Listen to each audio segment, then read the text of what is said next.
Welcome everybody to the FIA Karting European Championship at Kristianstad in Sweden. It is great to be back with you once again on this fantastic circuit with an amazing vibe coming into the weekend. It is sunny, it is hot, and we are going to have a fantastic time of it. I say hot, it's certainly hotter than it was yesterday. 14 degrees Celsius air temperature. Track temperature is going to be around the low 20s, so it's definitely going to be perfect for the tyres out on the circuit. Hello everybody, Jake Sanson here with you once again. The OK Junior and OK European Championship category is going to be fever pitch around the circuit. We're in for a spectacular show and a terrific battle as the title fight is hotting up. We're at the halfway point of the season, 2 rounds in and 2 to go. 15 degrees Celsius, overcast clouds and a high rate of humidity. There is a 30% chance that we could get rain over the course of today, according to the weather forecast. Hopefully, though, it is going to stay nice and dry here at the Asmring, which has seen many a world champion be crowned over the years. But it's the European Championship that rocks into town this time. And there is the potential that we could have a European champion crowned over the weekend. The less said about that, the better, though, as obviously everybody is hoping that it will be a perfectly exciting battle all the way to the get-go. In pole position for this first race, we're in for a really exciting time as we watch the fastest driver from time qualifying in the OK Juniors head to the front of the grid. I caught up with Guillaume Bouzard just after his qualifying run. Pole position by 5,000ths of a second. It doesn't really get much closer than that. Yeah, it's very close. Between all the drivers, we're all very confident and we try to make our best, but it's very close between everyone. Now, you've been very consistent over the course of this season, but this is a real opportunity now. Pole position overall in the FIA in Kristianstad towards the closing end of the season. There's a good chance of a victory now from here. Yeah, I have a very good chance to win because starting in pole every time is very easy. Because in the first lap, normally you have a big gap, so it's more easy than last week. So considering that you have an opportunity to build a gap over the first lap, how important is looking after tyres going to be for the entirety of the weekend? Because you've now got to manage that same set all the way through to the final. Yeah, so the pole is also going to help me because in the first lap I'm going to have a gap, so it's going to be more easy to manage the tyres for save them for the final, for the pre-final, and yeah. And in terms of the raw pace that Guillaume Bouzard has been exhibiting all through the last couple of weekends, he's definitely a contender for the final here this weekend.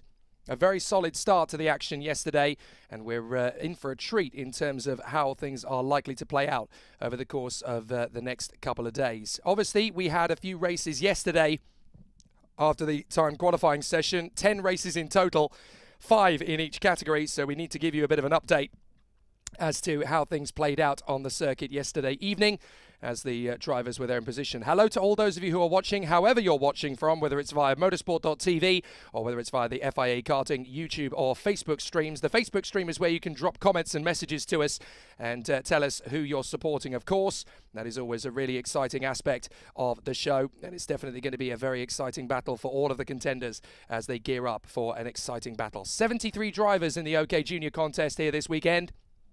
It has since become 72, I do believe, as Rasmus Andersen was in the senior category, but unfortunately he is no longer competing in the weekend. That's about the only option, that's the only update that we need to give from yesterday on the participants front. But certainly in the qualifying heats yesterday, Lewis Werrell picked up the first race of the weekend in front of Lucas Flusha, Emanuele Olivieri, Nicolas Roos and Tame Saleh, and they were all covered by a second and a half.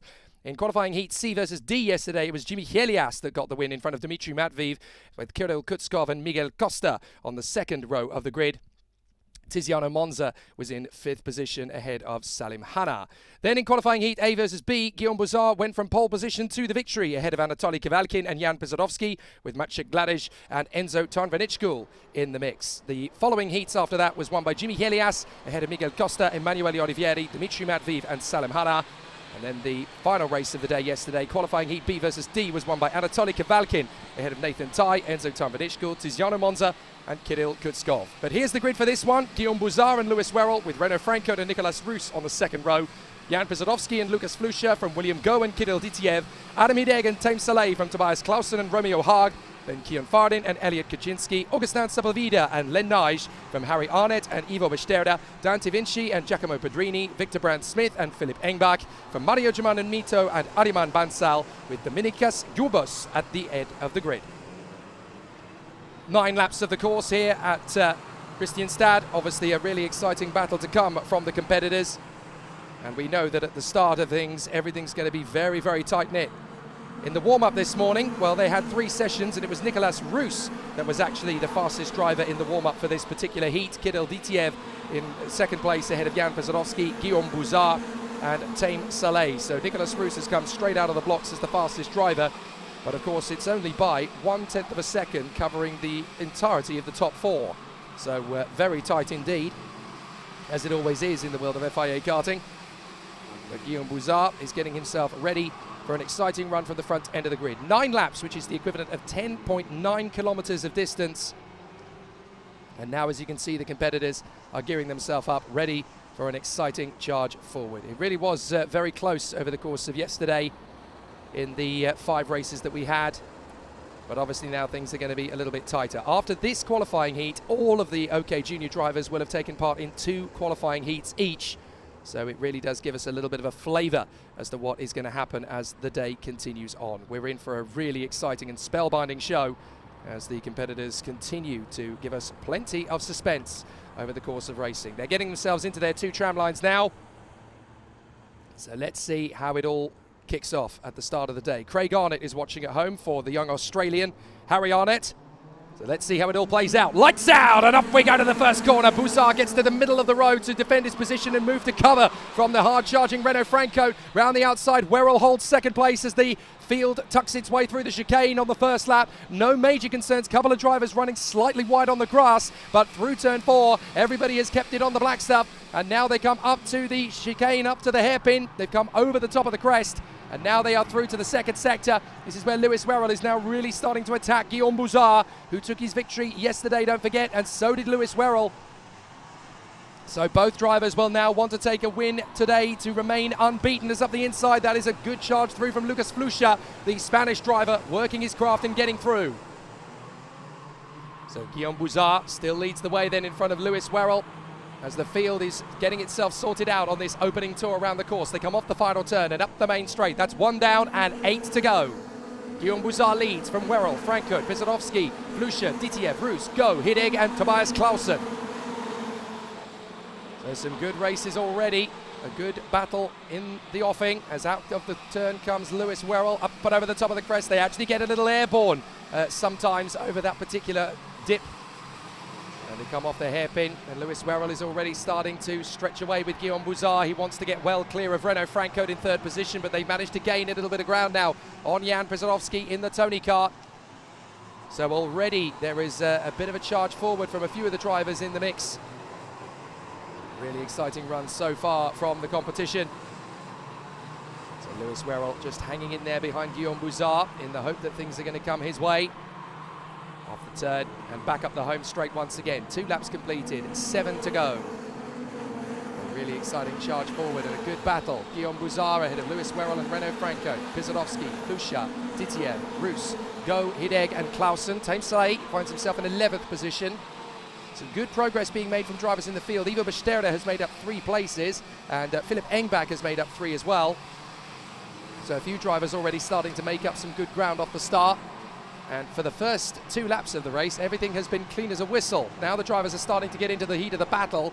Tobias Clausen is having a bit of a mix-up there with Adam Hideg and one of the Forzas. That's going to be William Go, the Filipino driver.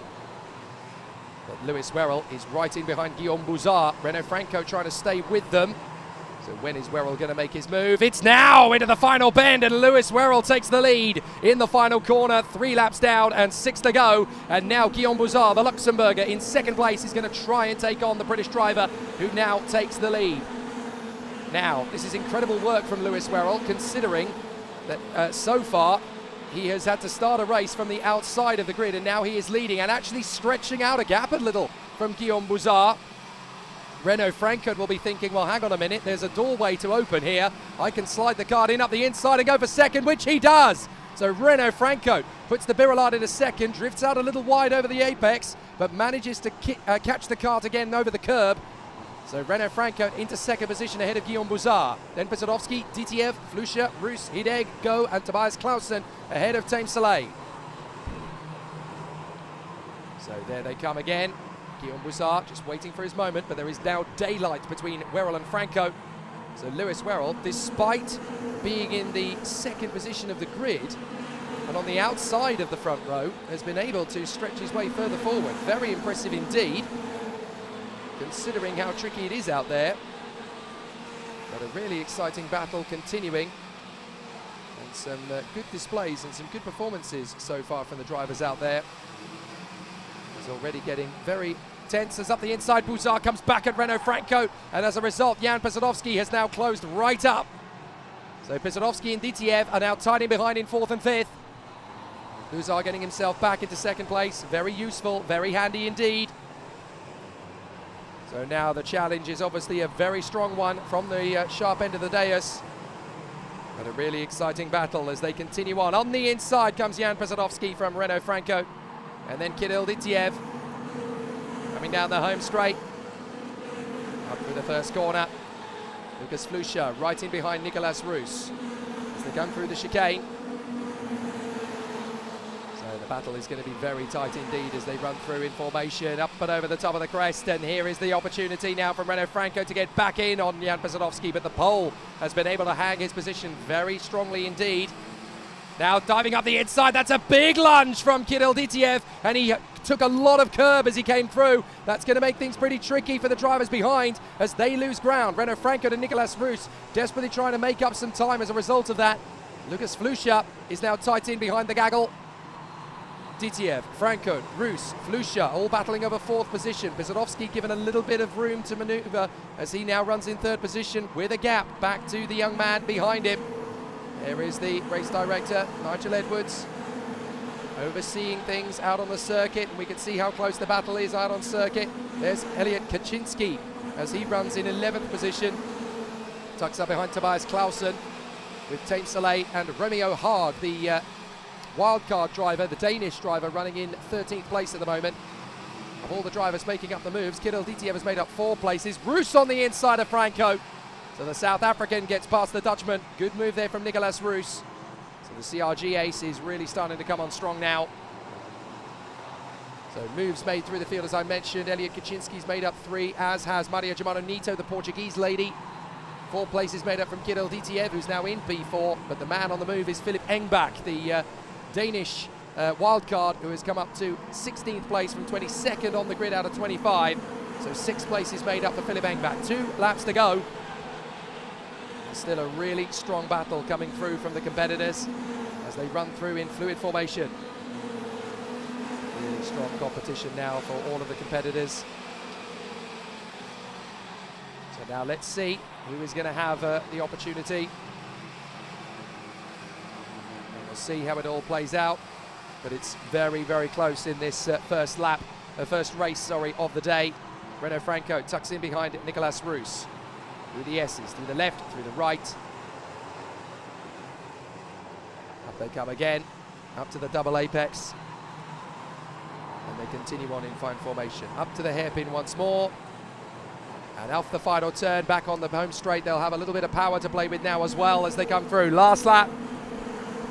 Up and over the top of the crest, and Lewis Werrell has got 0.3 of a second on Guillaume Boussard, who is still doing everything he can to try and close him down. There are the 2 leaders. So Boussard has run away from Jan Pesadovski and Kirill Ditiev, and he's hoping for one final chance on Lewis Werrell. But Werrell, as long as he doesn't defend, I think he's got enough room to manoeuvre this here. Oh, Boussard coming from a long way back.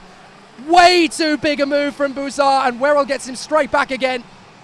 But Guillaume Boussard deciding he had to try it. Oh my goodness. That was one heck of a move from Boussard. Sadly, he left his braking ridiculously late, and he was never going to catch it back again. But you're a racing driver, you go for a gap if it's there. Unfortunately, he didn't quite have the opportunity to finish it off. So Lewis Werrell is going to take the victory. Brilliant run from Lewis Werrell. Checkered flag is his. That was close, but Werrell hangs on from Guillaume Boussard. And it's the British driver that remains unbeaten so far this weekend. Very impressive indeed from young Lewis Werrell. He now goes top of the table alongside Jimmy Helias, who has also not lost a race so far this weekend.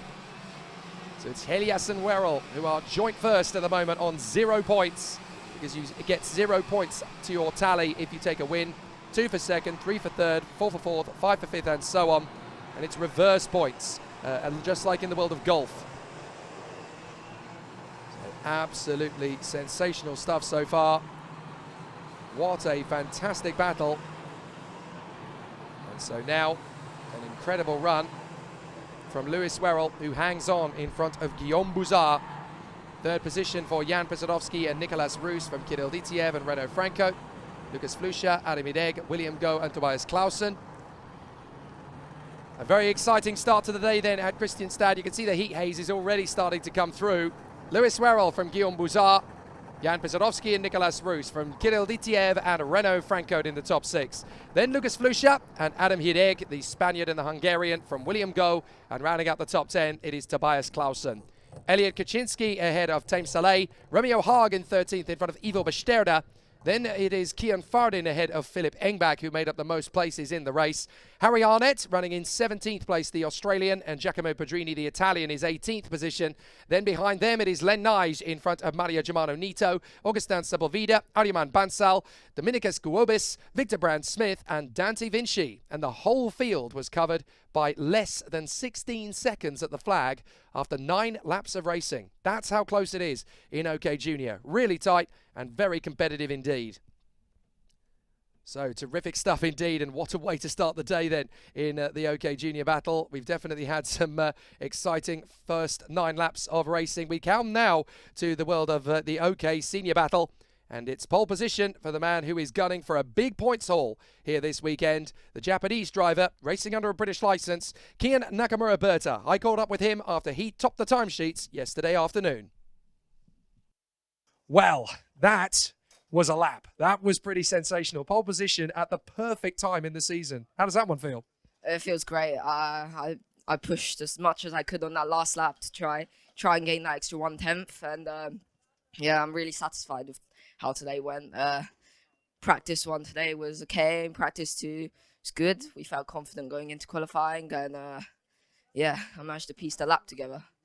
Now, obviously, you've been trying to work on this pace all the way through. The way you took podiums and victories through the course of this year, you've kind of been building up to this. But this second half of the year, if you can keep this pace up, I mean, second in the championship is easily possible. Depending on what happens with Joe now, who's a long way down in the field, you could turn this title fight around. I really just want to concentrate on myself, just do the best I can every race, stay consistent like as much as I can, and we'll see what the championship will bring. You were the world champion in junior last year. What are the possibilities of maybe a European title? Now we know that the pace is starting to come together. I wish that would be great. I mean, first year in senior, European champion would be like amazing. But I'll just try my best and well, hope the luck's on my side. Fair play. Great performance and great qualifying. Well done. Thank you. Kian Nakamura Berta. I don't think I've ever seen Kian Nakamura Berta happy unless he's in first position. He is so committed and so dedicated. He's a very, very concentrated and focused driver, always trying to build more over the course of a race weekend, always wants to be at the sharp end of the field. You can see how different the Kristianstad circuit is compared to how it was a couple of weeks ago if you were watching the race that gave these guys a chance to look at the circuit for the first time. For some of them, it was the absolute first time. Here's the schedule over the course of today. We've got the OK qualifying heat for Groups A versus E coming up in about 5 minutes' time. Then we will have a staggered rotation of junior and OK races over the course of the day. B versus F in both classes, and then C versus E in both classes over the course of the morning. And then obviously we head a little bit further towards the day until we get to the OK qualifying heat for B versus E. There'll be 20-minute increments of when these races come out onto the circuit. And then we'll have the pause for proceedings so that the marshals and the officials can have a lunch break. And during that point, we'll catch up with the highlights from the first 2 rounds of the championship at Portimao in Portugal and Zuera in Spain. And then we'll get back into the action once again for the junior qualifying heat D versus F at 14:40 local time. And of course, after that, once again, it'll be rotational every 20 minutes to bring the drivers up to the best of their positions. So it'll be at 3 o'clock, 3:20, 3:40, all of this local time, of course, here in Sweden, which is Greenwich Mean Time +2. And then we have some fantastic battles to come over the course of the day. By the time we get to the junior and OK qualifying heats at D versus E, for both of those pairs of races, and obviously the races that precede that, that come after that, sorry, that's when we're going to start to get into the business end of the day, and the drivers will be pushing all the way to the death in A versus F and B versus C. When the B versus C races are over, we will know which two drivers are going to be in the superheat pole positions for the both classes, junior and OK. The objective over the course of qualifying heats, of course, is to make sure that you're in the first two positions of the standings. If you're in first, then you're obviously going to get yourself into pole position for Superheat 1. If you're second in the rankings, then you'll be in pole position for Superheat 2. And then those heats will be added to the aggregate of the races that we have later on in the weekend. So the Superheats results will be added to the point score from the qualifying heats on Saturday as well as the ones on Friday. And then the 36 top drivers ranked after that point are going to be the ones that will start the final. So in the OK Junior category, of course, we have 73 drivers competing here this weekend. In the OK category, slightly less than that, but certainly no less as exciting. 69 drivers competing over the course of this weekend. And I'm afraid now that 69 has dropped down to 68, I do believe, as Rasmus Andersen, unfortunately, the HK Motorsport driver, was excluded from the competition yesterday after resetting the position of his front fairing after one of the heats. So I'm afraid the entry now has come down to 68 drivers, and that will be the last 68 drivers. So that means that all of the competitors in the senior field are going to go through to the Superheats on Sunday. They'll all get the chance to race there, of course, because there are 72 places on the starting grid for the Superheats, and there are 68 competitors. So everyone is still going to have a race on Sunday morning to try and get themselves into the final mix. And those Superheats are a little bit longer than the heats are. 13 laps for these senior OK races. Let's catch up with a little bit about what happened yesterday afternoon after the qualifying session, because we had 5 races in the OK senior category as well. The man who starts on the front row of the grid for this one alongside Kia Nakamura-Berta is Arvid Lindblad, and he took his first race win of the weekend yesterday in the very first OK Senior Heat of the third round of the European Championship in front of Matthias Ferreira, Caspian Hagman, Matthias Mogato and Tuukka Tarpanen. So great to see the British driver, the Red Bull young gun, getting himself back to the top spot in OK Senior. He was painfully close to it several times in Duera, but wasn't quite able to get the job done. But he's in really good form here at Kristianstad. Then the second race of the day saw Thomas Stocher-Marnis take the victory in front of a very close battle to the line between Alex Powell and David Walter. Olin Galli, the Brazilian for CRG, came home in 4th place ahead of the brilliant Luca Samalisto, who's having a really strong weekend this time.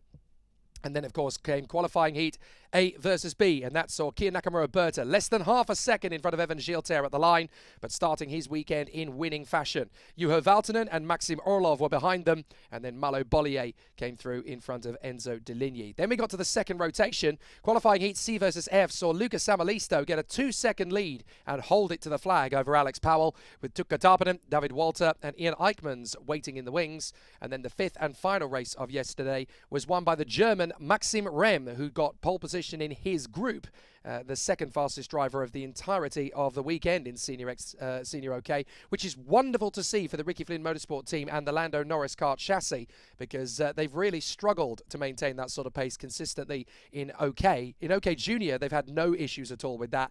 But certainly in the OK category, it's taken them a bit of time to get back to the front. And Maxim Rem, the first one to hit the top spot. So an absolutely fantastic battle.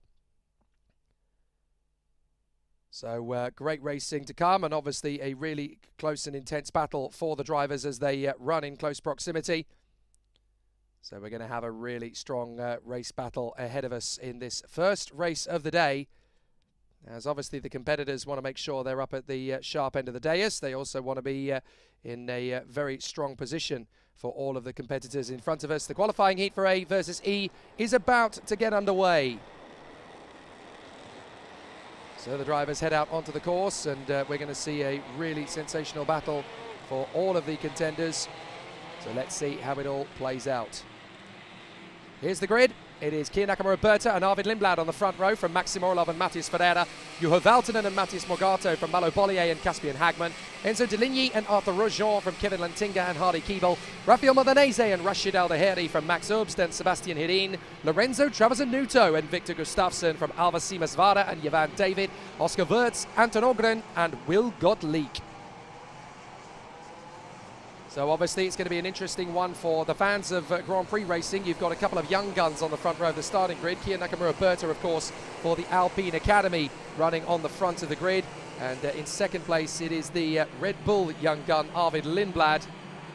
So a very exciting battle for drivers on the front row of the starting grid. 1.2 kilometers in length this circuit. It was taken the decision to have an out lap and a formation lap on this occasion by the race director, who you can see at the starting gantry with the arm in the air. That is Nigel Edwards, who is our race director.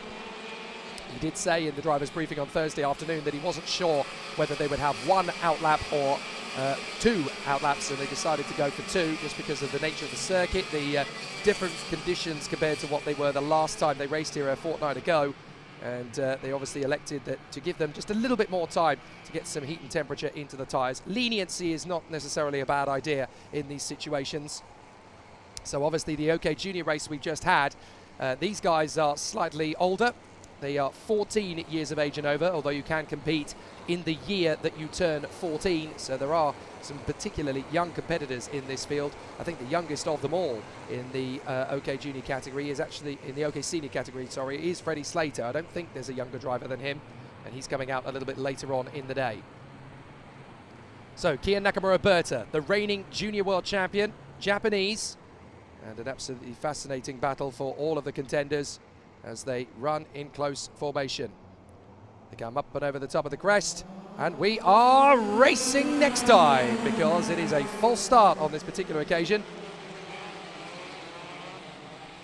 So a false start, and obviously it's going to be interesting to see how it continues, but it's very much a difficult situation for all of the drivers as they run in close proximity. And now the contenders are ready for a close battle.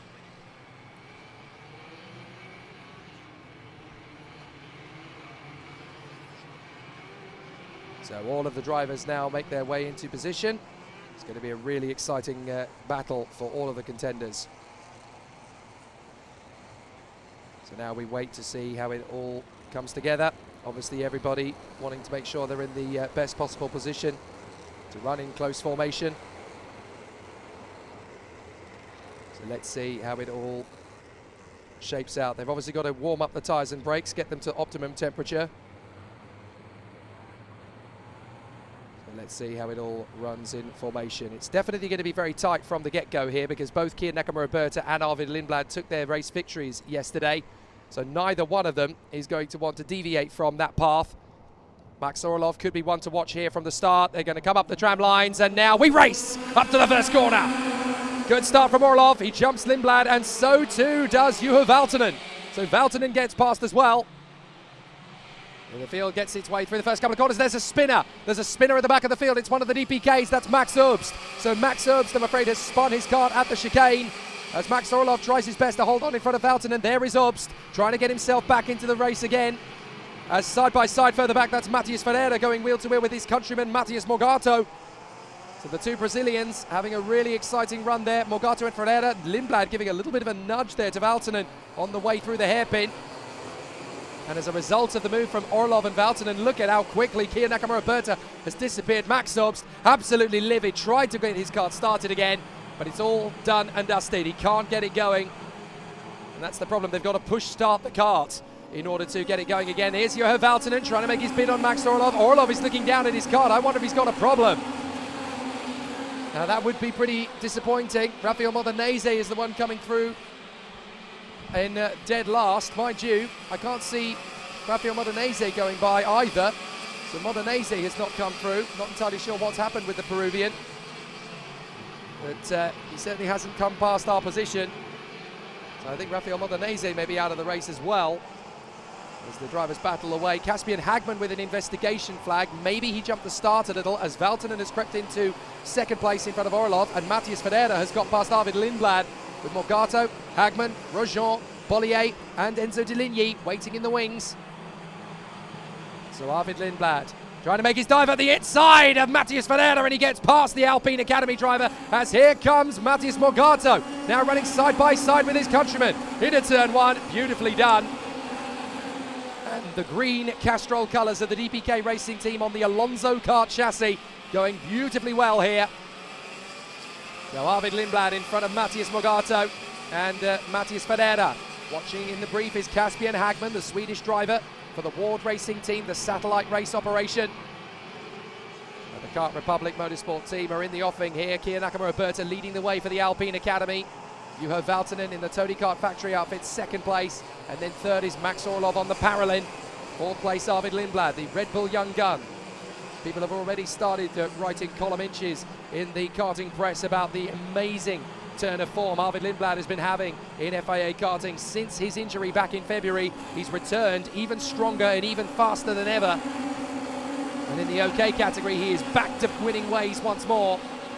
Took a win yesterday. Now he's got to try and fight his way back into position once more. But Matthias Morgato was the winner the last time the CIK classes raced in OK here on Kristianstad circuit. So Morgato has plenty of good data to take into the weekend. Having said that, it's a lot drier and sunnier here than it was 2 weeks ago. So definitely the drivers are finding it a very different challenge compared to last time. They can be a little bit more aggressive into the braking zones. They can be a little bit more persuasive on the throttle application. They can get a little bit more out of the tyres this time as well, although obviously they have to look after this one set of tyres from the start of time qualifying all the way through to the end of the superheat. That's how tough it is at this level. So up and over the top of the crest. Lindblad, Morgato, Ferreira, Hagman. This is the battle for fourth position downwards. Grosjean is in 8th place, then Malo Bollier and Rashid Al-Daheri, the young man from the United Arab Emirates in the Forza racing kart, now finds himself in 10th position. Good comeback from him. Harley Keeble, the Englishman, is there in the Birala. Big dive on the inside, that's after Grosjean. So Grosjean in the VDK manages to come through past the Ward Racing of Caspian Hagman. Watch out for Malo Bollier as well. The Frenchman is right there in 9th place. So Bollier having a very solid run, but it is Kia Nakamura-Berta of the Alpine Academy that runs in the lead here. Juho Valtonen, the Flying Finn, in 2nd place. Then Maxim Orlov doing a great job on the Paralin and trying to storm away. Lindblad in 4th. There he is, the Red Bull youngster. And there is Matthias Morgato, the Brazilian, in the all Castrol colour schemes, very much deviating away from the traditional DPK livery, which is usually in Fernando Alonso racing colours. And there is the 101, Matthias Ferreira, up and over the top of the crest. Now watch for Rashid Al-Daheri in the 113. The Forza driver really is starting to step up the attack now on Malo Bollier. And he's going to go for it on the inside. A lovely move from the Emirati. So Rashid Al-Daheri makes up another place, and that puts him up into 9th position.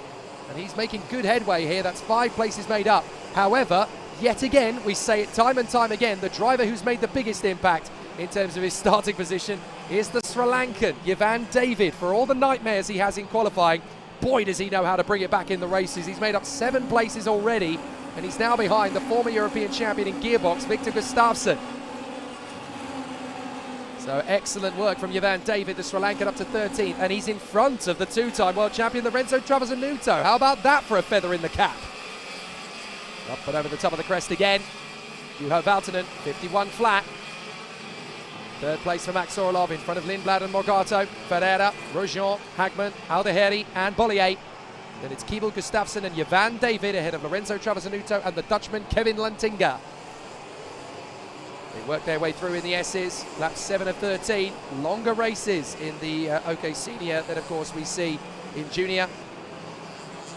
Some good battles all the way around the course. There is Rashid Al-Daheri, 9th place at the moment, trying to catch the talented Swedish ace Caspian Hagman in front.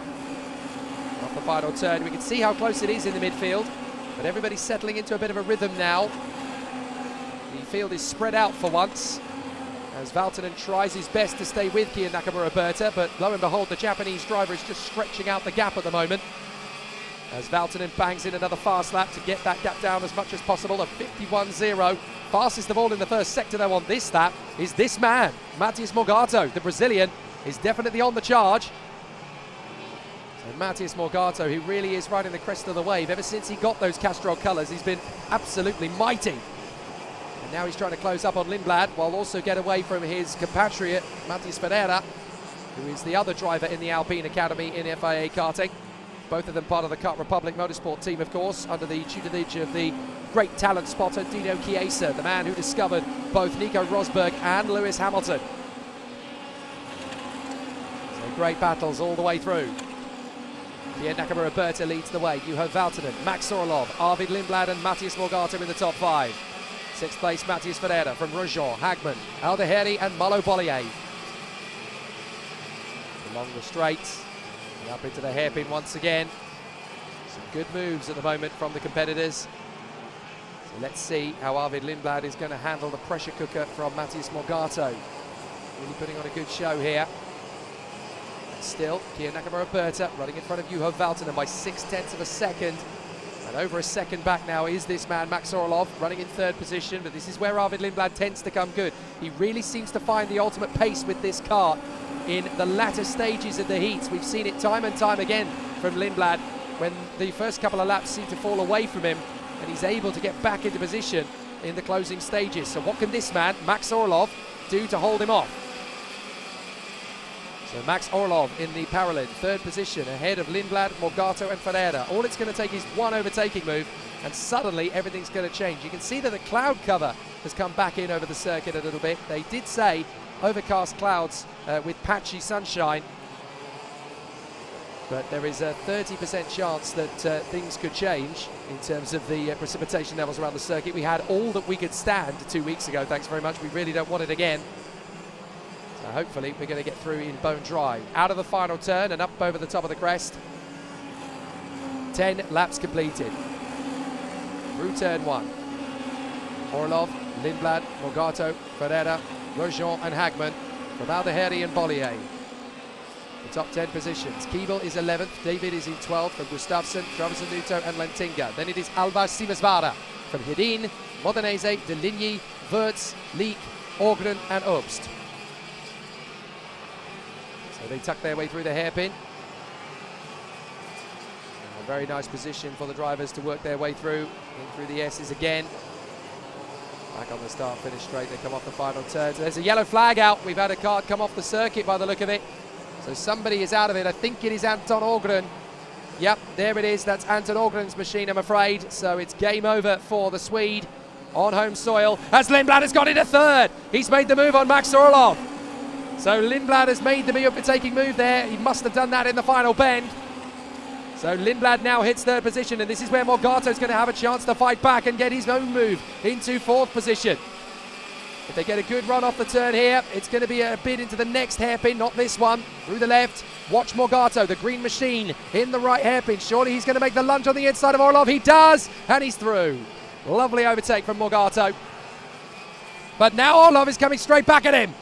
Orlov on the inside and retakes the position. Good defensive tactics there from Max Orlov. He knows that Lindblad is already going to get clear in 3rd position, but he does not want to lose P4. And now Ferreira is going to get the move on his countryman. I was going to say teammate. They are both Brazilian and they are both called Matthias. But obviously, the Alpine Academy driver, Matthias Ferreira, has now got his way past Morgado in the Castrol colours of the DPK Racing team driver. And behind them, you've got the Frenchman Arthur Roujon for the satellite VDK Racing team. But here's the leader on the last lap, Kia Nakamura with the Japanese flag emblazoned on his helmet design. A very proud Japanese racer. The first driver from FIA Karting ever from Japan to win an international title. He won the Junior World Championship last year at Campeos. Valtonen is still giving him all the pressure he possibly can. But we know how strong Kia Nakamura is in OK Senior. He was there or thereabouts in Junior. But once he won the world title, the second he stepped into Senior, nobody has been able to match him in terms of one lap pace from time to time. As Kia Nakamura takes the checkered flag again. And that is 2 wins out of 2 so far this weekend for the Japanese ace. Juho Valtonen comes through for 2nd. Arvid Lindblad into 3rd. Nakamura checking over his shoulder where his rivals were. It's all done and dusted as far as Kia Nakamura is concerned. He has the British flag emblazoned on his name there, but of course he is Japanese and proud, and he is based in the United Kingdom, half British, half Croatian in terms of his upbringing, but the lineage of the family is of course Japanese. So Kiya Nakamura-Berta, fabulous display from him so far. And the young man in the Alpine colours, which are new for 2022, really starting to showcase what he can do in Senior OK. Absolutely phenomenal racing so far here at Kristianstad, as Kiya Nakamura-Berta peels into the pits ahead of Juho Valtonen and Arvid Lindblad, managing to get his way back into third position. So a great battle in the first OK senior race of the day. Here is the provisional result once more. It is Kiya Nakamura-Berta ahead of Juho Valtonen and Arvid Lindblad, from Maxim Orlov and Matthias Ferreira, then Matthias Morgato ahead of Arthur Roujon, Caspian Hagman and Rashid Aldaheri, and Malo Bollier completes the top 10. Harley Keeble is 11th position in front of the Sri Lankan Jevan David, who made up 8 places off the start. Excellent work. Victor Gustafsson, he made up 5. Lorenzo Travasanuto, the wild card, he made up 3. Kevin Lantinga, Alva Simasvara from Rafael Modanese, and a very unhappy Enzo Deligny down in 18th place. Sebastian Hedin, Oscar Wirtz and Vilgert Leek. The retirements, well, we only had 2. Anton Ogren for the JP Racing team. And on the very first lap, we lost Maximilian Obst, which is why he doesn't appear on the graphic, because he didn't trigger the timing beacon. So the big story from that race, of course, is actually Enzo Deligny down in 18th position. Not a great race at all for the Paralin driver, and he'll be bitterly disappointed with that. And of course, let's not forget, he is currently 2nd in the championship standings coming into this weekend on 42 points. And that is 28 of deficit to Joe Turney. So he really doesn't want to lose more points to him. And obviously Joe Turney is in a position this weekend to win the European Championship, especially if things like that keep happening for Enzo Deligny. But Nakamura-Berta is slowly emerging as his closest championship rival. So that's definitely a story worth following through the course of the day. Hello to everybody who is watching, wherever you're watching from, whether it's on motorsport.tv or whether it's on the FIA Karting YouTube or Facebook pages. The Facebook page stream is where you can send us messages, comments, and route your support for a particular driver or team. And we'll try and get those read out through the course of the day. Great to have your patronage once again here at Kristianstad. Now, our attention focuses back to the world of OK Junior and its qualifying heat B versus F.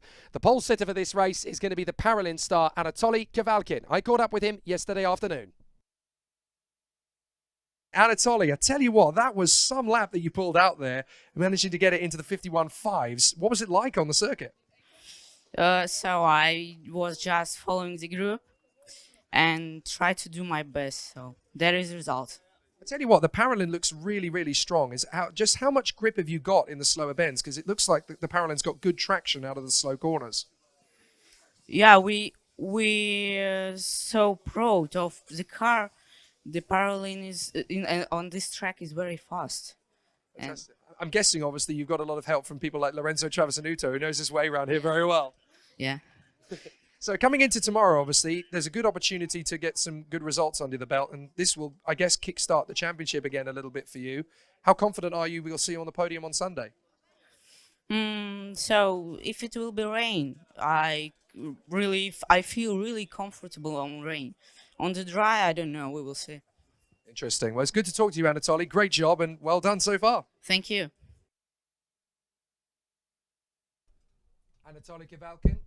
Anatoly Kavalkin getting himself ready for an excellent battle out on the circuit for the Paralin team. And he's going to be lining up alongside the Praga driver, Emanuele Olivieri, the Italian, who has been mighty quick over the course of the weekend. Really has been impressive to see him step up the attack for the IPK group. He's on the Formula K chassis, of course, this weekend. Enzo Tynvanitschkul, the young man from Thailand, will line up 3rd position on the starting grid for the Tony Kart Factory team. He really has been making waves here this weekend. Ever since he scored that podium at Zuera in Spain, he has been a rocket ship out of the goal, and it really is nice to see just how much work he is doing with the team and really starting to step up his game. 4th position on the grid, Tom Strauven, another driver who's making good progress in 2022. The Belgian talent on the Lando Norris chassis with the Ricky Flynn Motorsport team. Nathan Ty, the British driver who leads the European Championship coming into this weekend. He goes 5th on the grid alongside Jules Caranta, so plenty of talent to talk about as we head through the warm-up lap. And so let's see how it all plays out here. The juniors are getting out on circuit. So here is the grid. Anatoly Kavalkin and Emanuele Olivieri from Enzo Tarnvanickel and Thomas Strauven, Nathan Tai and Jules Caranta from Maciej Gladys and Stepan Antonov. Vilma Svan is ahead of Marcus Seita. Arthur Dorisson and Jensen Burnett from Andy Consani and Sandro Perez. Edu Robinson and Marcel Kaspricki from Jindra Pazel and Matthias Orjuela. Alp Hassan Aksoy and Max Garcia from Ludwig Franzen, Chi Newman, Fred Sarex and Zoe Florescu. 24 competitors on the starting grid for this one, and again, they all want to be in the best position they possibly can be. So it's always going to be a bit of an interesting one and a tough battle out there as the drivers work their magic and watch their craft around the circuit developing. So now the drivers obviously in a very solid position around the course.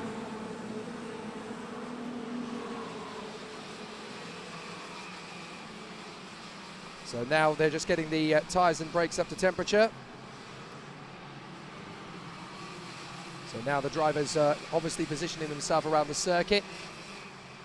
You can see how strong the wind is. The flags of the nations are flying high around the circuit. 40 countries represented here this weekend from all 6 continents from the 142 races that showcase here in the 2 categories. It is wonderful to see that although this is the European Championship, the flavour of the world is right around this circuit as drivers have come from North and South America, from Australasia, from Asia, from Africa, and of course from all over Europe as well. And it is wonderful to see such incredible talents mixing it with each other. I don't think there are many international motor racing competitions on the planet where so many nations gather together in one place. It really is such a fantastic international competition and something that the FIA karting community can be very proud of indeed. So Kavalkin, Olivieri, Tarnvanickel, Strauven, and the championship leader Nathan Tai in P5 in the Sodi card. What is going to happen as they come over the top of the crest? Time to find out! Here we go, first corner, Tarnvanickel pulls across and holds his line to get into second place. Nathan Tai gets through into third. So the field watches out. Oh, there's a spin in the middle of the gaggle. That is Strauven, I believe. Oh, what a disappointment for Thomas Strauven. 4th on the grid, and he has spun the Lando Norris car. What a shame for Thomas Strauven. The Belgian loses ground, and it's his teammate, Maciej Gladys, that has picked up the pieces from that and got into 5th position, tucked up in there behind one of the JP Racing carts, I think that is. That is Vilma Svan on the energy, as Thomas Strauven tries his best to restart, but I don't think it's going to happen. So now we've got the 3 leading carts, Kavalkin, Tarnvanickel and Tai, and there is a wild card up in 4th position. That is Vilma Svan. And Vilma Svan is doing a great job on the opening lap here, the Swedish talent on his home circuit. Great work from him so far. Then it is Maciej Gladys in front of Emanuele Olivieri. So excellent stuff. Dorisson 7th from Consani, Robinson, Antonov and Pazel. That spin from Strauven really has mixed up the field, but I'm afraid Thomas Strauven on the Lando Norris car is out of the race. So he is not continuing. The top 3 really have tightened up now. Kavalkin, Tarnvanickel, Tai. Now, when there's 3 of them in the battle, it gets a little bit interesting because when you've got 2, the guy behind decides usually not to make the overtake until later on in the race so that they can pull away from the rest of the field. But when there's 3, the man in the middle, which on this occasion is Enzo Tarnvanickel, has a bit of pressure. Do you make the overtake on the leader and know that you're going to be a sitting target in the closing stages, or do you hope that the driver in 3rd position is going to work with you? Well, he's decided to go for the lead. So Tarnvanickel gets the lead. Nathan Tai is going to pull alongside Kavalkin. Side by side down to turn 1. And he's going to commit. Despite the fact he wasn't quite alongside, he still commits into turn 1, and Nathan Tai gets 2nd place. Great run from the British driver, full of confidence and determination. He gets into 2nd. Now this has definitely helped out Vilma Svan, who is in 4th position. Great work so far from young Vilma Svan, who really is having a very good weekend. Kavalkin on the inside of Tai. Tai will not let him have it. Don't even think about it. Now Kavalkin comes back at him on the inside of the S's. So that has definitely held them up. And this is great news for Enzo Tarnvanickel because now there's daylight between himself and Kavalkin. So Nathan Tai really has his back to the wall now as here comes the wild card, Vilma Svan, who is having a wonderful race of it in 4th position, having a great time. And he gets a gesture from Nathan Tai down the straight, who gestures to Vilma Svan. Come on, work with me. Let's go and get Anatoly Kavalkin. So fascinating duels at the moment. And from a technical standpoint, another interesting element of this race, you can see that in the top 3 positions, we've got the 3 different designs of nacelle panel on the front end of the car. Different technologies from different teams. You've got the Tony car down in the lead, which is the more traditional hot dog bun groove of the nacelle panel. The Parolin, very much more its smooth and curvature counterpart. And then in 3rd position, you've got the air hole configuration on the Sony kart. You can see the big hole that's halfway up the nacelle panel. That's to channel the air along the front end of the kart, and then there's a hole, a tiny little gaping hole just above the steering column, which channels the air above the driver's head. Now that actually makes it a little bit more stable for some of the drivers, and that's why they decided to develop this technology on the front end of the kart, because it channels air in a slightly different direction. You think that this is just about putting your foot down and going round. No, there's as much science and as much technology being developed in karting as there is at the top end of the sport in the pinnacle of Grand Prix racing. And these guys really are learning about where to channel the air, where to get the best downforce, how to balance the kart at the front and the rear. And of course, you've got to remember that the drivers at the wheel, they've got a digiboard, a little digital dash clock on the front of the steering wheel as well, which can give them the updates of the engine temperature, the water temperature. They can keep and monitor of all of these different things as they go through the race. So they can monitor how hot the kart is getting and regulate it accordingly. So it's amazing that these guys out there, you've got to remember the OK Junior drivers are 11 to 14 years of age, and they are as much scientists as they are racing drivers, trying to balance the different temperatures through the course of a race. 5 laps completed, 4 to go, and Enzo Tarvanichkul has half a second on Anatoly Kivalkin and Nathan Tai, with Vilmos Svan dropping back a little bit, and Emanuele Olivieri now running in 5th place ahead of Maciej Gladic. 7th place is Adi Consani in the 2nd of the Sony karts in the top 10. Then Arthur Dorisson, the Frenchman in his Tony kart.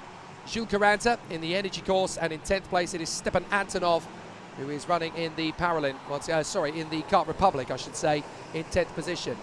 Then it is Jindra Pazel, who has come up 6 places on the Birolart. Good to see Jindra Pazel making good progress. 11th place for the young Czech. Then Edu Robinson ahead of Marcel Kaspricki and Alp Hassan Aksoy, all of whom have made up places off their grid positions. Robinson and Kaspricki have made up 3 apiece, and 5 places made up for the young Turkish driver Alp Hassan Aksoy.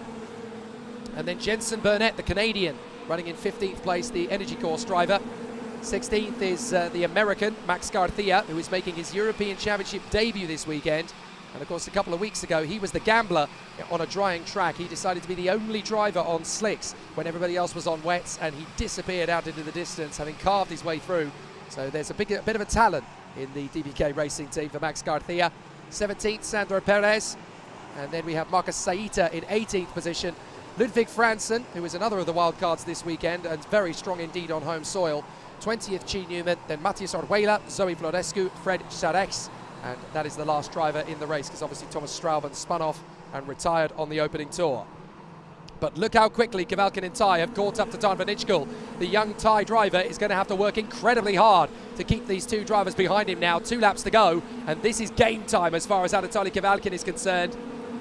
Enzo Tarvanichkul leads, but he needs to work very hard to hold his position, because Kivalkin is going to try and catch him out. Almost certainly the next hairpin is where he's going to make his first big bid, and this is a typical overtaking move. Here he comes! Up the inside, lovely move from Kivalkin, but can Tarvanichkul get back on terms? He's got to hope that there's going to be an opportunity. Kivalkin is still correcting his line after having to move position to get it past the opportunity. So now what will Nathan Tai do? Will he go with Enzo Tarvanichkul? Watch the final turn, because that is a typical overtaking move, but Tarvanichkul is too far back. So now they've got 1 lap to go, and it's all going to come down to what Tarvanichkul does here. He'll obviously get the slipstream from Kivalkin down the home straight, but you've got to be careful to be right on the bumper through turn 1, because the dirty air can wash you out and cost you a couple of positions, cost you a couple of kart lengths, I should say. Up and over the top of the crest, you get airborne there from time to time. And then through the hairpin at turn 5. This is going to need to be brave from Tarvanichkul if he wants the victory. Nathan Tai trying to come past him. Tarvanichkul covering very well. So can Enzo Tarvanichkul get back in on terms with Anatoly Kivalkin? He's really got to be careful. He doesn't want to lose too much ground. This is going well for Tai. He's got a good pace off the S's, and he might just get a run into the final hairpin to pick up another position, but even 3rd place would be pretty good from here. He's going to go the long way round as Tom Vanichkul moves to cover. Can Ty get the undercut? He's not close enough. Anatoly Kavalkin will pick up the win then from Enzo Tarvanichkul and Nathan Ty. Vilma Svan, 4th position for the wild card. He sustained all the pressure and maintains 4th position. Very good work indeed from Vilma Svan. And Emanuele Olivieri coming through in 5th position in the Formula K. Terrific work. Excellent battle between Anatoly Kavalkin and Enzo Tarvanichkul. The Paralympic driver really timing his move for the lead to perfection. Turn 6, penultimate lap. Held the move to cover off Enzo Tarvanichkul for the rest of the race. And that's well handled, well managed by Anatoly Kavalkin. And that's a valuable victory. So obviously good pace so far from Paralympic. Very strong pace as well from Tony Kart. These big manufacturers really putting on a good display. A very unhappy Thomas Strauven. Unfortunately, his race ending on the very first lap after he lost control of the Lando Norris kart. Yeah, the problem is on the outside line, you just get squeezed onto the marbles and it's very easy to lose the kart altogether from there. So Anatoly Kavalkin from Enzo Tarvanichkul and Nathan Ty, a great race to start off with for those guys. Vilma Svan, 4th position in front of Emanuele Olivieri, then Andy Consani and Maciek Gladish from Jules Caranta and Arthur Dorisson, with Stepan Antonov rounding out the top 10. Edu Robinson is ahead of Jindro Pezel from Marcel Kaspricki and Marcus Saita. Alp Hassan Aksoy and Sandro Perez from Max Garcia and Jensen Burnett. 19th is Chi Newman. Ludwig Franzen in 20th place in front of Matthias Orguela, Fred Sarex and Zoe Florescu. The retirement, well, that was on the very first lap. That was Thomas Strauven of Belgium. And that's really going to hamper his chances over the course of the weekend. Hopefully he can fight back from that. So qualifying heat B versus F, very impressive indeed, and great to see so many hard charge racing coming up from that one. It is qualifying heat B versus F in the OK category that will come out onto the circuit now. And obviously a very tight battle in that competition. You've got to remember that coming into this weekend, the standings between the top 3 drivers, it's a gaping gap as it stands at the moment. Joe Turney, who got pole position for the final and the final victory at both Portimao and Zuera, is now on 70 points. It is the maximum that you can score from the 2 weekends. And it's a weird thing to talk about at the 3rd weekend of the championship at the beginning of June, but there is a genuine chance this weekend that if Joe Turney has another successful weekend, then he could become European champion. We'll have to see how it plays out. But obviously nothing is certain until the final checkered flag at Franciacorta in July. So he won't be thinking about that just yet. But he is going to be on the starting grid for this one. And he'll be very confident knowing that he's got a decent margin and a very comfortable gap coming into this one. Qualifying heat B versus F is up next. The man on pole position on the Lando Norris kart for Ricky Flynn Motorsport is the German talent Maxim Rem. I caught up with him after his qualifying run. I mean, this is a big moment for you, yeah. Pole position in this group. How does it feel? Amazing, honestly. Just so good. I put everything together. I gave my best. That's all the car could give, the engine as well. And just, yeah, I feel amazing. Just, you know, we have so many good drivers in the group, and just nice, yeah. Really amazing to be one in this group, yeah. Now, obviously, Ricky Flynn Motorsport has had a bit of a tricky time in the senior category this year. There's been a lot of pace in junior, but in senior, it's been hard to combat. This weekend, it looks like you, Gowder and Slater have come out of the blocks fighting fit. You know, for us 3, it's the first year in senior, so it took a long time for us to get going, you know, because senior is a lot harder. You know, the field is a lot closer, and yeah, just now we get used to the seniors, you know, to the engine, and now everything gets better and better, you know. So obviously we learned a couple of weeks ago that here at Kristianstad this time of year, it's very tricky to predict the weather. It could be changeable over the course of the 2 days ahead of us. How confident are you that this pace is going to last for tomorrow and Sunday as well? You know, I was fast in the training sessions, always top 5. And also if it's going to rain, I was also fast. Yesterday I was one of the fastest in all of the wet sessions. So I'm really confident, yeah. Fantastic. This is a great moment. I want you to go and enjoy it. Well done. Thank you very much. So great work from Maxim Rem yesterday in the qualifying session. A really solid performance from the team so far. And great to see that after a lot of hard work actually in the OK senior category from the Ricky Flynn Motorsport team. That kart is now really starting to come to prominence. Last year, they really struggled to get a kart consistently up at the front end of the field. But since they made the switch to the Lando Norris chassis, which of course is brand new for this year, they really seem to have turned a corner in terms of development for the OK Senior category. That was always their Achilles heel last year, was the senior class. In junior, they've always been very, very strong, and they are once again this year. But senior really has now started to come together with their 3 very talented racers that they've got in that particular senior team. Dion Gouda, Maxim Rem and Freddie Slater, who of course is the reigning European champion in the junior category. They really wanted to come away with a European title in 2022 in the senior category. It's not looking that way at the moment. The 3 drivers battling for the title are Joe Turney, who was on 70 points after the first 2 weekends. Then it is Enzo Deligny on 42, but he's already had a really difficult start to his weekend. And Kian Nakamura-Berta, who is on 40 points and is throwing absolutely everything he can at this race weekend in the hope that he can move his way forward. Just a reminder of the schedule today and how it's going to go. There are 20-minute increments between each of the qualifying heats for the OK Juniors and OK Seniors. OK's coming up. That's for the drivers aged 14 and over, and the juniors, of course, aged 11 to 14, although, of course, you can race in the year you turn 11 or turn 14, respectively. And certainly in the senior category, there are a lot of incredible drivers of all ages who are battling away. The youngest driver in the field is 14. The oldest driver in the field is 46. So it really does show you just how competitive it is in the OK senior category. The junior competition in the OK squad, definitely 2 incredible fields of battles out there on the circuit. You see that we've got a few more heats before we get to the lunch break, which will be at about 1:30 local time. You'll get treated to some fantastic highlights from Portimao and Zuera. We'll kick off racing again at 14:40 local time. All the way through the afternoon, though, we'll get the serious heats that will be the last gasp hurrahs for the drivers trying to get themselves into a decent starting position on the grid for the super heats. In junior, there's only going to be 1 driver that will not make the start of the super heats, because there are 72 places available for the super heats across 2 races, and there are 73 entrants. So 1 driver is not going to be able to make it through, and goodness knows how painful it's going to be for the 1 driver that doesn't make it through.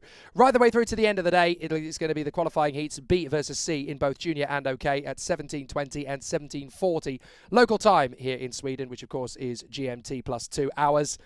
And by the time those races are over, we will know the identity of the pole position sitters in both junior and senior categories. Definitely going to be an interesting race, this one. Maxim Rem, who really has taken a long time over the course of this first half of the season to get up to the front, but it's very deserving indeed to see him there. He will line up on the starting grid alongside the man who has become a bit of a qualifying specialist, James Igotzi, the young man from Miami in Florida. Doesn't seem to be out of the top 6 very often these days in qualifying. He's always there or thereabouts. And once again, he finds himself on the front row of the starting grid here at Kristianstad. The problem is he's rapid in qualifying, but he has no luck at all in the heats. And that's where his races tend to fall apart at the seams. Chu Yan Pu has a very similar story. Very, very quick in time qualifying. He is one of the best over 1 lap in this OK senior field now. But the Mercedes Junior has had a lot of bad luck coming into the heats as well.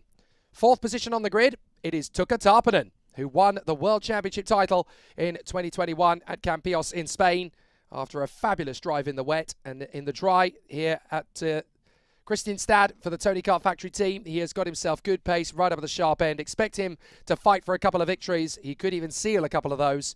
Dion Gouda, 5th position on the starting grid, the British driver in his Lando Norris kart chassis for the Ricky Flynn Motorsport team. That shows you just how impressive the team have been. They've managed to get their karts into the top 10 for all of their heats over the weekend, which is really good progress from them.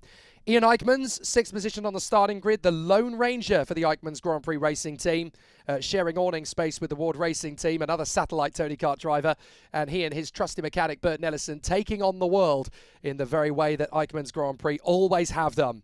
7th on the grid, Evan Gilter, the Frenchman for the VDK Racing team. He's there on the 4th row of the starting grid. There's an outside shot that Evan Gilter could win this title, and he kind of knows that. He's been very solid and consistent at Zuera. He didn't race at Portimao, but he can use that weekend, obviously, as his dropped score, so he doesn't have to drop any points at all. which is where other drivers may obviously have a bit of a disadvantage, because if they have a consistently high score through the course of the season, there are going to be some points that they will drop. Gilter won't have to drop any, so that's where he'll have the advantage. And then Zachary David, the Maltese driver for the Sauber Academy, he'll line up 8th position on the starting grid. So lots of interesting stories coming into this one. And Freddie Slater and Joe Turney, an all-British row 5. That's another big story. Here we go then. Maxim Rem and James Zagotsi on the front row from Chu Yan Pu and Tuka Tarpanen. Dion Gauda and Ian Eichmans from Evan Gilter and Zachary David. Freddie Slater and Joe Turney. Then Albin Storesen and Marius Christiansen from Nico Lemberg and Joel Bergström. Gabriel Gomez and Bruno Mulders. Villits Lindenskov and Rasmus Andersen, although he will not be starting. Nathan Schaap and Richard Olsen from Eric Gene. Ricky Liu and Sofia Kotala. So interestingly, in this race, we have the youngest and the oldest driver in the field in the same heat, and the distance between them in age is 32 years, would you believe? Absolutely astonishing in the world of FIA karting. It really is up at the top end of the field. So Maxim Rem and James Zagotsi lead the field around, getting the heat into the tyres. Absolutely fascinating situation now for the competitors out there. Obviously, they have this second formation lap, so the 2 out laps essentially to warm the tyres and brakes to get them to the optimum temperature. They can monitor all of that as they go round on the course. They won't know exactly how hot the tyres are, but they'll certainly know how hot the engine is getting, as they can check the temperatures as they go around on the dash on their steering wheel, and they can actually make adjustments with a slight cover. It's like a tarpaulin cover that they lift and raise over the engine's radiator to cool the engine down or to warm it up, whatever it needs to be done. And obviously when they lower the tarpaulin, that means that more air flow can travel through. You can see that on the kart of Maxim Rem, the little blue panel that comes over the top of the radiator that allows air to channel through the engine, or stops it from doing so depending on what they need at that particular time. So Maxim Rem and James Zagotsi from Chu Yan Pu and Tuka Tarpanen. Dion Gauda, Ian Eichmans, Evan Gilter, Zachary David, Freddie Slater and Joe Turney. They come off the final turn, up the straight, in the tram lines. It's a false start. So a little bit eager from Maxim Rem, who hasn't had many opportunities to start at the front end of the field in FIA karting. This is certainly the first time he has been in pole position in OK Senior, because this is his first year in the OK Senior category. It's the first time we've seen him in such a position, so obviously a fascinating start to proceedings at the moment. Only one driver all weekend in the OK Senior category has not dropped a heat, and that is Kia Nakamura-Berta. Everybody else has suffered at least one defeat over the course of the weekend thus far, and that's when we've only completed 2 races apiece in the OK Senior category. Now we're into the 3rd race of the weekend for all of the drivers in OK Senior. So this is where things are going to get pretty serious from here on in. And Maxim Rem is hoping to add to the 7 points that he had earlier in the weekend with a 0 score. It's a 0 score for a win. 2 for 2nd, 3 for 3rd, 4 for 4th, 5 for 5th, and so on. And then whoever ends up with the fewest points at the end of the weekend is the one that will start in pole position for the Superheat. The 2nd place is going very well indeed. So here we come. Out of the final turn. And let's see how we go. Are we racing? We are! Lights out. Up to the first corner. Chu Yan Pu is going to get through in 2nd position behind the RFM machine. Dion Gauda squeezed in the middle of the gaggle. Is everybody going to get through? Just at turn 3 and up through the hairpin. Chu Yan Pu running in 2nd position. As up to 3rd has come Evan Gilter. What a start for the Frenchman. And then we've got the 2 Ricky Flynn chassis and the Lando Norris karts of Freddie Slater and Dion Gauda. They've worked their way through. Freddie Slater is now in P5. Gauda is P6 with Rem in the lead of the race. So the RFM trio are in the top 6. Chu Yan Pu of the Mercedes AMG Junior. It's been absolutely fantastic stuff.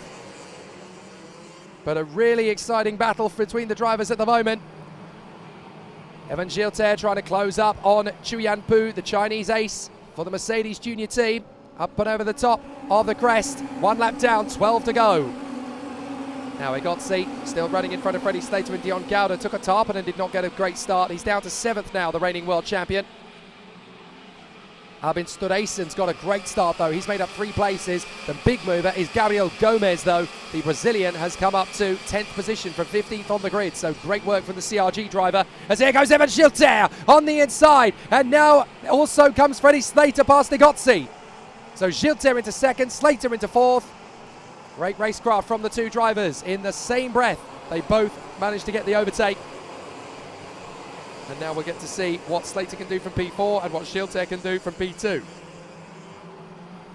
Certainly if Dion Gowda starts joining in the fun as well, there is a very strong chance that we could end up with a Ricky Flynn 1, 2, 3. And I can't remember the last time that's ever happened. Even in a qualifying heat, that would be pretty sensational stuff.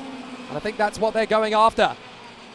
Evan Gilter, 2nd place in front of Chu Yan Pu, the Mercedes Junior in the Kart Republic chassis, but Slater's going pretty quickly at the moment.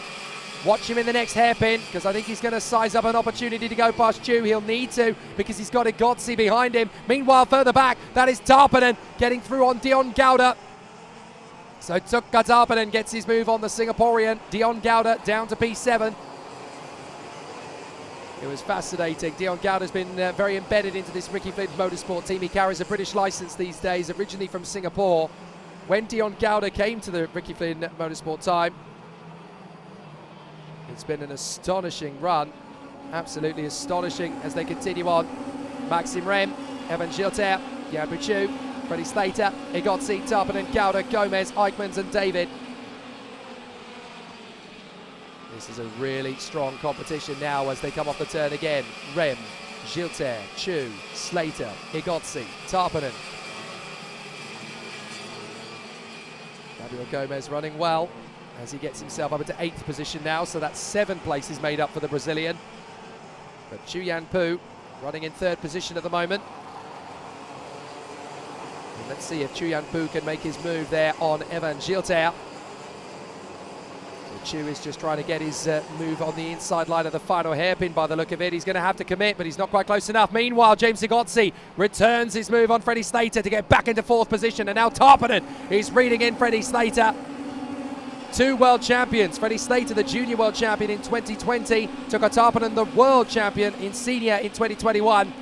Trying to take on the young man from Miami in Florida, James Egotzi. Up and over the top of the crest.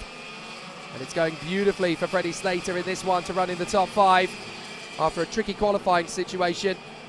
He really is trying to make good progress. There goes the move from Gabriel Gomez. He gets through on Dion Gowda now. So Gabriel Gomez, 2-time winner of the Ayrton Senna Trophy back home in his native Brazil. A real superstar, living out in Italy on his own this season. So dedicated to his world of racing he is. He just gets support from his CRG crew. They pop in from time to time. They make sure he's doing okay. But what a commitment this is from the young Brazilian. He wants to win at international level. So he made the switch at the end of last year. A fascinating battle. So let's see how things are. An exciting battle between all of the competitors at the moment. Maxim Rem, Evan Gilter, Chu Yan Pu, James Egotzi, Tukka Tarpanen and Freddie Slater, Gomez, Gowda, Eichmans and Zach David. That's Zach David getting his move there. So Zachary David, the young man from Malta, managed to get through, I think, on Ian Eichmans. So Zachary David really running a competitive race at the moment as he puts the Sauber Academy kart, the Kart Republic chassis, into 9th position. Really exciting run. Fantastic battle as they compete in fine style. So now we're going to see how it continues. Maxim Rem is being caught now by Evan Gilter. We're on lap 7 of 13. And Gilter is definitely raining down on the parade of the Lando Norris chassis of the German star Maxim Rem. Up and over the top of the crest. You do get to see that there's a big challenge coming up now. Up to the hairpin. And Maxim Rem holding on from Gilter. Chu, Egotzi, Slater, and then it is Gabriel Gomez because Tukka Tarpanen. No, wait a minute, that's Tarpanen. He's got past Slater. And now Gomez in 7th place. So Slater, again, they're struggling for tyre management. It tends to happen from time to time. So this is very tricky, and now he's lost out to Gabriel Gomez. So Gomez comes through. Absolutely sensational battle. Great work so far, and Gomez trying to come back at him now. Maxime Rem under big pressure from Evan Gilter. Gilter really starting to rain down on the parade now. Up and over the top of the crest. Gilter's looking feisty as Maxime Rem tries to hold him at bay. Zachary David bangs in another quick lap. He's so good at this. He really puts pressure on the drivers around him. So now they continue. Maxime Rem, Gilter, Chu, Egozzi, Tarpinen and Gomez. And that's Bruno Mulders. Bruno Mulders has had a big issue there. That's up at turn 4. So it looks like he's been spat out on the exit of the hairpin. I'm not entirely sure how that happened, but certainly Bruno Mulders out of it. Gilter goes for the lead and takes it from Maxime Rem. Good move from the Frenchman. So Maxime Rem is down to second place. Now he's got to try and work his way back past the French charger, Evan Gilter, running in the lead on lap 9 of 13. So through they come again. Off the hairpin, up and over the top of the crest. You actually get a little bit of airtime depending on how light you are. Lorenzo Travasanuto was joking on social media. I'm having problems keeping the weight down. I'm one of the few drivers that doesn't get airtime. Up the inside comes Chuyan Pu and Tuukka Tarpinen. So Chu into second, Tarpinen into fourth. And that really is tightening things up at the front end of the field. This is definitely one of the more competitive heats in the OK Senior. So they continue. And they're still having a wonderful charge of it here on the inside. It's Tuukka Tarpinen. He picks up another place as Gomez gets past Egozzi. So Tarpinen into third, Gomez into fifth. Overtaking galore here in the FIA Karting. FIA Karting OK Senior class. Qualifying heat, B versus F. And there is overtaking galore. Excellent stuff. 4 laps to go. Gilter leads Chu ahead of Tarpinen. Rem, Gomez, Egozzi, Slater and Zachary David, who gets another fastest lap in on the Sauber Academy driver. Really exciting racing now. And up to the inside, Egozzi is going to try again to get past Freddie Slater. These two have already been battling a couple of times over the course of the race. First Egozzi led Slater, then Slater got through, then Egozzi returned the favour, and they are still battling. Absolutely terrific. They are still having a terrific tussle out there on the course. We have got so many exciting battles to come.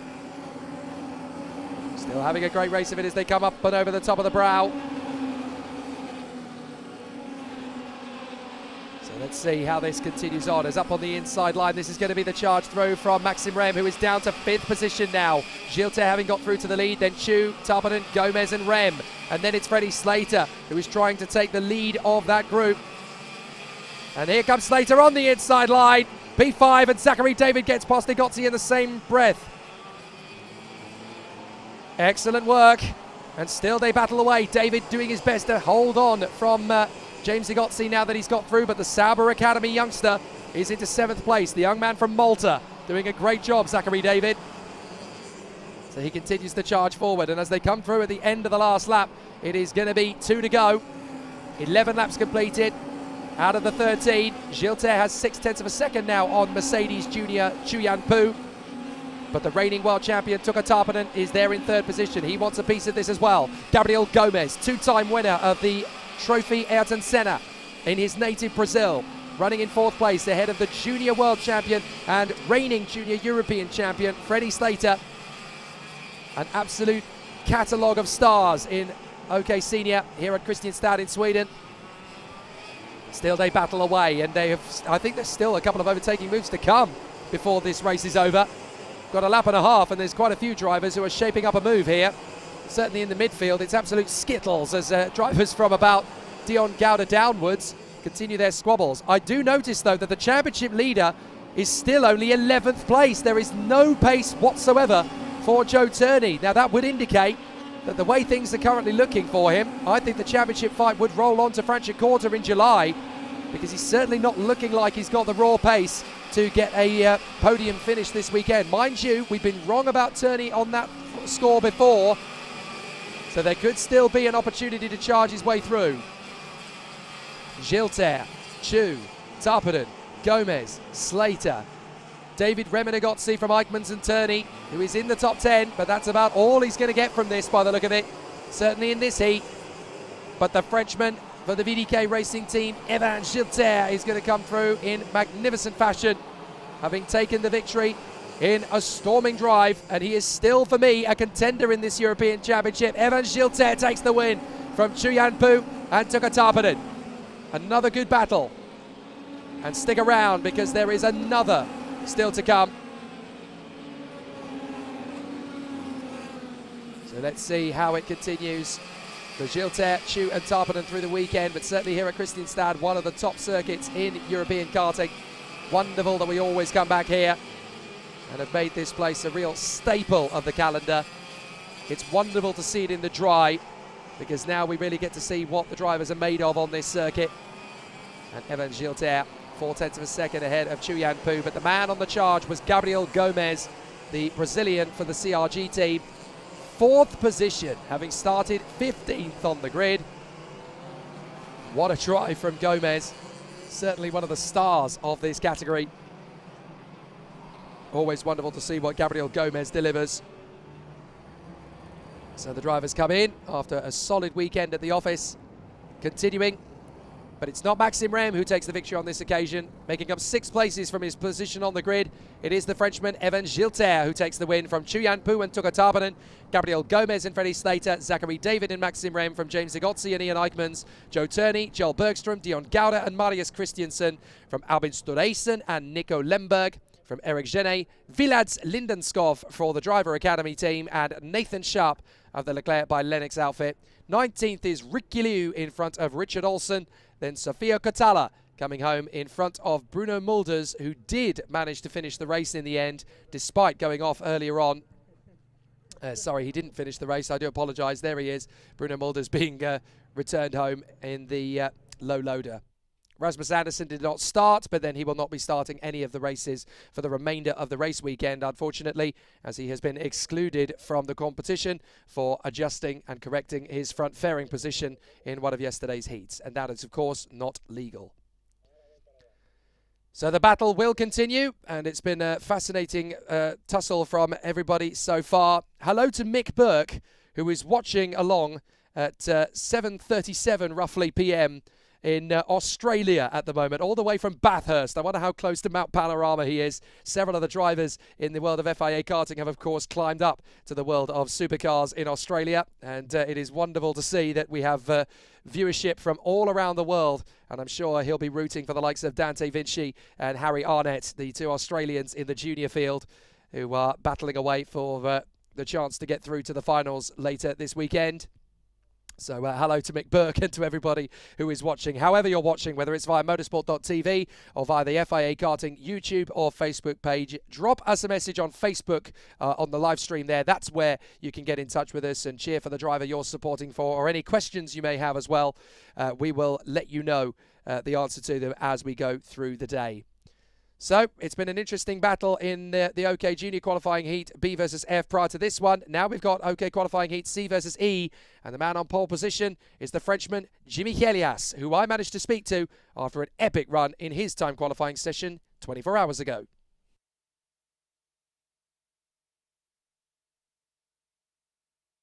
Jimmy, you were so consistent this morning, top 5 in both of the free practice sessions. How did the pole position lap come together? Is very good. I want to thank also my mechanic, the Tony Cut, and all my family, Christophe parents in motion. And now we need to do the pole general. Well, obviously now it's going to be interesting to see how it plays out tomorrow. The weather conditions have been tricky here the last couple of weeks. How confident are you that you can keep it at the front end of the field, even if there's rain tomorrow? If it's rain, it's no problem for me because I'm fast in slick and also rain. If it's rain, it's no problem. And you've been making really strong progress through the course of the season. At the beginning of the year, you were nearly top 10. Now you're at the front. So is this something we're going to see for the rest of the year for you now? We don't know. We need to see. But we work for that race, and now we need to be constant. Fantastic. Congratulations. It's really great to see you in pole position. Good job. Thank you. Thank you. So Jimmy Helias of the Tony Kart Factory team making very steady progress through the OK Junior world. Started in this competition midway through last season and has been able to make good progress and good headway through the course of his OK Junior competition in 2022. He and Lewis Werrell are the only drivers left in OK Junior that have not lost a point over the course of the weekend, but it is going to be the two of them that will line up on the front row of the grid together, so one of them is going to have to concede defeat this time, Jimmy Helias or Lewis Werrell, and goodness knows which of the two of them it's going to be. It'll be mighty exciting. So here we go, and it's going to be another exciting battle. Jimmy Helias and Lewis Werrell on the front row of the grid from Miguel Costa and Nicolas Roos, then Dimitri Matveev and Lucas Flusha from Salim Hanna and Kirill Ditiev, Leo Nilsson and Tame Saleh from Oliver Kinmark and Romeo Haag, then Jens Truer and Elliot Kaczynski from Alfie Slater and Len Nige, Luna Flusha and Ivo Besterda from Nicolas Schaufler and Giacomo Padrini, Scott Lindblom and Philip Engbach, and on the back row it is Louis Leveau and Ariman Bansal. So 24 drivers battling away in position once again.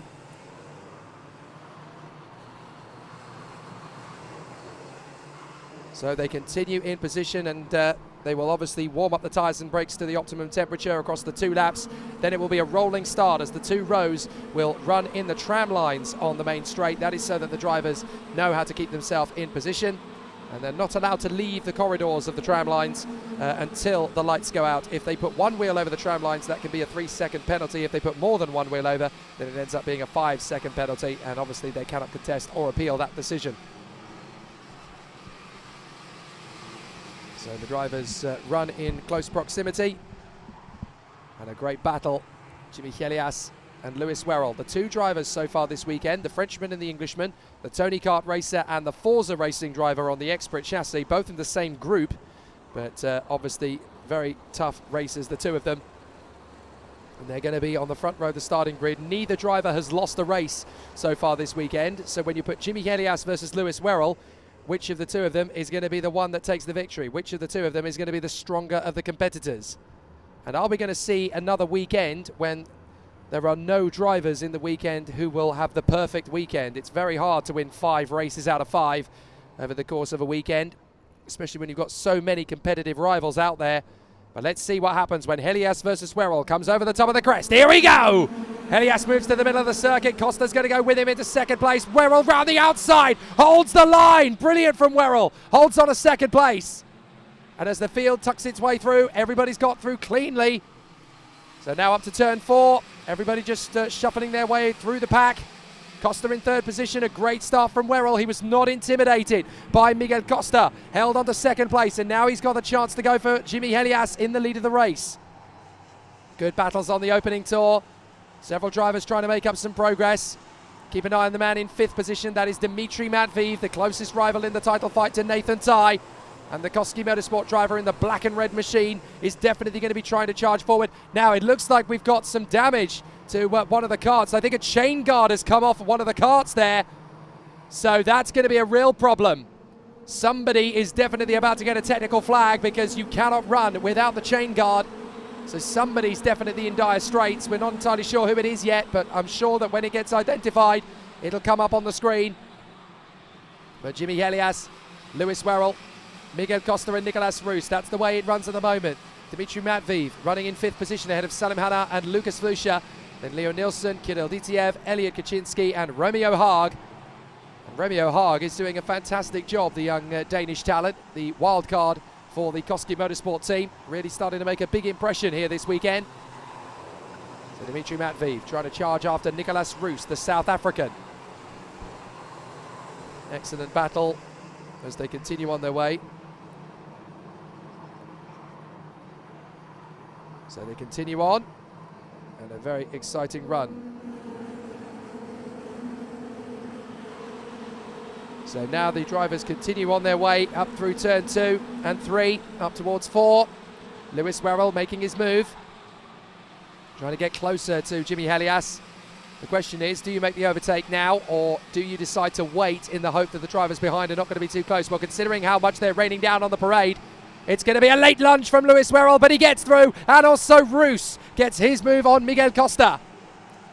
So that actually recreates the gap between 1st and 2nd and 3rd and 4th. So into the lead goes Lewis Werrell, into 3rd goes Nicolas Roos, But Roos is going to want a little bit more than third position. He has a chance here on Jimmy Elias, and he knows it. He's going to be trying his best to make the overtake back again. But Lewis Werrell here at Kristianstad is in fine style. Let's not forget that this is only his third ever weekend in the European Championship. He hasn't had a massive amount of time in Europe. He raced in Miami X30 last year, stepped up to OK Junior for the first time this year. It's a very different competition, and he really has done a sensational job moving his way up through the ladder. And at Forza Racing, the symbiotic relationship there seems to be with him and his mechanics, and obviously with Jamie Croxford and the crew, it really has been exceptional to watch as Matt Vive dives in on the inside of Costa to get into fourth position. And now watch for Salim Hanna. Salim Hanna, the Colombian, who is under the tutelage of the two-time Indy 500 winner Juan Pablo Montoya. And Lucas Flusha creeping into the battle there as well. Lucas Flusha, Sardinetta, as they call him. Excellent run. There comes Roos on the inside of Jimmy Elias. That's for second place. So for the first time, Jimmy Elias is vanquished, not just by one, but two drivers. And this is where a weekend can fall apart as far as Jimmy Elias is concerned. He's got to try and get back into the rhythm. He's got to look after the tyres. He's got to get himself back into position. This is the first major test for Jimmy Elias in 2022. Nicolas Roos having got through. Lewis Werrell having already pulled out to half a second. What can Elias do in retaliation? He's got to be so careful not to just throw it up the inside of the CRG. He knows how strong and how committed Nicolas Roos is going to be. The South African, who represented his country in the FIA Karting Academy Trophy in days gone by. Now he's here for CRG in what is going to be, of course, his last year as a junior, I do believe, before he steps up to senior in 2023. But Nicolas Roos really wants to showcase a good performance here. Scott Lindblom is currently the fastest driver on track. He's made up 5 places from his grid position, and he's doing a sensational job to continue his progress. He's there in front of Luna Flusha at the moment. So really exciting battle continuing on the way. So they continue charging forward, up over the top of the crest. And there is Matt Vive in front of Miguel Costa. So they continue on in fantastic situations as Costa's going to make his dive on the inside line. That'll do. He takes back the move on Dimitri Matviv. So Dimitri Matviv is going to have to fall his way back down into 5th position. It's not been a perfect weekend for the title contenders in either discipline. Either OK Junior or OK, neither of the title contenders at the front end of the field have had a perfect weekend. Nathan Ty and Dimitri Matviv both struggling to get to the top spot in OK Junior, and certainly Joe Turney and Enzo Deligny have had exactly the same story in OK Senior, so this could be an indication that the title fight is going to go down to the wire at Franciacorta in both OK Junior and OK. I'm sure the fans back home will want to see that, because it keeps the championship active and alive and kicking right to the season finale. Jimmy Elias working with Nicolas Roos. He's not going to make the overtake. The thing is, you don't want to overtake too early. Now he's going to go for it. Now he knows he can get there. Into 2nd place goes Jimmy Elias. Nicely done. And Nicolas Roos now wants to get back on terms with him. But Lewis Werrell has skated away out front. Very good to see how the pace has been building, though. It's really nice to see. So now the competition is going to be very, very tightly knit between them all. So the competitors still having a very strong charge of it, as there goes Nicolas Roos in behind Jimmy Elias. They go through the chicane once more, but the battle really is raging. Here's Lucas Flusha now trying to take on Dimitri Matviv, and he slides in on the inside of the hairpin. Lovely move. So that's really well handled, and a nice bit of overtaking there. So a really solid battle for all of the contenders out there. The driving standards really strong in OK Junior, and side by side, Flusha's on the grass. Matviv gets through, so does Kaczynski and Salim Hanna, and round the outside, so too does the move from, I think that's going to be Leon Nielsen, and Tame Soleil getting through as well. So Lucas Flusha side by side with Matviv, and I'm afraid Matviv squeezes Flusha. I don't think there was any contact between them, but now there's the move from Kaczynski on the inside of Dimitri Matviv. Up and over the top of the crest. And Matviv has lost out there to Elliot Kaczynski in the Ward Racing Tony Kart. Through the chicane, right, left. You stay off the curbs in the dry, because they really can spit you off the road. Oh, and a little bit of a tussle there from Salim Hanna, who's giving Dimitri Matviv the hurry up. Come on, man, get on with it. Kirill Ditiev in 8th place. trying to hustle in behind them as well. Watch for the move from DTF. Well, Hannah's going to go for it on the inside of Matveev. They're both going to slide wide, and that's enough for DTF to get past as well. So Salim Hanna and DTF both managed to get the move on Dmitry Matveev. It is not going well for the title contenders in 2022 here at Kristianstad. I definitely think we're going to have a Franciacorta nail-biter. But out in front, half a second clear, it is Lewis Werrell that gets the job done in fantastic style. He remains unbeaten here at Kristianstad. A great performance from Lewis Werrell. Absolutely invincible so far, despite the fact that he has started 2 of his 3 races so far this weekend from the outside of the front row. Anybody who says it can't be done, it's really difficult to win from the outside of the front row, don't tell that to Lewis Werrell. He'll make you look foolish. Absolutely sensational from the British driver. And the Forza Racing team, the satellite operation, so much success over the years. Looks like they're getting back to the glory days here in 2022. Wasn't that long ago, of course, that the Forza Racing team captained a young George Russell through the world of karting. Well, now, here is their young man, Lewis Werrell, doing very much the same thing. And he is unbeaten so far here at Kristianstad. What a great performance from young Lewis Werrell. So Jimmy Helias, a good recovery actually from the Frenchman, having initially dropped to 3rd position. He then comes back to P2, so that's very good progress from him. So it's Lewis Werrell that gets the victory in front of Jimmy Helias and the South African Nicolas Roos. Then it is Miguel Costa in front of Elliot Kaczynski, Kirill Ditiev and Dmitry Matveev in front of Leo Nilsson. And then it is Lucas Flusha ahead of Tame Saleh and Jens Truer in 11th position. Scott Lindblom and Oliver Kinmark in front of Romeo Haag and Luna Flusha in 15th position. Alfie Slater in 16th ahead of Ivo Basterda and Louis Leveau. 19th place for Giacomo Pedrini in front of Nicolas Schaufler. Then Philip Engbach in front of Len Nige. And unfortunately on the very last lap, I didn't see what happened, but in the final bend, we lost Salim Hanna, the Colombian. So problems there in the very last corner for the Ricky Flynn driver, and he was, other than Ariman Bansal, the last one home, although I noticed that Ariman Bansal was out of the race on the very first lap. I didn't actually see what happened to the Forza Racing driver, but certainly for Ariman Bansal, his race was over on the very first lap. So a really tough situation and a very difficult battle out there for the drivers in OK Junior. But for every race it's tough in OK Junior, it's just as tough in the OK Senior battle. And the man that we get to catch up with you up to on the pole position for this race is a man who really has been setting the hearts aflutter in Jamaica. The Caribbean has another major superstar. Zane Maloney had a hit in FIA Karting a few years ago, but Alex Powell, under the tutelage of the man that many people call the greatest kart racer of them all, Mike Wilson. Alex Powell very much doing a great job for the AMG Mercedes Junior program and for the Kart Republic Motorsport team. He's on pole position for this one. I caught up with him after his electrifying run yesterday. The man who has been dominant all day long, pole position in this group and fastest in both the free practice sessions, Alex. Things are looking pretty good. Yeah, it was a good weekend so far. So if we can keep it up, it will be great. I was expecting the time to be a little bit quicker there, but it wasn't bad in the end. So it's just to stay there all weekend and to pounce in the final.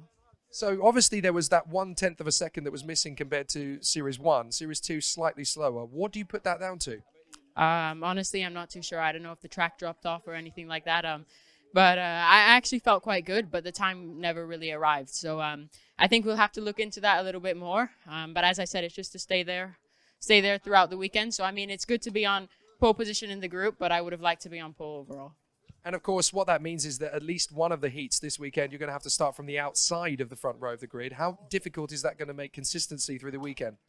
Well, last week in the Champions of the Future, I had to start on the outside a few times. So I think I got a good experience off of that. So it's just to trying to slot in as quickly as possible and not to lose too many positions. But we'll have to see how the last group goes. Either we'll be in B or C, but at the moment it's not too bad. Fantastic. Great job all day, and hopefully there's more to come. Good luck. Thank you. Great to hear from Alex Powell. Again, another strong weekend in the offing for him, and he's another driver who finally managed to get his hands on some silverware in the FIA Karting Championship paddock last time out at Zuera.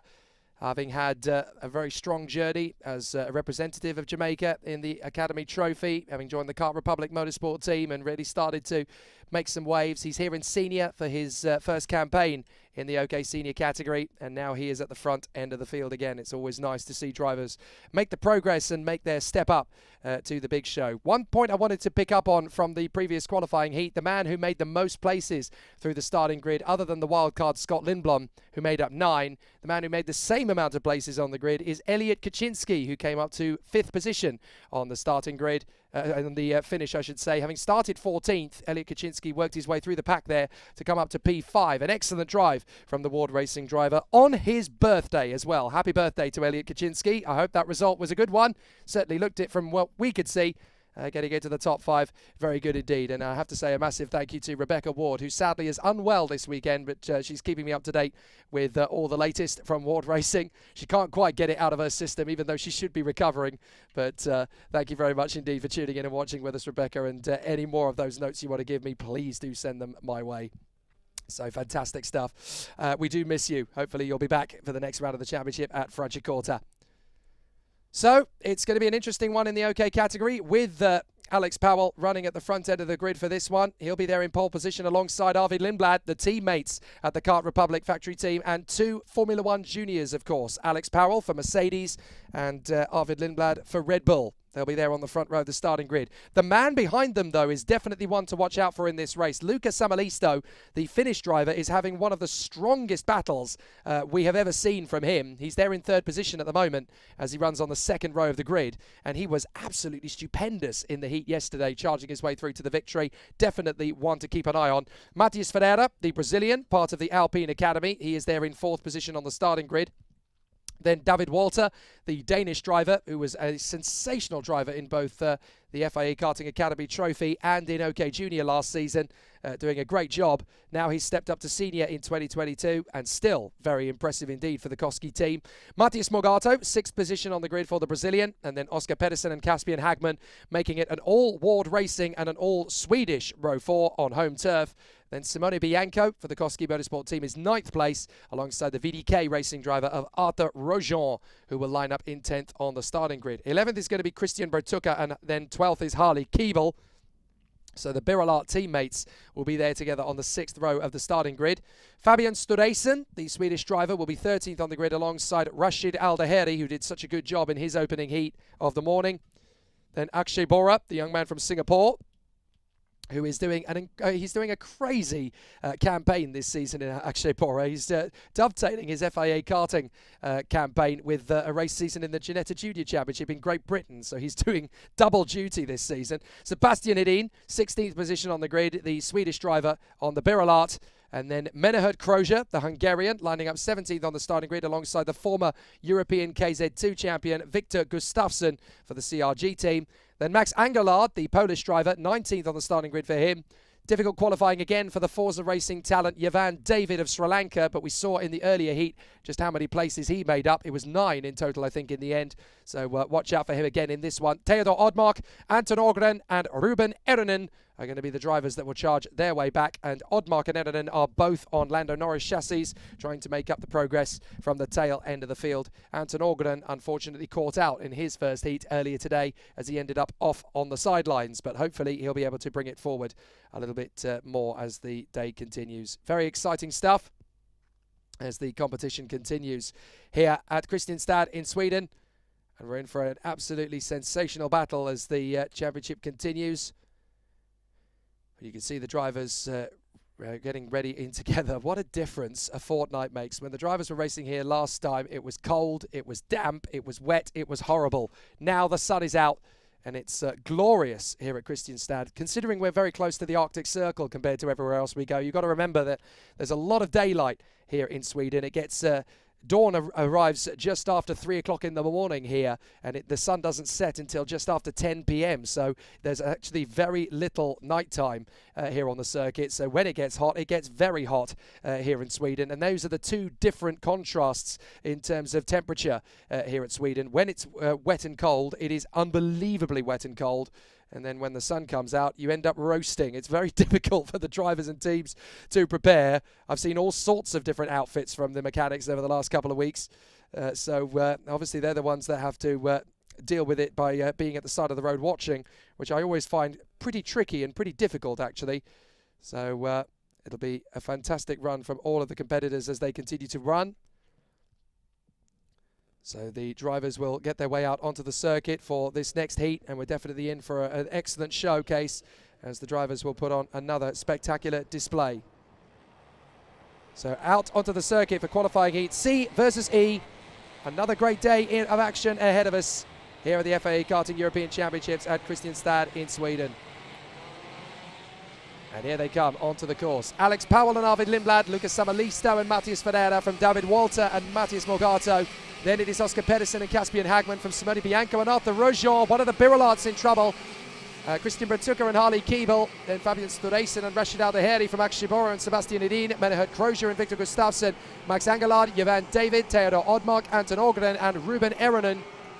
But who is that that's in trouble? It is Christian Bertucka. Christian Bertucka, who is due to start 11th on the grid for this one. So I'm afraid Christian Bertucka, look, they've wheeled him back to the pits. They're going to have to push start him, but he'll have to start from the back of the grid. Now, because he's not been able to get out under his own steam, they've pushed him back into the pits. They're going to try and push start him again on the second out lap, but he's not going to be allowed, I don't think, to take his original position. He'll have to go off the back of the grid. So there he goes, he's getting out onto the circuit and he's rejoining in the middle of the gaggle. Now, I'm not sure, well, he's rejoined in the middle of the pack. Does Christian Bertucka believe he can rejoin in his original position? I'm not sure he can. Well, definitely worth a look into, but certainly Christian Bertucka having rejoined the course. We'll have to see if he's going to take up his original position on the grid again or not, because he'll want to get back onto the 6th row, but I have a feeling he's going to have to join from the back of the grid because he's not going to get to his grid position again in time. They're at the red line already. So Bertucka is not going to be able to take his original position on the starting grid, but he's certainly thinking about doing so. He's trying his best to, and I'm sorry, but I think he's a little too late for that, really. So now Bertucka has to wait. He tried his best, but I'm afraid he's going to have to start from the back of the grid. So they come off the final turn, up and over the top of the crest, and off we go! Great start from Powell. Lindblad is going to have to hold 4th position through turn 1 unless he can hold it right round the outside, tucking in behind Samalisto, which he does, and there's contact further back. 2 karts, 3 karts running off the road, but everybody's still facing in the right direction. So they managed to get back on the road, and now they come up over the top of the crest, so everybody is there in position. Drivers trying to make up as much progress as they can in the opening stages of the race. But Alex Powell leads the way, and he's looking good on it. Akshibora getting a move on the inside line there to make a position or two. A couple of drivers hopping over the curbs. That was Victor Gustafsson having a little bit of a moment in the middle of the pack. Running out of road, desperately trying not to get off the road.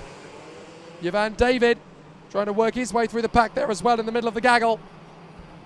A lot of drivers trying to make up some positions in the early phase of racing here. And up and over the top of the crest. It is now Powell versus Walter. This was how it finished in free practice 1 and free practice 2 yesterday. Powell first, Walter second in both sessions. So they're both mighty quick around here. Arvid Lindblad running a good race in 3rd position. He's still got plenty of time to catch up the 2 leaders. Lucas Samalisto in 4th place. So a really exciting challenge coming through as everybody's still putting on a good run at the moment. And up the inside, there goes the move from Walter. Excellent run. So Walter gets into the lead of the race here past Alex Powell, then Lindblad, then Samalisto. Absolutely terrific run so far. And the competition is running beautifully at the moment. On the inside, there goes Lindblad. He takes on Alex Powell, and Samalisto is going to get alongside him as well. The floodgates have opened. Alex Powell holds 3rd, but he's got to be very careful here. Really tough battle for all of the drivers as they run in position. Up to the inside line. Gunning their way through the apexes again. Up and over the top of the crest. Lindblad in 2nd, Powell in 3rd, Samalisto in 4th, but they've all got a bit of work to do to catch up to David Walter, the Danish driver in front. Here comes the move from Samalisto. He is having the weekend from heaven at the moment. As there goes Matthias Ferreira on the inside of Simone Bianco as well. So Ferreira's come up to 5th position, the Brazilian, getting past Nikoski of the Italian. So through they come again. 7th is Rashid Al-Daheri, 7th place. Then Matthias Morgato is in 8th position from Pedersen and Keeble. So still the battles fluctuate and rage around the course. Walter trying to get away from Lindblad, but Lindblad really seems to have a good run. Lap 3 completed, and still having a good battle of it. Great to see the Partizan fans coming through and watching along. We've got Craig Arnott running through in watching along from Australia. So too are Brendan Dennis and Mick Burke, who is 22 minutes away from Mount Panorama. Great to watch the international flavour as it battles away here. Now Morgato trying to hustle his way through on the inside of Rashid Al-Daheri, and there's the move from Oscar Pedersen. He gets side by side with Bianco. Bianco trying to shut the door, which he has done. Nicely worked. Now Harley Keeble is going to try and get his move up on the inside of Pedersen. He can't make that stick, and that's going to leave him vulnerable to Caspian Hagman. Hagman's now going to try and get through. It was his birthday a couple of weeks ago. Morgato on the inside line now of Rashid Al-Daheri. He gets through, but on the exit, Al-Daheri's going to try and get the switcheroo. Can't make it happen. So Morgato up into 6th place. Great racing in OK Senior. Really good stuff here at Kristianstad in Sweden. And there's your leader, David Walter of Denmark. Watched along and cheered along, I'm sure, by Jonas Dierberg, who is watching along from home, cheering on the Danish drivers. A spin! Oh, and that's caused major problems. A spin from Caspian Hagman, and he's accidentally caught out Simone Bianco, who's also got into a spin. Now, I think they actually tangled first initially, and then Caspian Hagman ended up spinning back into him. Oh, that was unfortunate. Two drivers there, unfortunately, not seeing eye to eye for a brief moment. And that ended up getting a little bit messy. Well, what a shame that was for both Caspian Hagman and Simone Bianco. Out of luck. They came out of the turn side by side. They ended up tangling. And I'm afraid Hagman spun the kart back into Simone Bianco. He's trying to get the kart started again, but it's not going to work out. Bianco's got going again, so has Hagman, but only just ahead of David Walter, who is about to lap him. You can see it for yourself. There is Walter being caught by Lindblad and Samalisto, although Samalisto's now actually in 2nd place. But the kart in front of them on the road is Caspian Hagman, who's only just managed to restart. So a bit of an awkward moment coming up for Caspian Hagman. The question is he going to be able to keep going? Because obviously he's going to receive something that's very rare in the world of karting. He's going to receive the blue flag, but he's going to move well off the racing line, and he lets them all go by. And there is Lucas Samalisto running in 2nd place, and he's going after David Walter. What if he could do what Alex Powell and Arvid Lindblad have been unable to do? Lucas Samalisto is taking on David Walter, the Finn versus the Dane here in Sweden. Out through the hairpin. Watch for the move in the next hairpin. I think he's going to size up the overtake. Here he comes. Lucas Samalisto slices in. Lindblad gets there as well. Lucas Samalisto takes the lead again here at Kristianstad. He won a brilliant race yesterday. Now he's going to try and do the same again today. But he's got his teammate Arvid Lindblad in tow. So, not for the first time this weekend, but certainly this is the first weekend this season we've seen this kind of firepower from Lucas Samalisto. He runs out in the lead. Excellent work, and this just shows you how much development work, how much pace the Kart Republic team have been able to make. Caspian Hagman getting out of the way and allowing Matthias Morgato to come through. Rashid Al-Daheri is the next one on the road, so he's got to move over and let him go by, which he does, by the way. Very unfortunate indeed for Caspian Hagman, but he's doing the sportsman thing. You do get that a lot from the Ward Racing boys and girls. They are very, very spirited competitors, but they do know the meaning of fair play. That's been one of the hallmarks of the Ward Racing team operation. They are so good at this. Now here comes Matthias Ferreira right in behind Alex Powell, trying to make the overtaking move on the inside line. David Walter is still around in front of them in 3rd position, but Matthias Ferreira looking very hungry, and Alex Powell actually having to take the defensive line because he felt that Matthias Ferreira was going to be a real threat into the apex of the hairpin. 8 laps done, 5 to go. Still a good battle. So really solid work so far from the drivers as they come through once again. But Lucas Samalisto having a really solid run at the moment. Up and over the top of the crest and enjoying his run in the lead of the race. Lindblad 2nd, half a second away. Alex Powell goes long into the braking zone. trying to close up on David Walter. Try and slice in on the inside of the hairpin. He just doesn't want to take too big a risk too early. If it goes wrong, then you're going to take a lot more than 4 points away from this race. You could take anywhere between 20 and 23. So really tough stuff at the moment for Alex Powell. He's got to be so careful about how he times this on David Walter, especially now he's got Matias Ferreira and Matis Morgado, the two Brazilians, breathing down his neck. The Alpine Academy driver Matias Ferreira in the 101, and the green machine of the Castrol colours of the DBK Racing driver Matis Morgado under the tutelage of Fernando Alonso in that team, of course. He keeps an eye on his squad with a lot of passion as Fernando Alonso. And considering it's a week off from racing, I wonder if he's having a cheeky eye up of his team's drivers. They're doing a fair job this weekend.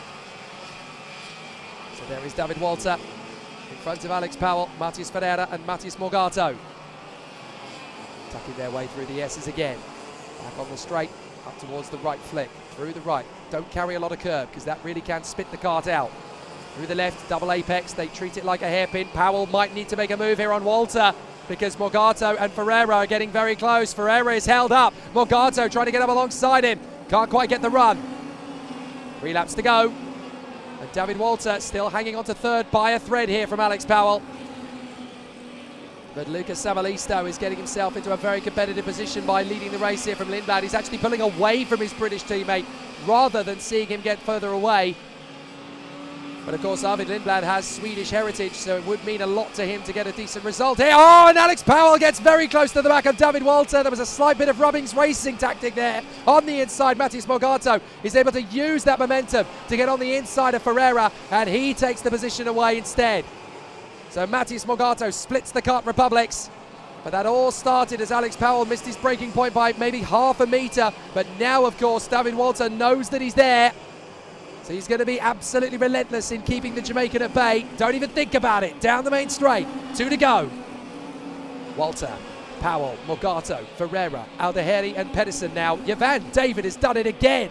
The Sri Lankan has charged his way to 9th position. 11 places made up from his original starting grid position. I tell you what, whatever Javan David has had for breakfast, I want a crate of it because he's got so much energy. So again, Walter has to place his kart in the middle of the road. Alex Powell has been given a warning flag. And that is because of his late braking manoeuvre on the back bumper of David Walter. It's been picked up by race director Nigel Edwards. Don't do that again, mate. Through they come, up to the double apex left. That ends the lap, up towards the hairpin, which is the final corner on the lap. And the leaders, Lucas Savalisto and Arvid Lindblad, are coming through to complete the race. It's a 1-2 for Kart Republic, but can it be a 1-2-3? Because Alex Powell is desperately trying to get back past David Walter. If he can make it, then the Kart Republic team take a clean sweep of the top 3 positions. But Alex Powell is working hard. There goes Rashid Aldeheri. He gets the move on Matias Ferreira. Great racing from the Forza Racing drivers, from Aldeheri and David. They are having a terrific run. But Alex Powell just can't quite get close enough to David Walter. He doesn't want to risk the same thing happening again, so he's a little bit more conservative this time, but he's got to protect now from Matias Morgado. There's Aldeheri in front of Ferreira, Pedersen and Javan David. But there is Lucas Savalisto, 9/10 of a second ahead of the rest of the field, and what a great job it's been from him. Excellent display, great charisma shown, and another checkered flag victory. What a fantastic performance. Excellent work, and a really sensational show. Absolutely sensational.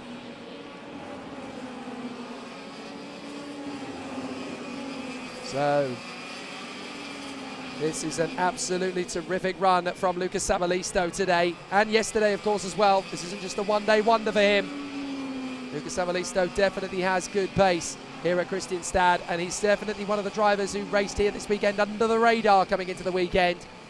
I'm not sure how many people would have predicted he'd be in that gaggle of drivers, but certainly for Lucas Savalisto, he's got himself into a really solid position out there, and he's doing a monumental job.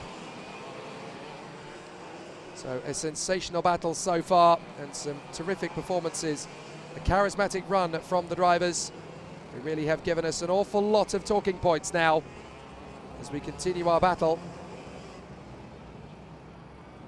So off the turns they come, and it's a victory for Lucas Savalisto of Finland in the Kart Republic. from Arvid Lindblad and David Walter. Alex Powell in 4th place from Matthias Morgato and Rashid Al-Daheri. Then Matthias Ferreira, Oscar Pedersen, Yvan David charging through to the top 10, and Arthur Rojon rounding it out. Harley Keeble ahead of Akshay Bora from Victor Gustafsson and Christian Bertucca, despite having to start from the back of the field.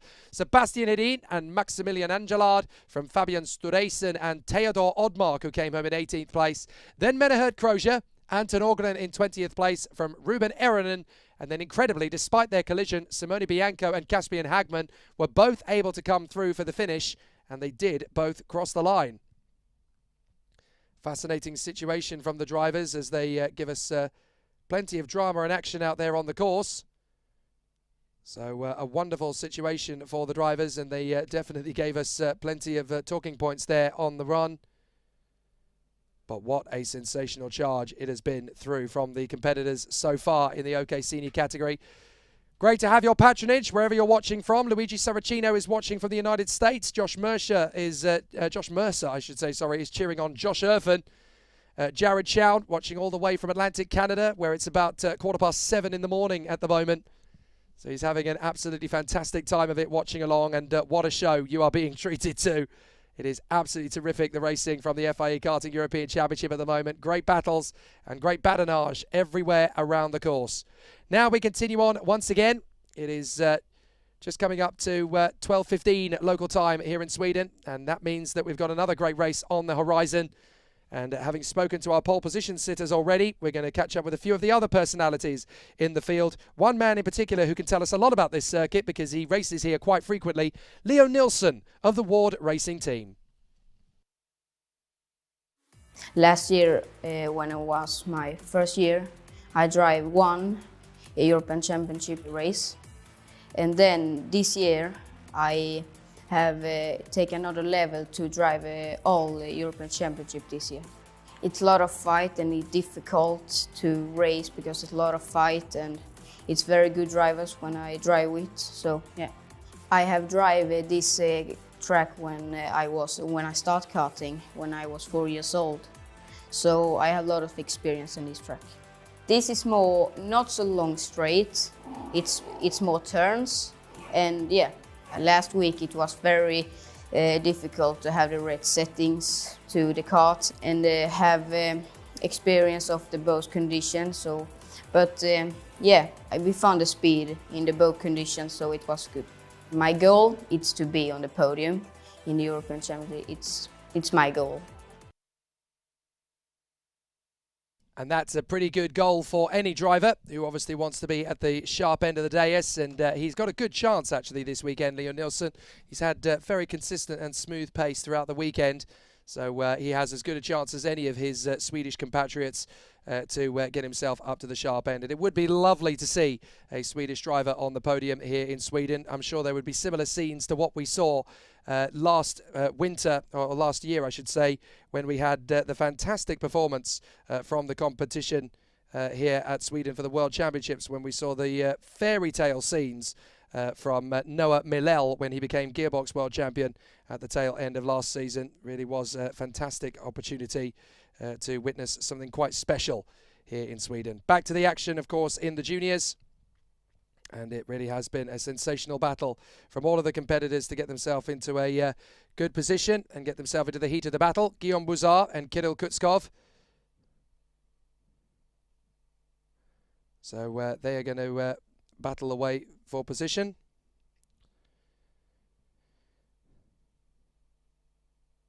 And obviously the sunny day that we have here in Sweden, it'll be an absolutely fantastic weekend if it continues to play out like this. Wonderful to see the Kristianstad circuit in the glorious sunshine.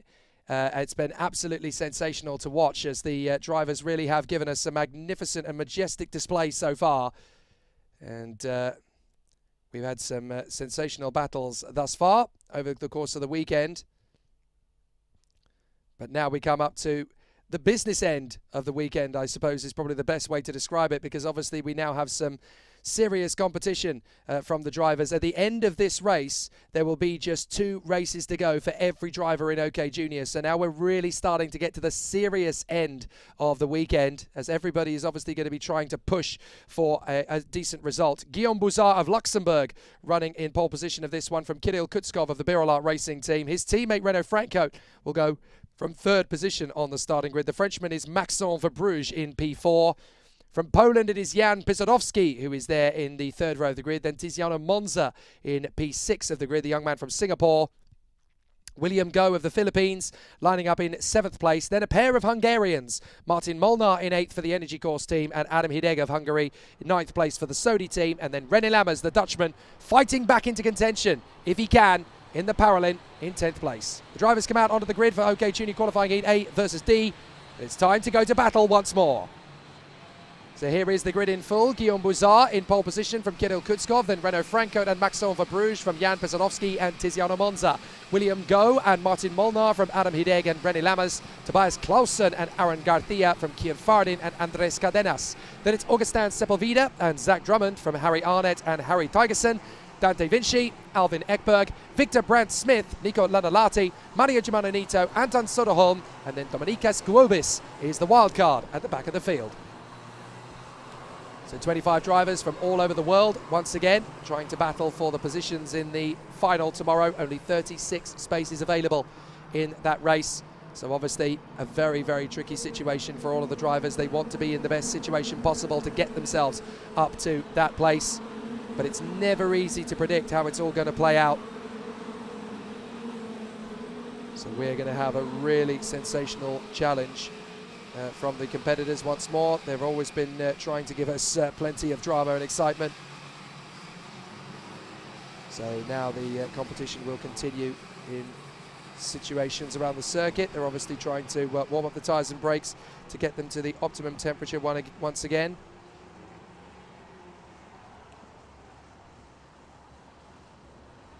So a sensational run for the competitors thus far, and now they're going to slow the pace up a little bit. So really tough battle. So they obviously slow the karts down, and they have to try and get the tyre temperatures into the top level of the tyres around the course. They obviously have to make sure that it runs to the perfect temperature. So the battle really raging as the competition continues to battle away. And we're in for an absolutely sensational race again. Oh, next time around though, because this is a false start. So that was called fairly rapidly by race director Nigel Edwards, who saw them come up over the top of the crest and went, yeah, they're not quite in position. But a really tough race battle for all of the drivers in this very different setting compared to what we saw last week. You've got to remember that things are very different compared to a week ago, because obviously things are very, very different for all of the drivers out there. But they've obviously had to work increasingly hard to get themselves into a competitive position out there on the course. But they're getting the tyre temperatures up. They'll weave from side to side, and then they'll go back into the 2 tram lines once again, of course.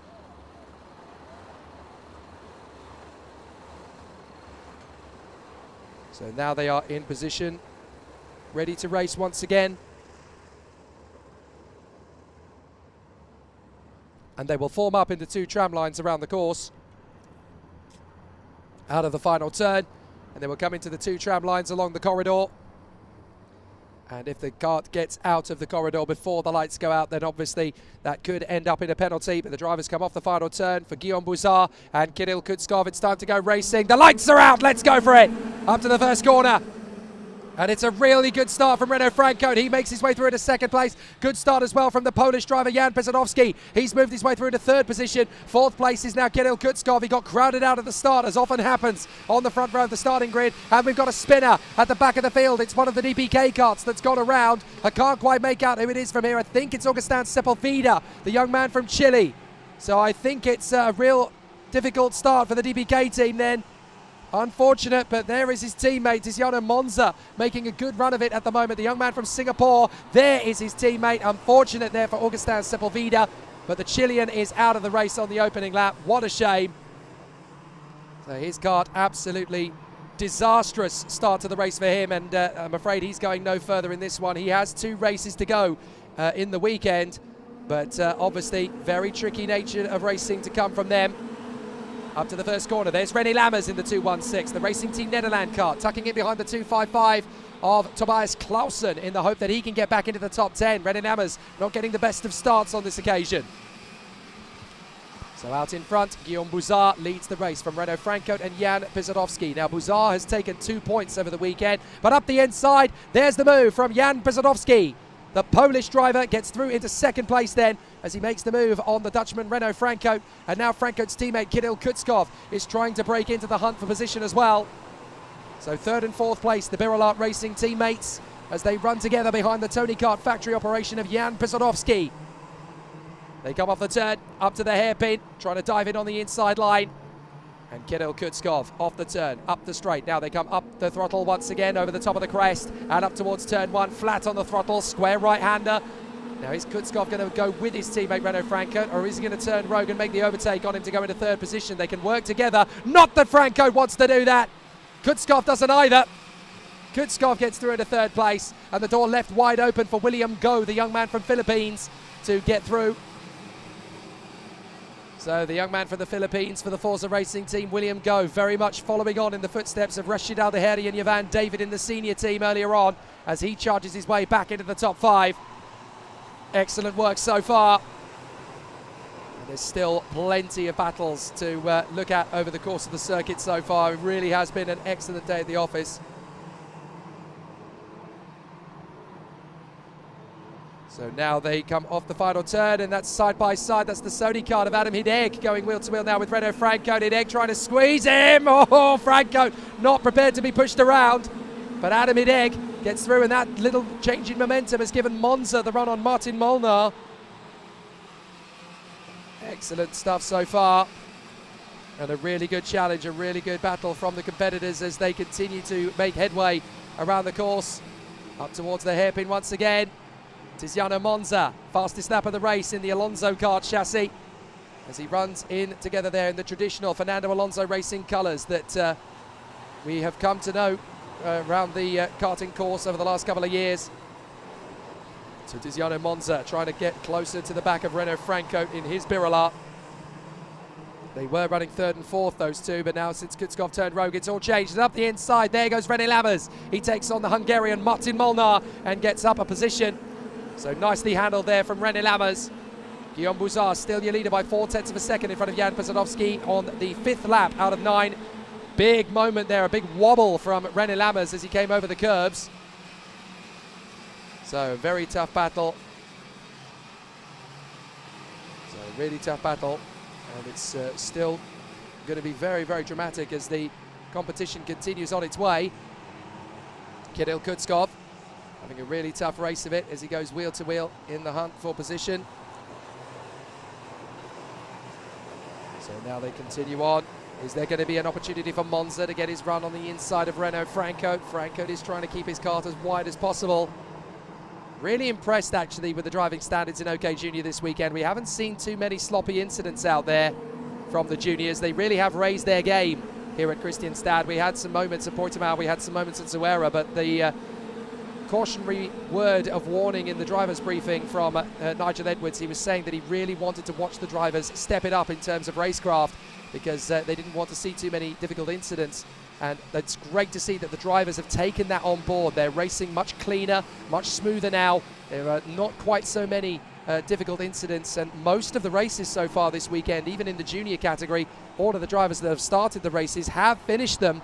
So it's really good to see and really refreshing to see that the words of wisdom from Nigel Edwards really have been taken on board here in FIA Karting. The junior category much smoother and cleaner than it has been in previous weekends. So great to see the driving standards really, really improving. And in front of our esteemed guest, the FIA Karting President, Mr. Akbar Ibrahim, it is wonderful to see that he too can obviously observe the developments of these talents through the course of the season. And the racecraft really is improving race by race, never mind weekend by weekend. So the 2:04 of Jan Pesadovski, still in second place, but he's not really able to hang with Guillaume Bouzard, who once he gets into the lead of a race, he really is gone. And I think that's been sensed by Kirill Kutskov. He knows that the pace isn't going to be there. He dives in on Pesadovski, but he didn't quite have the momentum. Now he dives back in on the inside again, trying to get the car as late braking as possible. There goes William Go on the inside to get into third place. A great run for the young man for the Philippines, up to third position. So the challenge is going to be very strong as they continue on their way. Diving up to the hairpin, coming off the turn again, charging up the straight, going to the crest, side by side as Pesadovski gets back on terms with William Go, and he will not yield. He gets through on the inside line and retakes third position from William Go. So Jan Pesadovski back into P3 now that Kirill Kutskov has got a bit of daylight between himself and Jan Pesadovski. It's going to be pretty secure for the Birolart driver in second place, especially with the hard-charging Hungarian Adam Hideg really starting to make good progress now. He's there in fifth position. Adam Hideg was fastest in both of his practice sessions on Friday, so he's very quick around this place when everything's working hunky-dory. So definitely a good start to proceedings as far as he's concerned, and he just wants to keep that bandwagon rolling throughout. What a sensational battle as we go into the last lap this time around. William Go is defending from Adam Hideg. Hideg might get a chance anyway just by being quicker out of the final bend. Bouzard goes into the last lap from Kutskov, Pesadovski, Go and Hideg. Now Adam Hideg is going after William Go, the young man from the Philippines. So can the Forza Racing driver sustain the pressure from the Hungarian on the Sodi? He comes off of turn 4, up over the top of the crest, tiny bit of air time. Up to the hairpin at turn 5 and up towards the hairpin. This is where a driver's going to want to go for it on the inside. Hideg has a think about it, but certainly Go holds the inside line and protects. Monza's getting close to them as well. Here comes Monza, dives in on the inside of Adam Hideg. The loss of momentum for Hideg, having to be held up by William Go, was enough to lose the position to Tiziano Monza, who's having a much better weekend in the European Championship than he did the last time these guys came to play. But now Guillaume Bouzard having a wonderful run to the line, no problems at all. Second place is going to be close between Kutskov and Pesadovski. Bouzard gets the win. Second, Pesadovski just gets there in the end. My goodness, that was tight.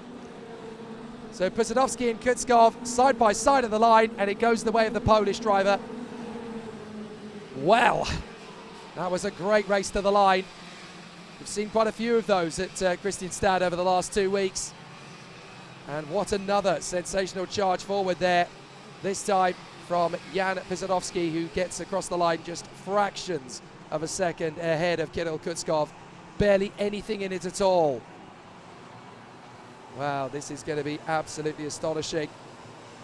And still, the great racing continues here at Kristianstad in Sweden. Guillaume Bouzard getting the job done in fine style. So an excellent display and a great run there from the Luxembourger, having had a very strong job. Didn't really look at any point like he was going to lose the lead of that race, and he certainly didn't. So for Guillaume Bouzard, he still only has 2 points dropped from the whole weekend so far. Another win for Guillaume Bouzard ahead of Jan Pesadovski and Kirill Kutskov. William Go, Tiziano Monza, Adam Hideg and Renaud Franco are in behind, with René Lammers up to 8th place, and then Martin Molnar and Tobias Clausen in the top 10. Maxon Verbruge is 11th ahead of Zach Drummond, with Harry Tigerson, the leading driver of the wildcards. Aaron Garcia in 14th place ahead of Kian Fardin. And then we have Dante Vinci in 16th place ahead of Maria Germano Nito and Harry Arnett in 18th place, the Australian. Then in 19th it is Alvin Ekberg ahead of Andres Cardenas. From Anton Soderholm, Victor Brandt Smith, Nico Lanalati and Dominikas Guobis. The only driver that didn't come through for the finish was Augustin Sepulveda, the Chilean driver spinning off on the opening lap. He's now being recovered by the rescue team. So fascinating from the OK Juniors, and that now means after that last race that we have had 3 races each for all of the drivers in OK Junior, and we're going to get to the business end of the day a little bit later on then. So after 3 heats in the OK Juniors, Lewis Werrell leads the interim rankings provisionally from Guillaume Bouzard, Anatoly Kavalkin and Jimmy Helias, who all have 2 points apiece. Jan Pesadovski has 8, Miguel Costa has 9, Enzo Tanvinichkil has 10, and Kirill Kutskov has 11. So it's very, very tight at the top end of the field. But on a perfect 0 score, Lewis Werrell is the only driver in OK Junior so far in the first 3 races of the weekend to go unbeaten. He goes into the lunch break very happy indeed with his lot, I'm sure. So great work from the OK Juniors. They've been absolutely sensational leading up to this. And now we've got the OK Senior qualifying heat for A versus D. At the end of this race, we will have every single driver in the field having completed 3 races as well. And one man we decided to speak to yesterday, who is a wildcard this weekend, but certainly no stranger to the Kristianstad circuit. He knows his way around here, having taken a World Championship title and an International Super Cup title in the last 3 seasons. Lorenzo Travasanuto. It's very particular for the sense that the corners open up on the braking. The track is very wide, so it allows a lot of different styles and lines through the corner, according to, I think, the driving style of the driver and also the setup of the kart. So it's very interesting, mostly because, well, it's easy to overtake, so it's quite fun to race with. And then also really just to understand and try the things around the track. It can change and vary a lot. Well, you try in the practices, and now unfortunately it's a bit rainy, so we can't try that much, but normally you want to try in the practices to set up the car correctly for qualifying and then for the heats, which may differ, and also your driving style accordingly. Of course, when you have new tires, you have a bit more grip, so you can definitely push more and trust the tires more. And as the grip goes lower, you need to adapt your driving style in order not to overdrive. So it's quite challenging on that regard because it changes a lot. Well, I would say still it's better to run in the front than in the back, but no, there are good drivers, and also the new rookies coming into the class. We have a few that are very good, so they managed to stay in the front. All the rest, of course, I think with these tires, having a bit of experience helps. But I must say that also the juniors that moved up into senior this year have very good levels. So it's interesting because, I mean, I don't know them very well too. So I kind of have to adapt to what I find and what I see on track. Well, in the end, to win, you need both. They're just equally important. I cannot tell one goes over the other. Of course, you need the driver, but the driver without the car is not enough. So to win especially, you need both. I would say I'm very strong on the wet for sure, but I mean, when we did the race here, I was good in the dry as well. So honestly, it's hard to tell. It depends where you are. If you're already in the front, normally you don't want things to change. When you start more in the back, then you would like things to mix up a little. So it's gonna depend a lot on where we are tomorrow. Always fascinating to hear the insight from a multiple world champion and the man who won the International Super Cup here last season on this very circuit. There's not many drivers who can tell you more useful nuggets of information about this particular circuit. Not, of course, that he's going to give us all of the secrets, because he wants to keep a few back for himself. But Kia Nakamura and Thomas Stolchemanis will be on the front row of the starting grid for this one. And this is a great opportunity for Kia Nakamura. So far, he's come into the weekend unbeaten. He's been absolutely resolute all the way through the weekend so far. 2 wins out of 2 for the young Japanese star. And from pole position, the way he's been going, all roads lead to an unbeaten run going into the lunch break for him as well. He's certainly looking pretty strong and very tidy the way things are currently going. But Thomas Stolchemanis alongside him is definitely one driver who's going to be taking the fight to him over the course of the rest of the day. Maxim Orlov is going to be there in 3rd position, the Paralin driver, already showing good speed and good confidence leading up to this couple of races. Rintaro Sato, the Japanese driver, who actually set the fastest lap of the weekend yesterday in the run-up to qualifying. So Rintaro Sato definitely knows his way around here very quickly. And the Japanese star will definitely want to continue that sort of trend as well.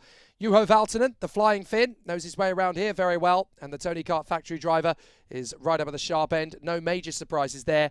P6 on the grid, it is the 160. That is the Spanish talent, Nacho Tunion, who is racing in the Alonso Kart colours, running there on the Alonso Kart chassis for the DPK racing team. That is part of the Kart Republic group, of course. Marlo Bollier, 7th position, as he runs there in the Kart Republic in 7th on the grid. Olin Galli, the Brazilian, for CRG. He will run there on the outside of row 4. And then comes the Frenchman, Enzo Deligny. This is a really difficult weekend so far for the Frenchman, Enzo Deligny. He was so strong a couple of weeks ago in the championship that builds up to this one. Champions of the Future from RGMMC, of course.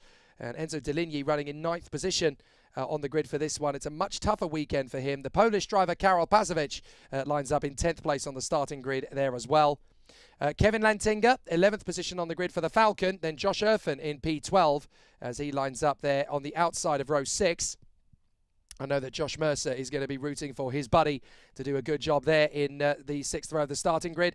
13th on the grid, Rafael Modenese of Peru as he lines up alongside the Spanish talent Adrian Mariero of the CRG team, although of course it's many a Portuguese drop of blood that runs through his veins. Max Obst, having had a difficult earlier race, he spun off of course in the first lap of the previous heat, so hopefully the DPK driver is going to go a little bit further into the race this time. Max Popov lining up 16th on the starting grid for this one.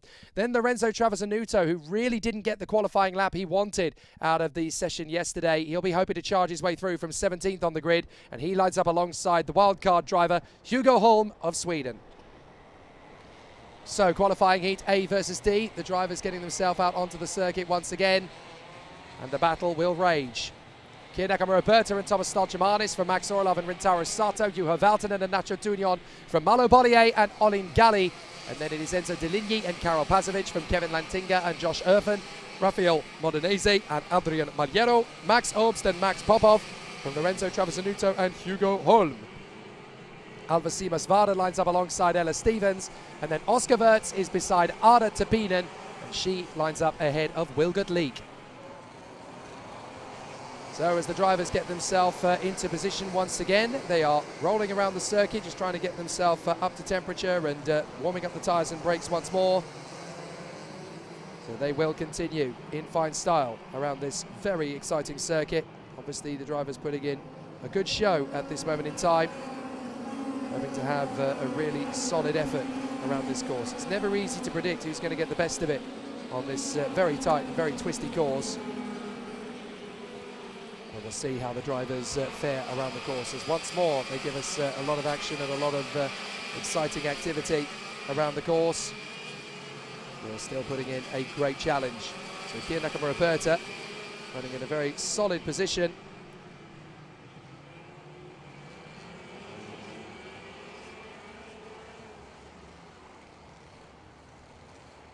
So now obviously they warm up the tyres and brakes to get them to optimum temperature.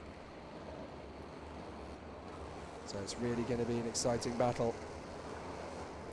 And the competitors obviously want to make sure they're in a really solid position.